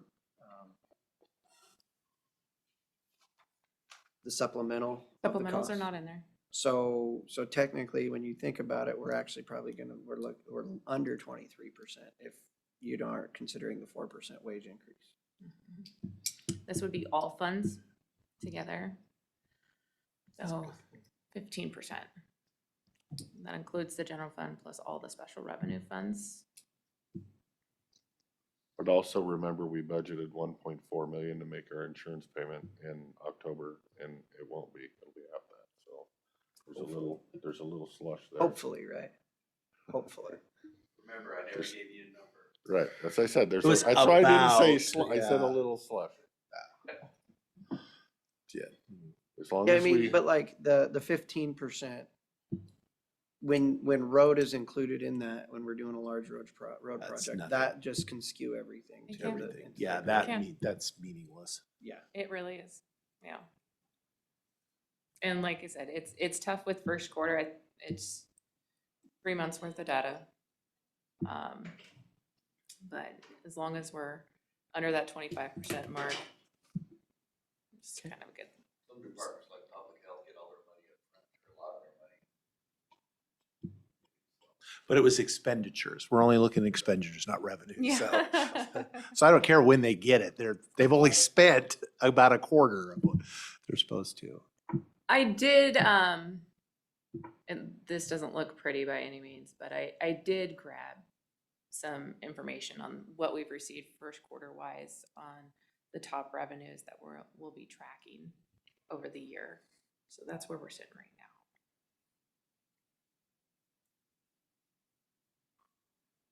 First quarter sales tax looks big.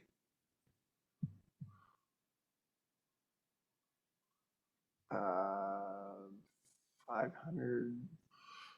Well, if we're normally at 1.3 or 1.2, and we're thinking the change is gonna put it at 1.6, double, yeah, I guess, No, because you're looking at Yeah. 3 million for your budget. right? Well, Right, because there's other. But you don't in the there's- first quarter. The first quarter is only the original old number because it didn't qualify in the first quarter, our second bump. So Right. that number looks actually big for the first quarter of the half that we always had, Right. So is my that'll, point. yeah. If we only ever got 1.2, that number should be a quarter of 1.2. Or 3 million, and or 300,000, and it's well higher than that. So if we would have got it done a little bit earlier, it would actually been over 1 million. Yeah. Yeah. That's what I'm saying. So the number is, that tells me the sales tax is trending higher than even we forecasted. Because that number is just based off the regular 1.2 we've always got. And then the And rate it's a looks quarter really of the low, though. 1.2. So theoretically, a quarter of 1.2 is 300,000. So it should only be General 300,000. fund For the is general fund. different than Oh, that's REIT Right. to okay. the 'cause other that's two in the other. funds, So which is 1.5. that's a big number when I was expecting to see somewhere around 300,000. Right. It's So nice to it's see the encouraging 1.5 for that's quarter already 2, 3, and 4. 600,000 over though. Yeah, 600,000. The REIT was a nice Big. Christmas present. One thing, in addition to what Commissioner Christopher said, the insurance, we're only paying 10 months. Because we're gonna ride out the current carrier for this year, and they're on in October. So in addition to any savings between the two plans, the payment this year will only be 10 months instead of the full year. But that means that if we are gonna be paying less with the other one, that only is 2 months of less payments. Right, so we'll have that for sure, plus whatever, up to the 700,000 estimate. So there will be a significant savings. This We year. just don't want to have a gap of 2 months and roll the dice. Roll the dice. Big guy. Yeah. You think your stress balls Oh, hard yeah, now. We're gonna have a little roll the dice on the Everybody stay. automotive coverage, probably. Yeah. No, are you gonna move on? Are you gonna do the one I went in and talked, the county one? No, I'm only here for Are quarterly you only here for update. that? I had a That's question not- for him on That that is one. not my jam. Okay. Oh, Got I more? was trying to get Nope, some that's it. All right. Real quick. guidance then. Guidance No guidance for me. for what? Oh, Well, she also did the summary for costs for courts and whatnot. In what percentage is Goldendale and White Salmon and Hmm. Pigeon and whatnot. yeah. That's in that email forwarded. So I guess my question to her, which she didn't know, is where we were if the total county court costs are, say, 1.3 million. And let's just say Goldendale's 8% was our initial offer type of thing to Goldendale would be, hey, you need to pay 8% of 1.3 million. I mean, what are we going to approach them? So where the plan was right now is just today, we sent the smart sheet that Jen created that was been forwarded to us to all of the cities. And my plan was to give them a week to digest it and come up with it. And then I'd start setting up meetings about, okay, guys, now we need to start this negotiation. Right, but I'm trying to say where this negotiation, so are we as a county looking for anything up to, let's just continue with that 8%, that city to pay 8% of 1.3 million, and we're negotiating up to them paying their full share. And that's in your negotiation hand, or is that I mean, where are we going with that? I would think that the way she designed it was splitting up East and West District Court because they have different expectations. East District Court uses the posse, West District Court uses nothing. And so the way that she split it out, I think that it would be, the negotiation would be off of this, each district court rather than off of the total.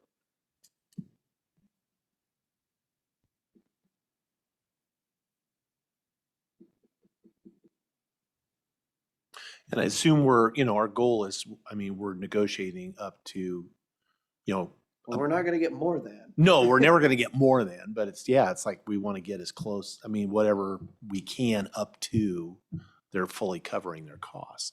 So I guess I'd say if you're saying East District Court is 771,000, and we're talking about Goldendale, since it's East District Court, you're looking at up to 8% of the 771,000. No, because if you look at what she created, Just, if I can, Jen, before you leave, if I gave you I've got some spreadsheets that the PUD produced for me on the wastewater plan. If I can just give you a copy and I need someone to run the numbers, kind of ground truth the numbers there. I'm sure they're fine, but it's always good to have somebody else look at them. Okay, I will do. Okay, thank you. So I guess I don't know what you're trying to accomplish here, and that's what I'm trying to figure out. let me pull it up. Okay, so it's pretty, oh, not this. Sign in with Google.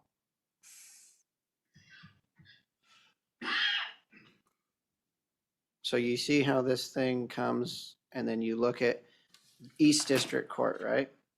And of the criminal filings of East County, 37% of that is East District. Okay, so here's your East District criminal filings. The total, 37% are with the city of Goldendale.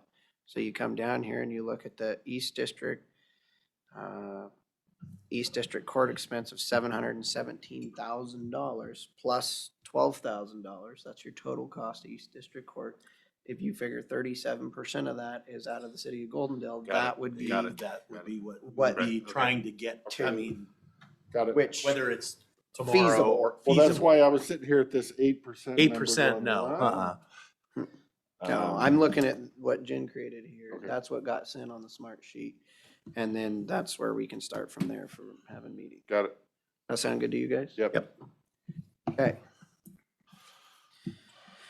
Moving on, You're gonna have them make first offers, and then, kind of thing? and then or- laugh? No. Yeah, well, No. that's probably what we'll end up doing.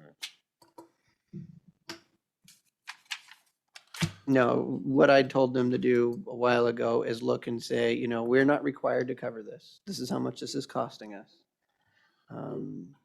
Granted, there's, fixed costs that wouldn't change, but this is the cost. Why don't you look to see how much it would actually cost you if you want to do it yourself? And then we have two numbers that you can now say, well, now we can. I'd say my only concern is yes, I want to be fair, but we're looking at two different fiscal entities and two different, one city is a heck of a lot poorer than the other one, who can, run off and buy houses to sell snow cones. But you still have to be fair in your application. So I get it. Well, and you also have to, the prosecutor, there's a different prosecutor for each side. The prosecutor up here is prosecuting more cases than down there. That could be a lot of different factors, and, those expenses go throughout the entire system, right? So I think it'll be a good discussion. Shall we move on to consent? Yeah, I was good, if we're good. Yeah, you good? Okay. Yep. Mr. Chairman, I'd make a motion to approve the consent agenda, all 7 items. I would second the motion. There's been a motion and a second to approve the consent agenda with all 7 items. All those in favor signify by saying aye. Aye. Aye, motion carries. Mr. Chairman, I make a motion that we pay the accounts payable warrants in the amount of $160,831.97, and the payroll benefit warrants in the amount of $0 for the date ending May 2nd, 2022. Second. There's been a motion and a second to pay the bills. All those in favor signify by saying aye. Aye. Aye, motion carries. We're getting lower on the old Zoom. Been a riveting discussion Okay. back. I'm assuming we were when Lauren came in, we didn't have any issues with signing the letter. No. Kristen. You don't need a motion on that. It's a correct? big Yeah, chunk of this is change. just- We noted on the minutes that it's for correspondence. That was one of the questions I had in the email is I wanted to know the price range. That was shocking. Oh, yeah. Yeah, I asked him that one as The well. number. Yeah, a lot of, well, no, it's about the same amount they did on the last one. They just moved it up and bought the property rather than the same thing they got. Well, a lot of this property isn't even what I would consider farmland. It's grazing land on the side of hills, and it's the fact that the government has a program for that is just remarkable to me. Must be nice. All right, board pending, because it wasn't clear earlier, with the dollars, our portion of the aspect dollars, would it be a good idea to make a motion that we approve, those dollars to go to? If that's what we want to do, but I gotta know history. Why are we trying to do that? What was there a contract written originally? What is that contract? I don't know anything about it. There's a lot of information you can read if you would like, but it's quite a history lesson. Years in the making, Yeah. correct? Yeah, I would say as far as relevant to this question. Relevant to this question. This why do question, we there need- was a contract, there was an agreement entered into between the city, county, and the water district to transfer the water rights with reservations and, and again, we can get you a copy of the, Well, that was I'm fully amended in aware that 2012 we of get them that. all, but we reserve whatever. Right. 56% Right. for airport. Very good. Okay, Yes, so you've seen all that. oblivious. You're not oblivious. There was 1.2 million or something, and was the value at the time. Are we trying to say the value isn't 1.2 million now? For that No, I right, think or what's- what the issue we're trying to establish is, what is the value? What was the value or is the What was value? the value in 2011 when the contract was signed, or what is the value now? Probably, likely he's gonna do both. Yeah. And was that, we have to be able to prove to the FAA that we got in exchange. Didn't give something We away didn't in give something 2011. away. In 11. Right, in 2011, when. More than we got. More than we got. So was it a fair exchange? Dave's on his way down. Oh, Dave McClure. I was like, Fine. Dave's right there. I mean, David was is right explanation there. enough for me. Yeah. So I'm good.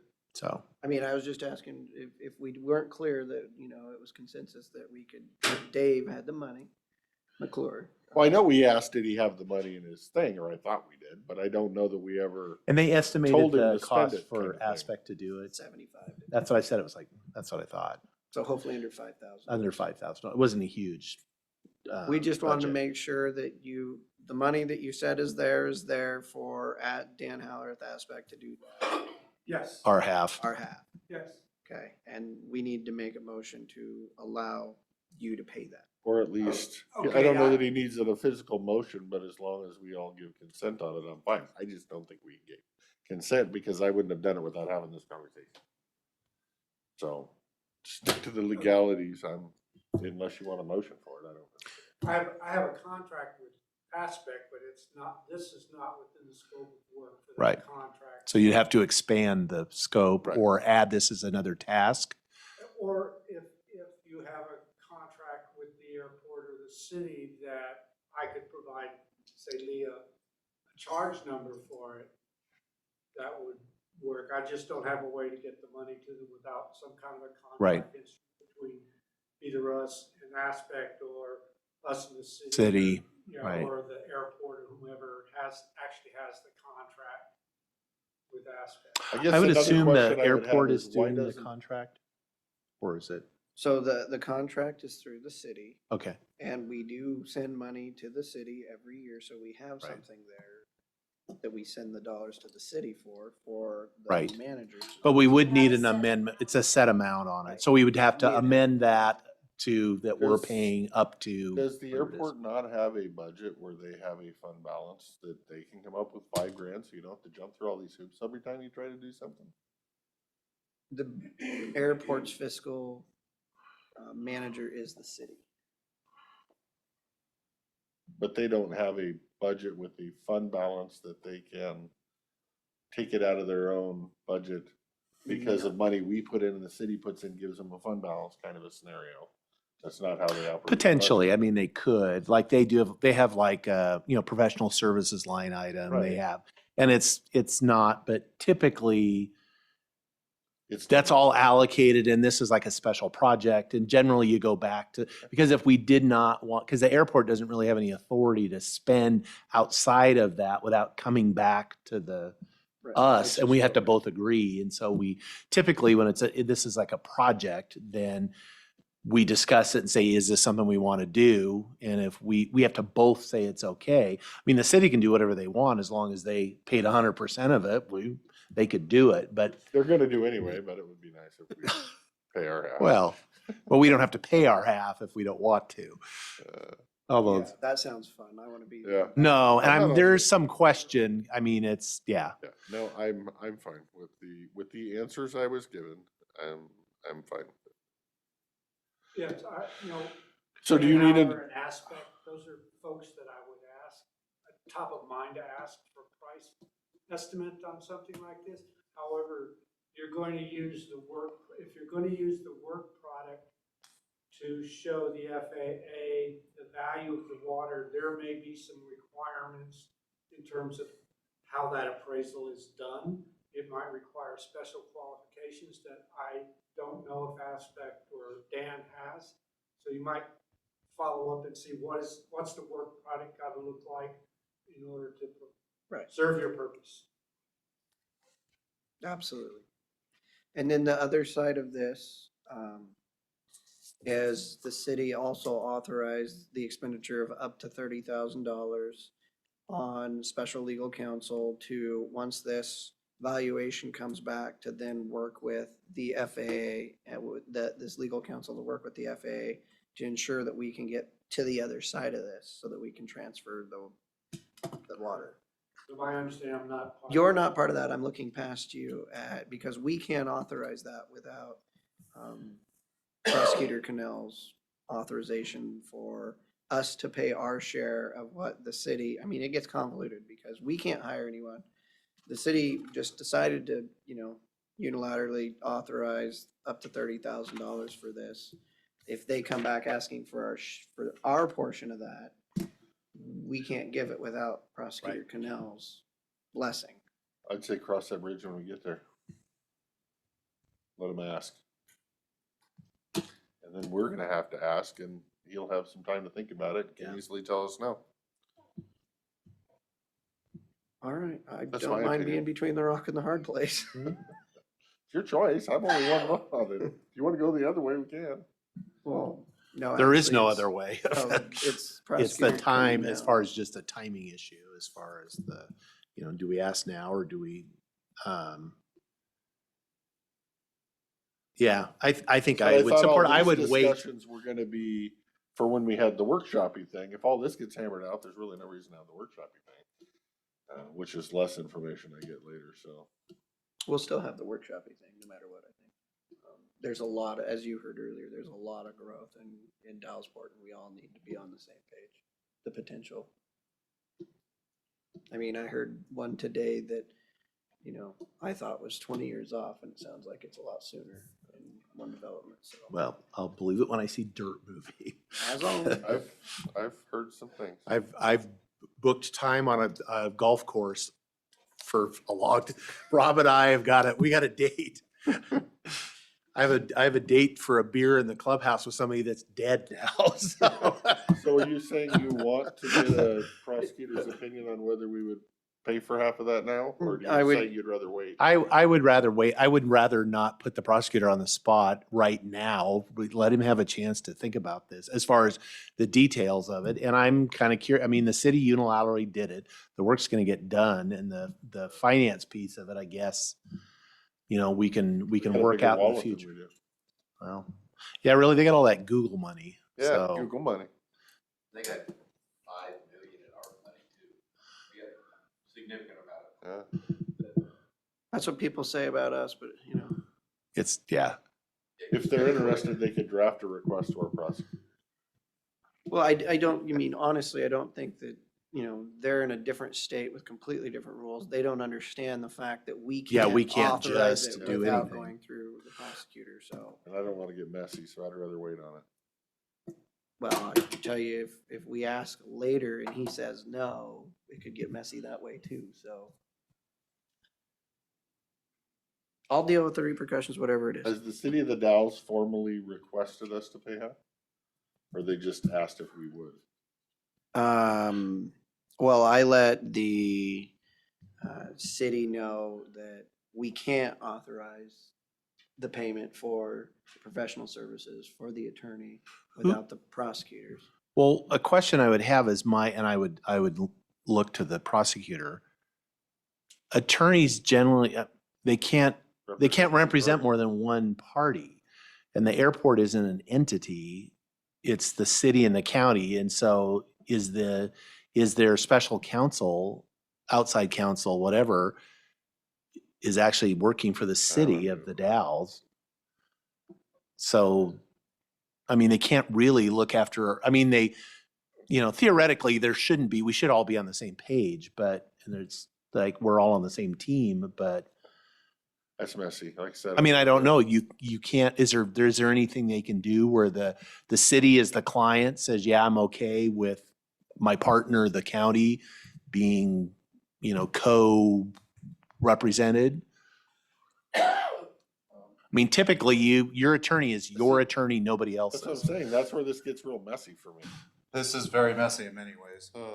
It is possible to represent multiple parties that don't have, you know, the obvious antagonistic interests, as long as there's a knowing, intelligent waiver by both parties, which is, you know, to retain the council would require to me to deputize them. It would require them to serve under my direction. It would require the knowing waiver of any potential conflict issues. And that's one set of problems. The other problematic issue is I believe the city intends on seeking to recoup half their expenditures based on our joint management agreement that might obligate us to.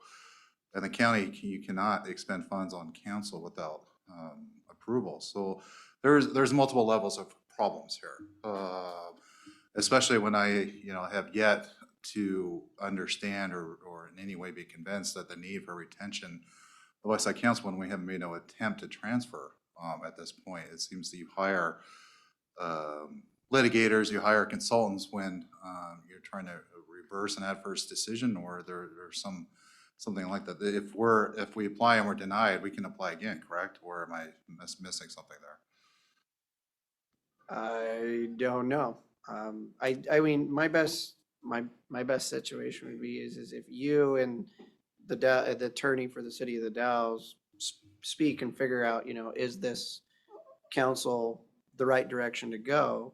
And if you disagree and you say, well, we're not going to pay and I'm not going to deputize them, that lets the Dalles know where we're at. I think that just the communication with their council and our council, the county's council, probably would be a good place to start because we don't have the answers to. Well, the hard part to me is I'm not sitting in the room with the airport board telling me why exactly we need this council and how that fits into the FFA or FFA thing. I tried it twice, messed it up both times. Thing. So it's kind of one of those, I don't even really want to vote on it because I don't feel like I've been clued in fully on why. Now, I understand all parties are happy with doing council because it'll finally get some closure. I don't know of anybody that isn't happy with getting council to finally get closure. I just feel like I don't know enough about it to make a decision. Well, fundamentally, is the retention of the consultants and possible counsel to, you know, to bring us in a you know, the posture of litigation potentially with the FAA. Is the attempt to document and provide an excuse to renege on our agreement with the water district or not?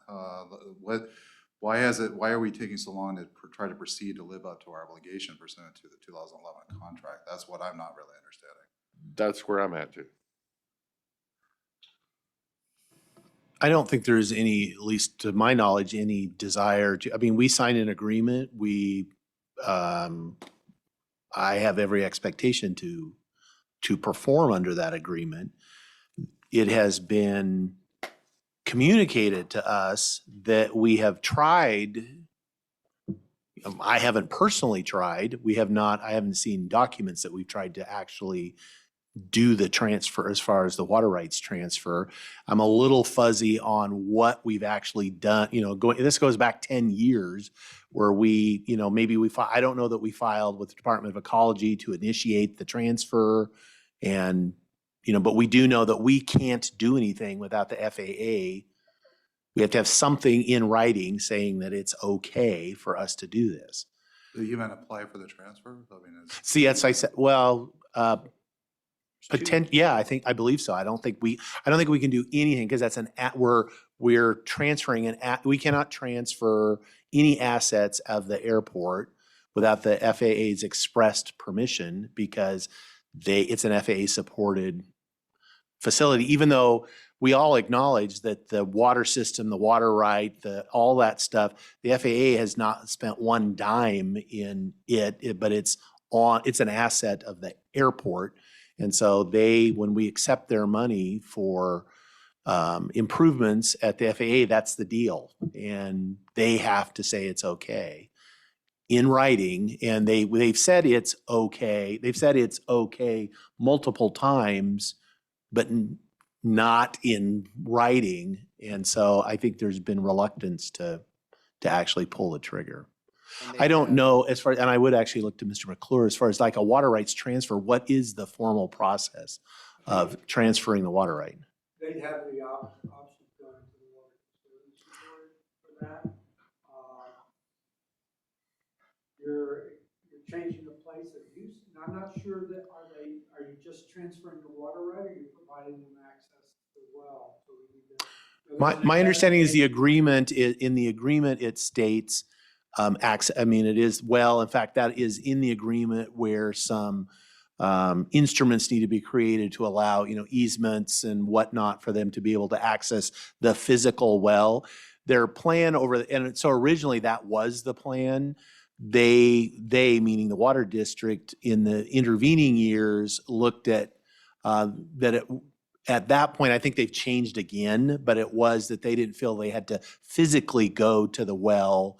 They could just pump out of their well. It's a change of withdrawal. They want to drill a new well and use the water right off the airport well to draw off a new well.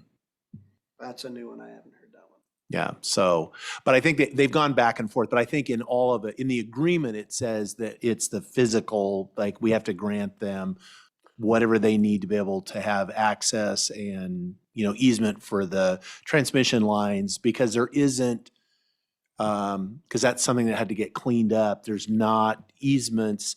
There's easements across all this, like the business park development. We put all those in when we did the design, but there wasn't something that connection out to the well's kind of isolated out by itself. So we needed to clean that up. And so those are the kinds of things. It's the same thing as we even ran into the trouble with the business park development that we tried to give those roads to the county as county roads. The FAA, we couldn't do it because we would be transferring an asset, even though it was actually a liability. So now the airport has to hire someone to go plow the snow on the road because we couldn't give it to the county. So we just. As I said, if this board is looking at the consultant to value the water right and the litigation to get with the FAA, I did it again, to close the deal under the 2011 contract agreement, I'm fine with it. If we're trying to somehow renegotiate the value of the water right and somehow throw out the 2011 agreement, then I'm adamantly opposed. It just, being outside, I don't know what the purpose of this whole thing is. So I just wanted that on there. So I say, to get into the weeds a little bit more, having read the water system plan of 2019 for the water district, they had alternative one, which is we hook the well up on the well port, on the Dallas Port area, on the airport. We run the line, we cut the taxiway, we hook everything up, we put the pump in, and then Dallas Ports has water for a long, long time. Alternative B is we do an change of place of use and change of an additional point of withdrawal and add wells 2 and 3 that they currently have, so that they can have the paper water right to pump out of both wells, so that they can continue expanding until which time that they get enough SDCs to put the pump in the new well and bring that one online as well. Okay. And then option 3 is no alternative. We don't do anything. We stay a small little district and we don't expand at all. And so that's in the water system plan. Where the purpose of this is that, like what you're stuck with, that the FAA won't even let the county take on the roads. The FAA says, if you can sell something, but you have to get equal value for it. Where we run into the rub is that we're potential rub, which is what I'm saying, potential rub, is if the valuation for the water comes in up here, and what we got in 2011 with with what they put into the system that we considered was down here, we've got a big delta that the FAA is going to, of course, freak out about. But that agreement was for them to put that amount of money in 2011. Right. You can't, I don't see how you can value the water right today at whatever, 2 million. And when you did the contract, you valued it at 1.2 million. They did their 1.2 million, and now you want them to pay the difference to get up to the full 2 million of the value today. That's where I'm having a problem with that. If that's the direction that the airport board is trying to go after. No, the goal is to get this thing done. It's been sitting around since 2012 and get it done and get it transferred. The problem is the FAA. I mean, from my understanding, from what I've heard from, is that a lot of airports, that they just went and did it. They just transferred the water, never asked the FAA for anything. But the FAA is well aware of this issue with us because we went and asked. This is what our plan is. This is what our goal is. Because honestly, airports shouldn't be in the water business unless you're, maybe the city of Portland or the Port of Portland. So that's kind of the idea. And we could keep beating this one up, but my personal thing is if Prosecutor Cannell and the city's attorney have a good conversation about where we're at, where we're going, and then Prosecutor Cannell can come back to us with what he feels if we should be a part of this $30,000 that they've already authorized. Okay.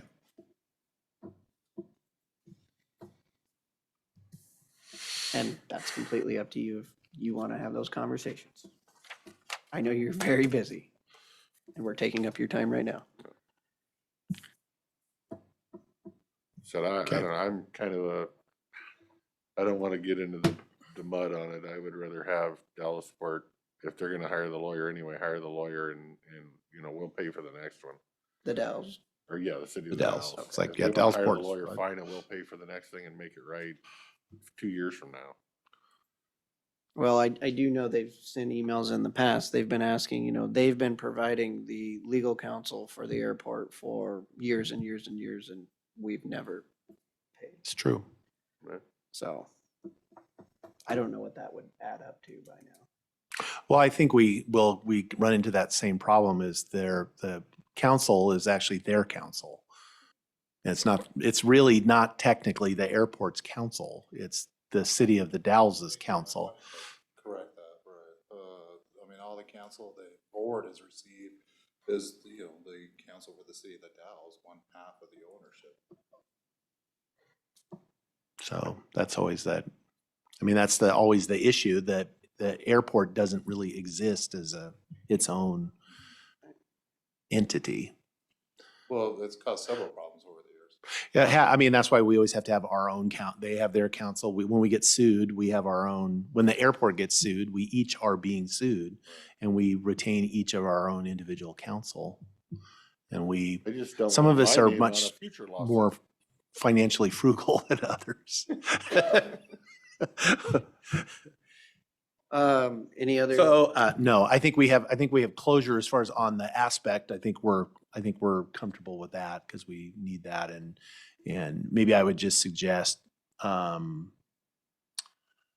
whatever amendment or whatever we need to do as far as to our agreement with the city, as far as to fund, to add that to our, because we're agreed to, it's a dollar figure that because we just send the city a check twice a year, that we would just the change that. consultant part.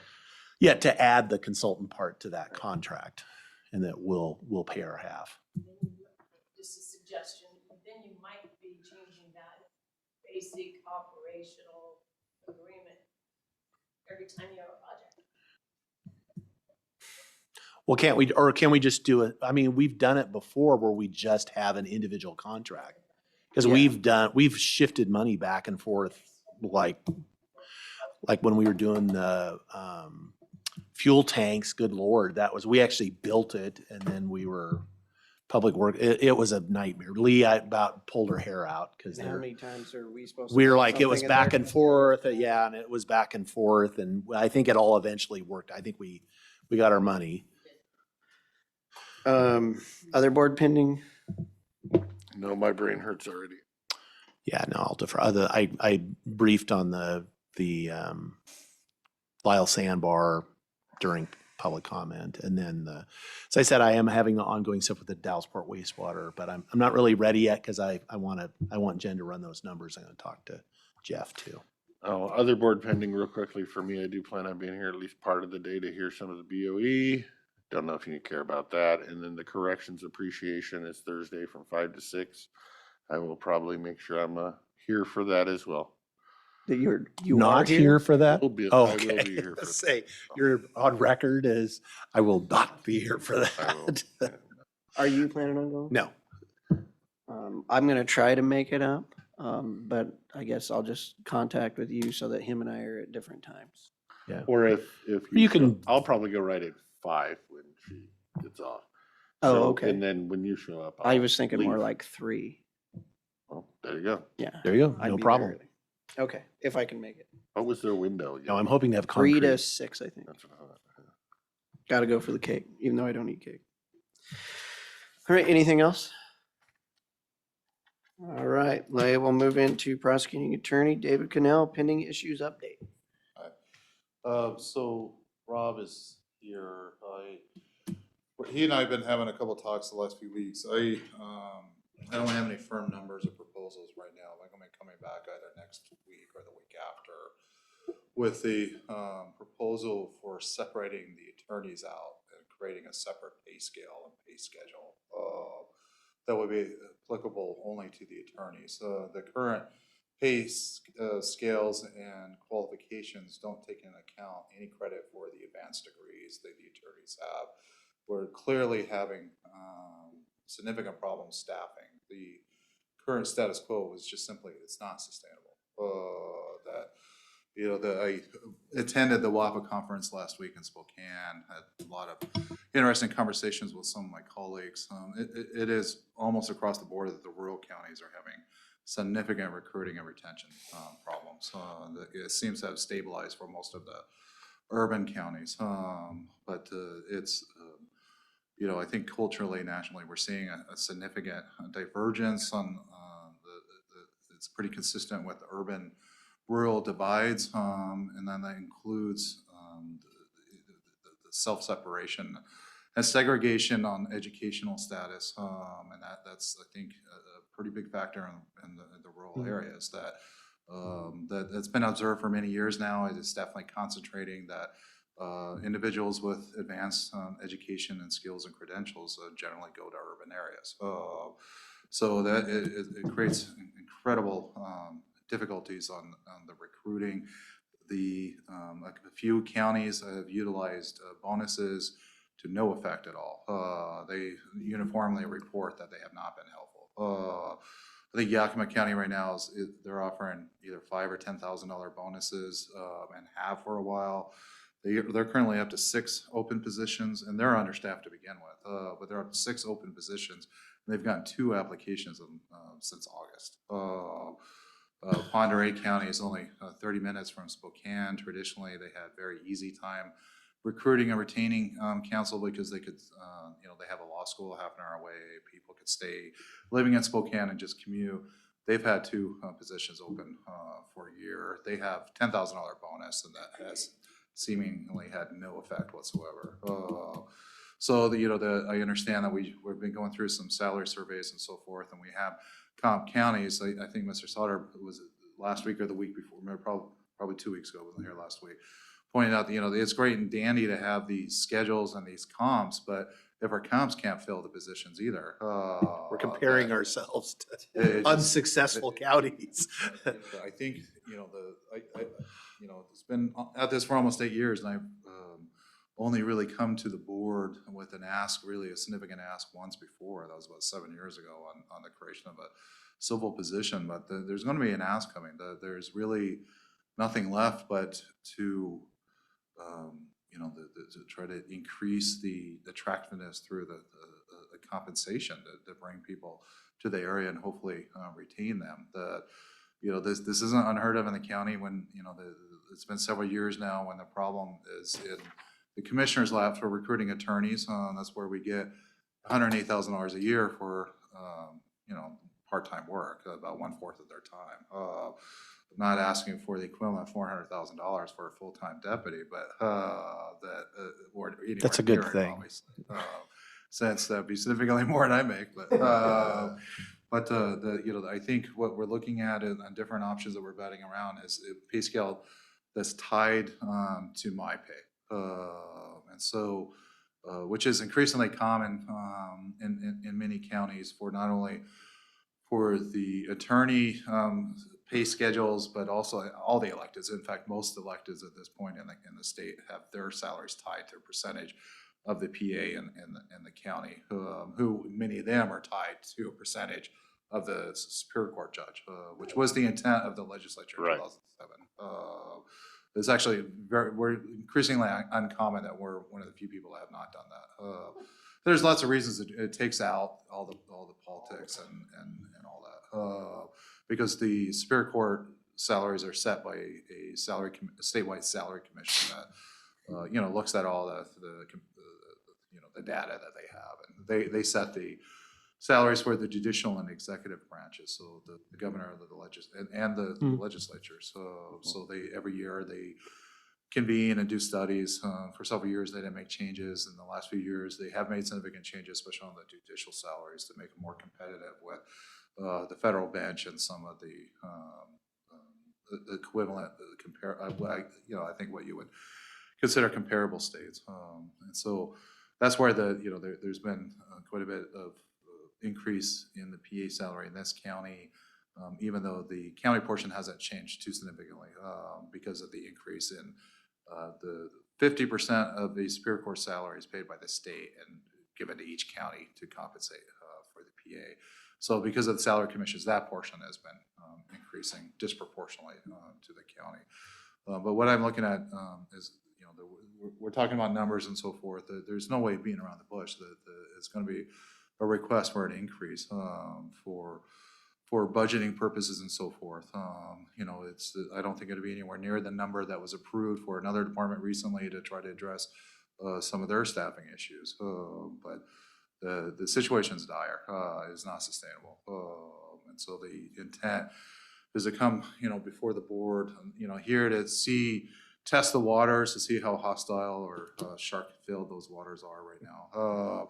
And then, next week might be optimistic, but to come back on the 11th or the following week, it's my goal to have some firm idea, if not completion of some sort of change by the week of May 16th. So instead of a thumbs up or down, do we look like shark fins to see how shark infested it is? No, I understand we have 4 or 5 positions that really need looked at, so I'm open to conversation. I did have a question with, I mean, when I graduated high school, everybody wasn't going to college. I mean, a lot of people did, but a lot of people didn't. Now it seems like everybody's going to college. Are they just not going to law school, or are they taking underwater basket weaving, or is there less people going into law trade than normal, or is college? No, the law schools are generally, I'm not aware of any major law schools closing. I'm not aware of any, I think there's been a few law schools, especially on the lower end of the prestige scale, that have reduced some of their class size and so forth and laid off professors. But generally, I would characterize it as an overabundance of law school graduates. And they're still pumping them out. It's easier and easier to get a license. They just reinstituted the bar exam this year. Last 2 years, they haven't even had that. They're just going into private practice and not. They're not going to rural areas, fundamentally. And second, they generally are not going into difficult areas.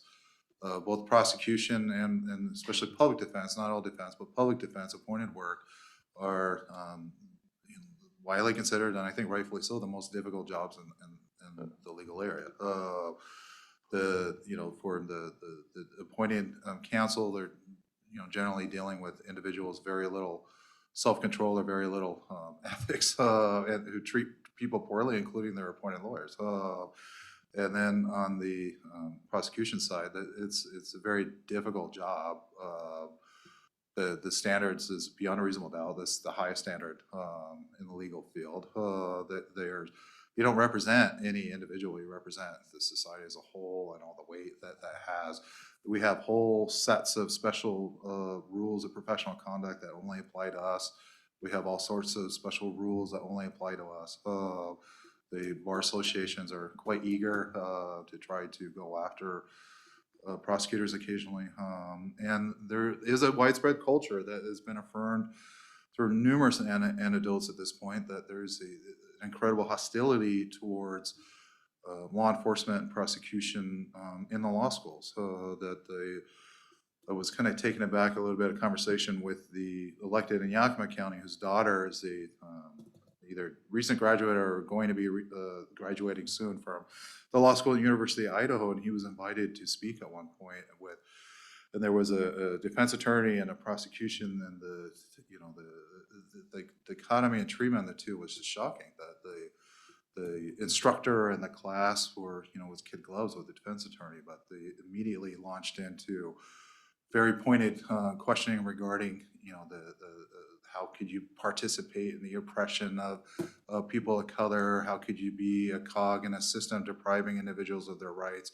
That is the consensus view in law schools. It's a consensus view in our Supreme Court. It's a majority view in our legislature. We live in the blue state of the Pacific Northwest. That's just how it is.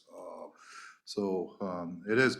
I think that I don't think any one of those is outcome determinative, because the rural areas are having problems with public defenders. So I mean, the prosecutors down in the southeast corner of the state, we're relaying stories of the difficulty and how much money is being paid. For example, in Asone County, where they have contracts approved for public defenders that are a joke, like $4,000, I think $4,500 a month or something like that. And they're expecting full-time work. Obviously, they can't find anyone to take the job. So they've been appointing case by case. The judge there has been shanghaiing basically attorneys that show up on other matters and forcibly require them to take appointments at a cost of $150 an hour. So last year, the Asone County Commissioners had to sign off on over $550,000 in public defender fees, which is, I believe, about equal to the PA's budget and 3 times what they've ever had to pay before, because they're just not finding people. And at Garfield and Columbia County, extremely rural areas with very few people, very few college graduates and attorneys. they have no one qualified. And about 8 years ago, Bar Association, with the urging of the Supreme Court, imposed all these caseload and qualification limits. I think we've talked about them briefly before. So someone straight out of law school can't take those jobs. They have to have trial experience. And they have caseload limits that don't apply to the prosecutor. So, the Pierce County prosecutor, their public defender department there, it's a separate department. I'm not sure if that's appointed or elected position that oversees that.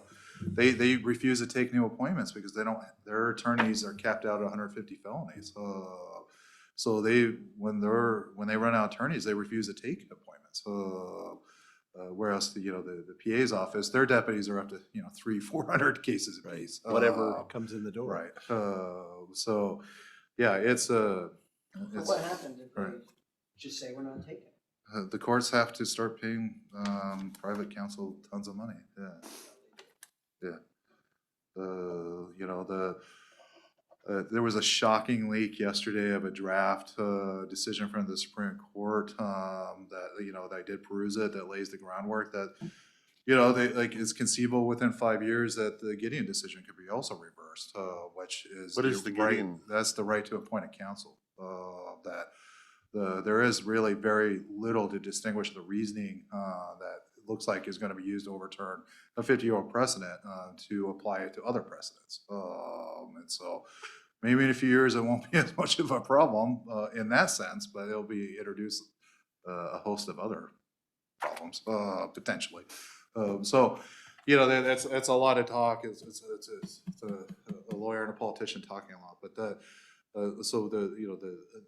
looking for a little bit of guidance to make sure that there's some receptivity before I take up the HR's time and my time trying to flesh out and put some details into this. But it is something I'm hoping to really get fleshed out here in the next couple of weeks because it's a factor in other issues.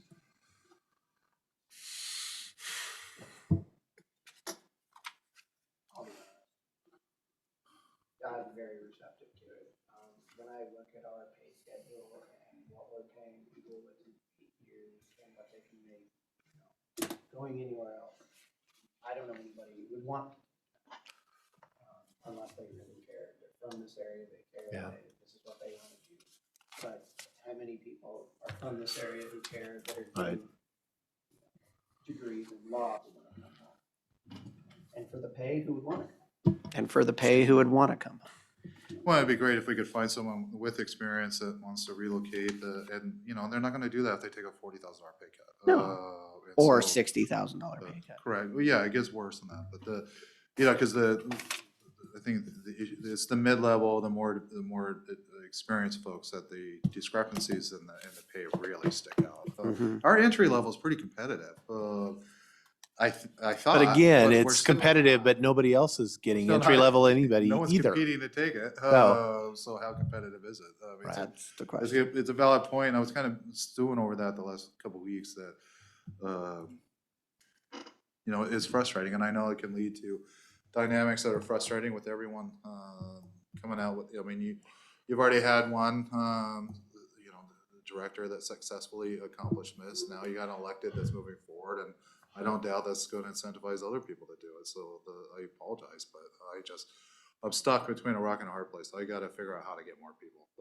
That there's those 4 or 5 that can feel free to stand there. I think one advantage that I think what P.E. Cannell discussing with me has merit. I think it'll work.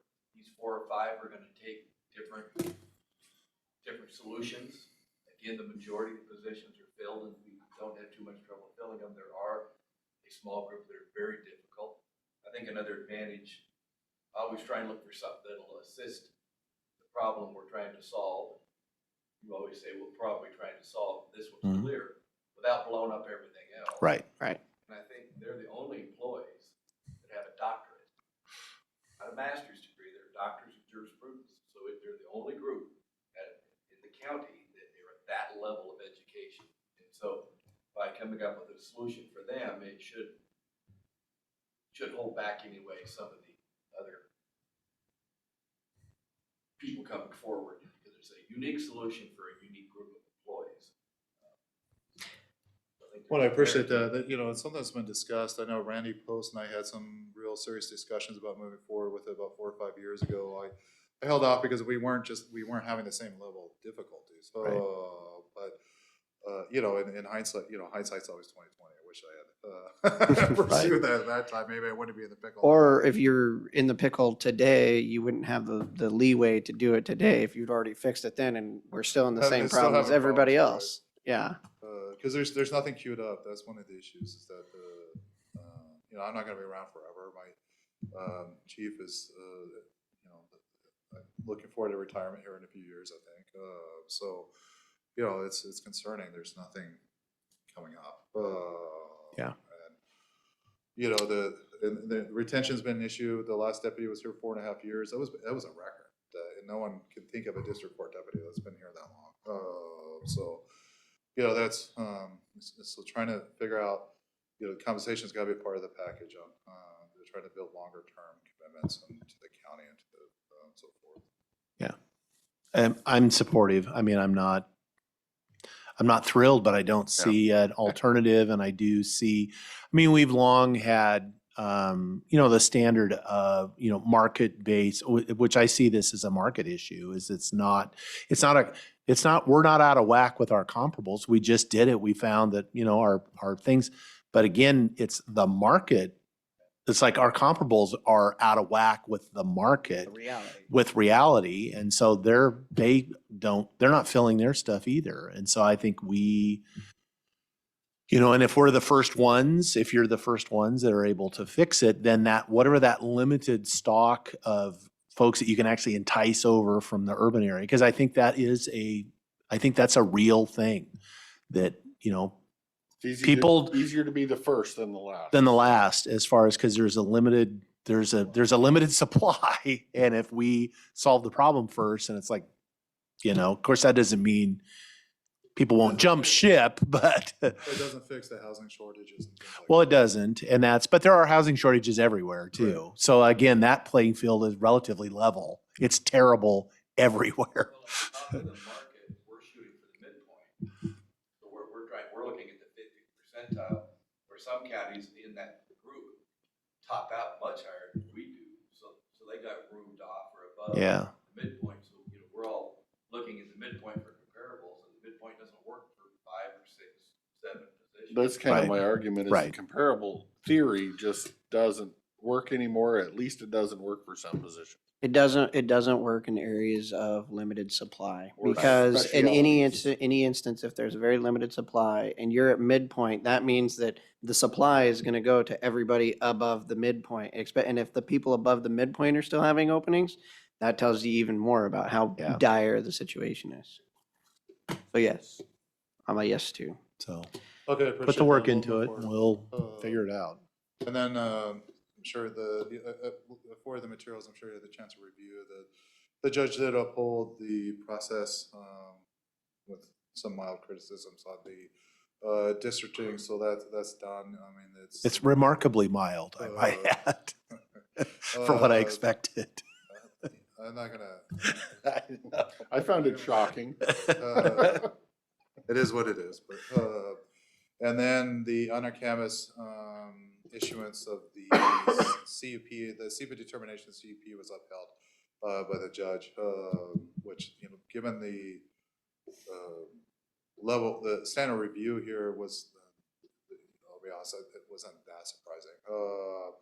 But you know, there's just, I think there's a lot of confusion, a lot of consternation that, you know, of course, I'm an advocate of local control that takes into account local conditions, but if the advocacy for local control is really for a guise for NIMBYism and depriving people of their property rights, that's another issue altogether. That, you know, simply because you want a decision to go a particular way and you will use, you know, whatever political leverage or intimidation or bullying tactics to achieve that,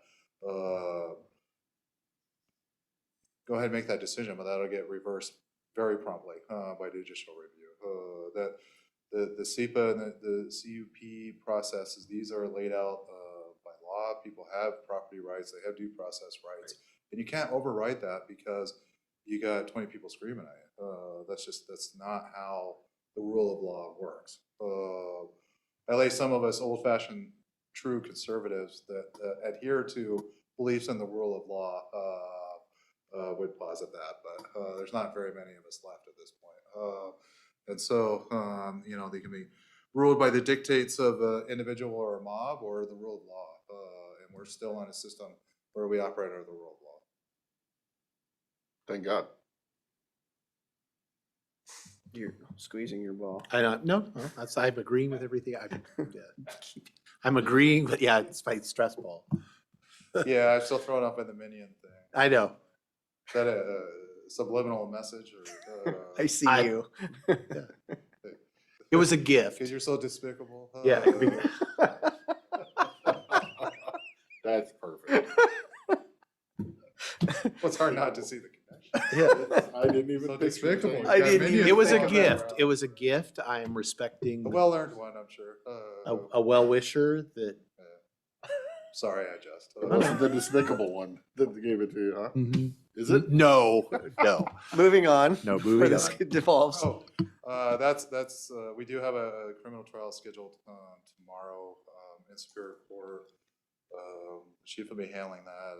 I have covered the district court down in White Sam, and it's interesting. But you know, neither one of us have really dealt with all of this district court stuff in a while, so it's interesting. You know, people get all worked up over. You know, I don't know. I mean, you get to a point where you've spent years dealing with, you know, rapes and homicides and serious burglaries, and then, you know, someone wants to argue for hours about, you know, fishing game ticket or something. It's a little frustrating. But, you know, it's good. It's humbling. It's a good experience. So I think the courts are taking some accommodations to account for some of our limiting schedules. So that's sincerely appreciated.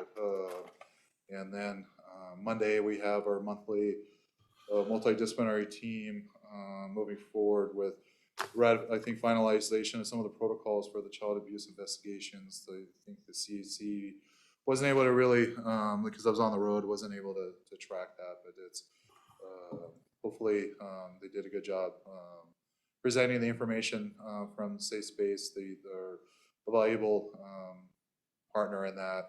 And so at this point, is getting DCYF more actively engaged. We think the majority of cases could be coming from them, but they're just the referrals aren't happening. And then you know, getting the law enforcement partners to engage. It's a struggle with with one agency in particular. And then the mental health aspect. You know, at one point it took multiple phone calls and conversations to get Comprehensive to be willing to engage. At first they refused, saying they didn't want to be seen as in cahoots with law enforcement and the prosecution, even though, you know, the whole idea of the NDT is having all the different perspectives involved. At that point, they they had to run it up there. You know, the initial supervisor declined. I went kind of over his head, brought in some of the state folks to talk about on the higher level, and that decision got reversed. That individual that was jamming that up is either quit suddenly or was terminated. I've never heard a very good explanation of what exactly happened here. And then it's just been cricket since. There's been no response, nothing is going on. I honestly don't know if we have anyone working at Comprehensive here in the county anymore. And I believe, you know, I want to speak out of turn, but I think the juvenile department's having the same experience. We're having the same experience. I think the jail's having the same experience. We just, I think there needs to be a serious conversation about how to proceed, because they're just not. They're not here, but they're cashing the check still. That's the problem. They're just not getting the job done. We hear it from everyone, and we know.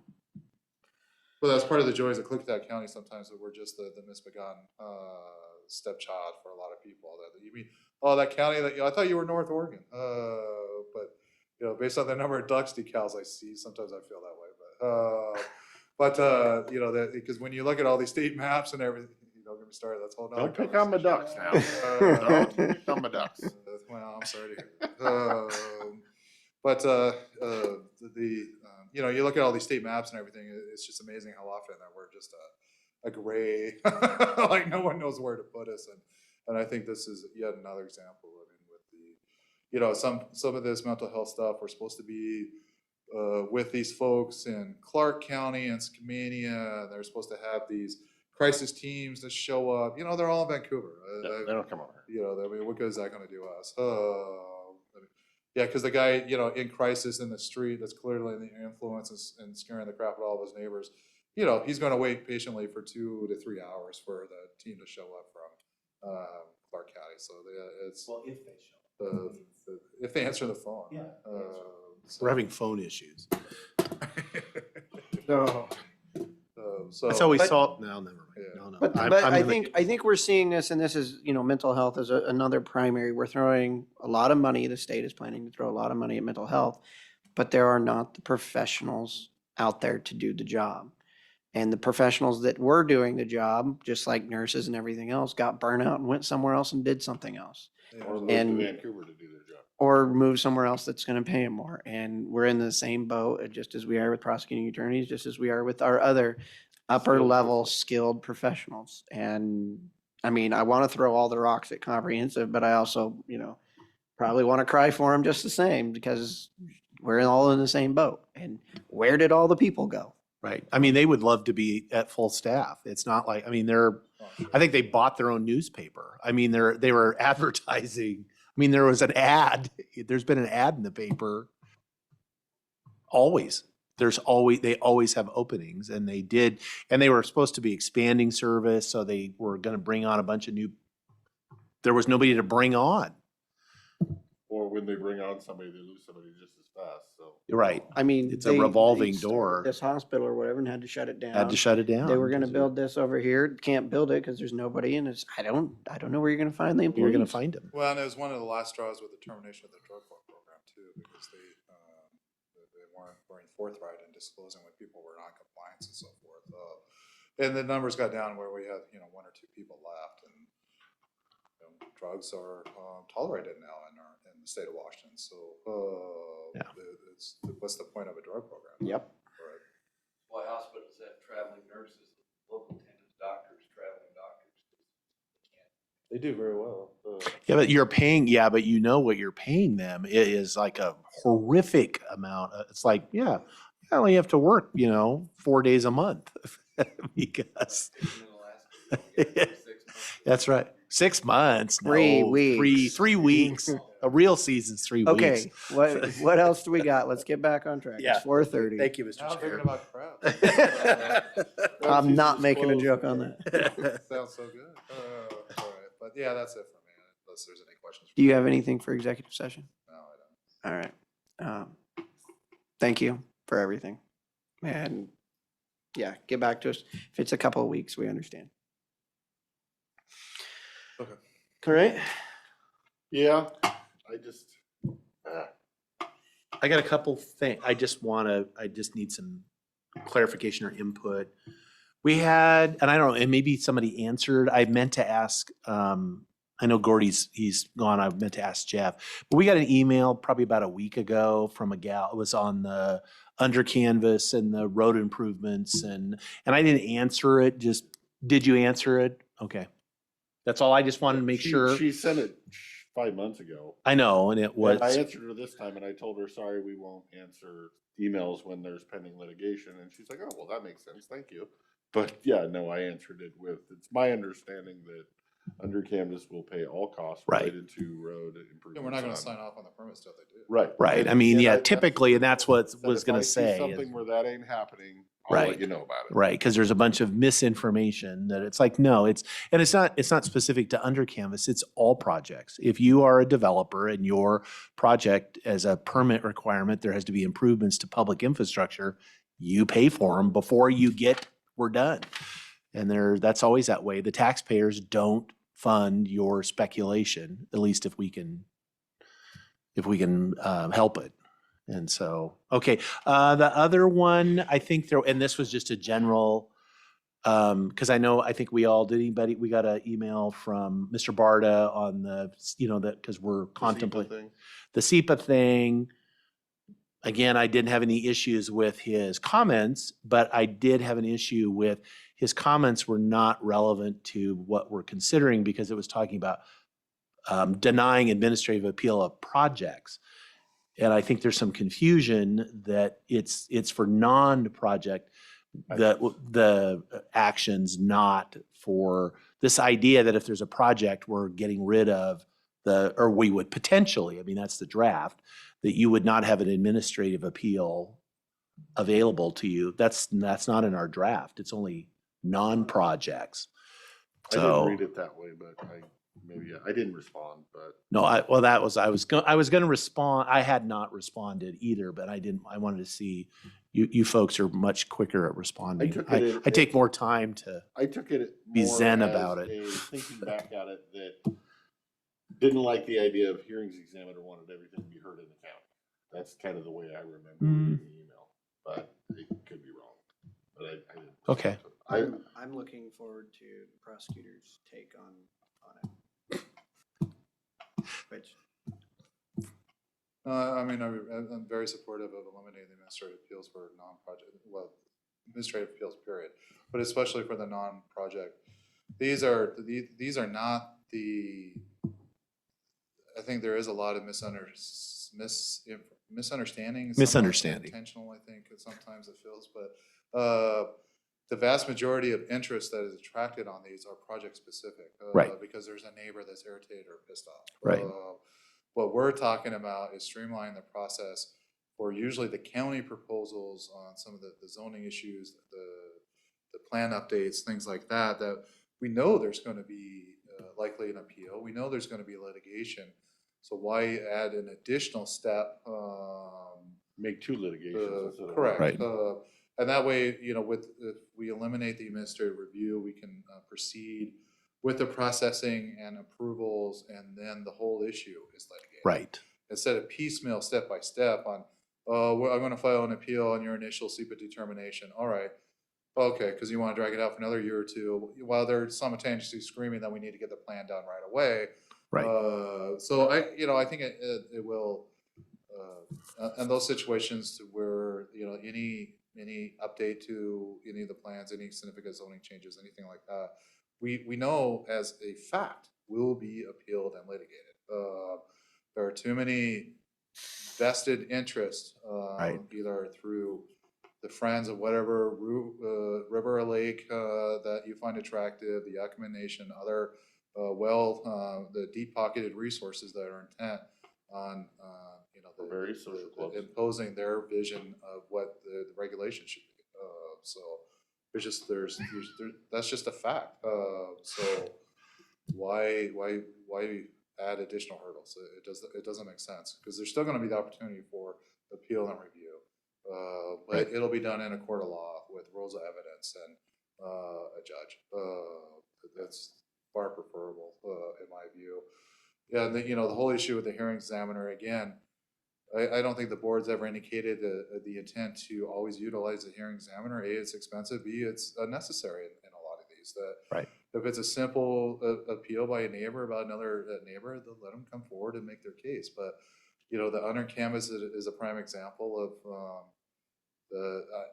does this board believe they could actually have conducted those hearings? And if you do, all right.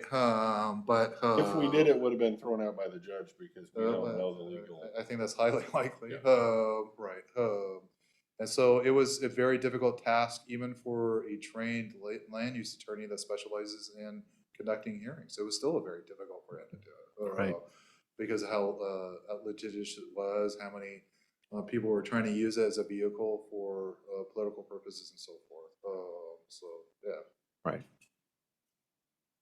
Okay. I was just checking in with folks because of that. I didn't like the hearings examiner part because I felt like he added a bunch of stuff that I don't know that was really in his purview. And I would say the courts felt that agreed on a couple of points, but upheld the other stuff.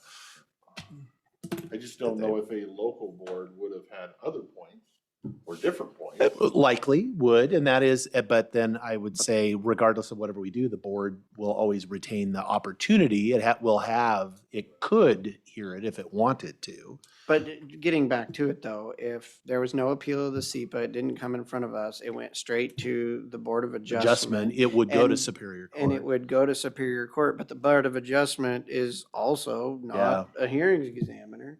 Yeah. And if they put a bunch of these extra conditions on because that's what the community wanted, Right. the other side would have appealed it, and then it would have got thrown out by the judge at that, Right. with regards to that, right? I mean, Well, that's- depending on the. Potentially on what the conditions were, but yeah, I mean, we've seen that where I can think of one case where, the Board of Adjustment, again, these are volunteers, these are citizens, and they have the angry mob shows up and they imposed a bunch of conditions really against advice of staff and council. And then they ended up having to, it's like you can't, it doesn't matter if that's what the neighbors were all shouting, it's not legal. That's, and they had to get stripped out of. Judge just throw out those conditions. I think it was actually returned to. You screwed it up, fix it. It was remanded back with some instructions to reconsider conditions, 4, 6, 12, and 87. So there is, there's always that, like, I'm all about local process. I really do believe that, but, You have to know when you're over your head. but you do have to know when you're over your head. So, I would entertain a motion. yes, let's get out of here while we still can. I need to run over to the courthouse Yeah, before I 5. move that we adjourn the meeting with no workshop scheduled. I will second that motion. All those in favor signify by saying aye. Aye. Aye, motion carries. All right.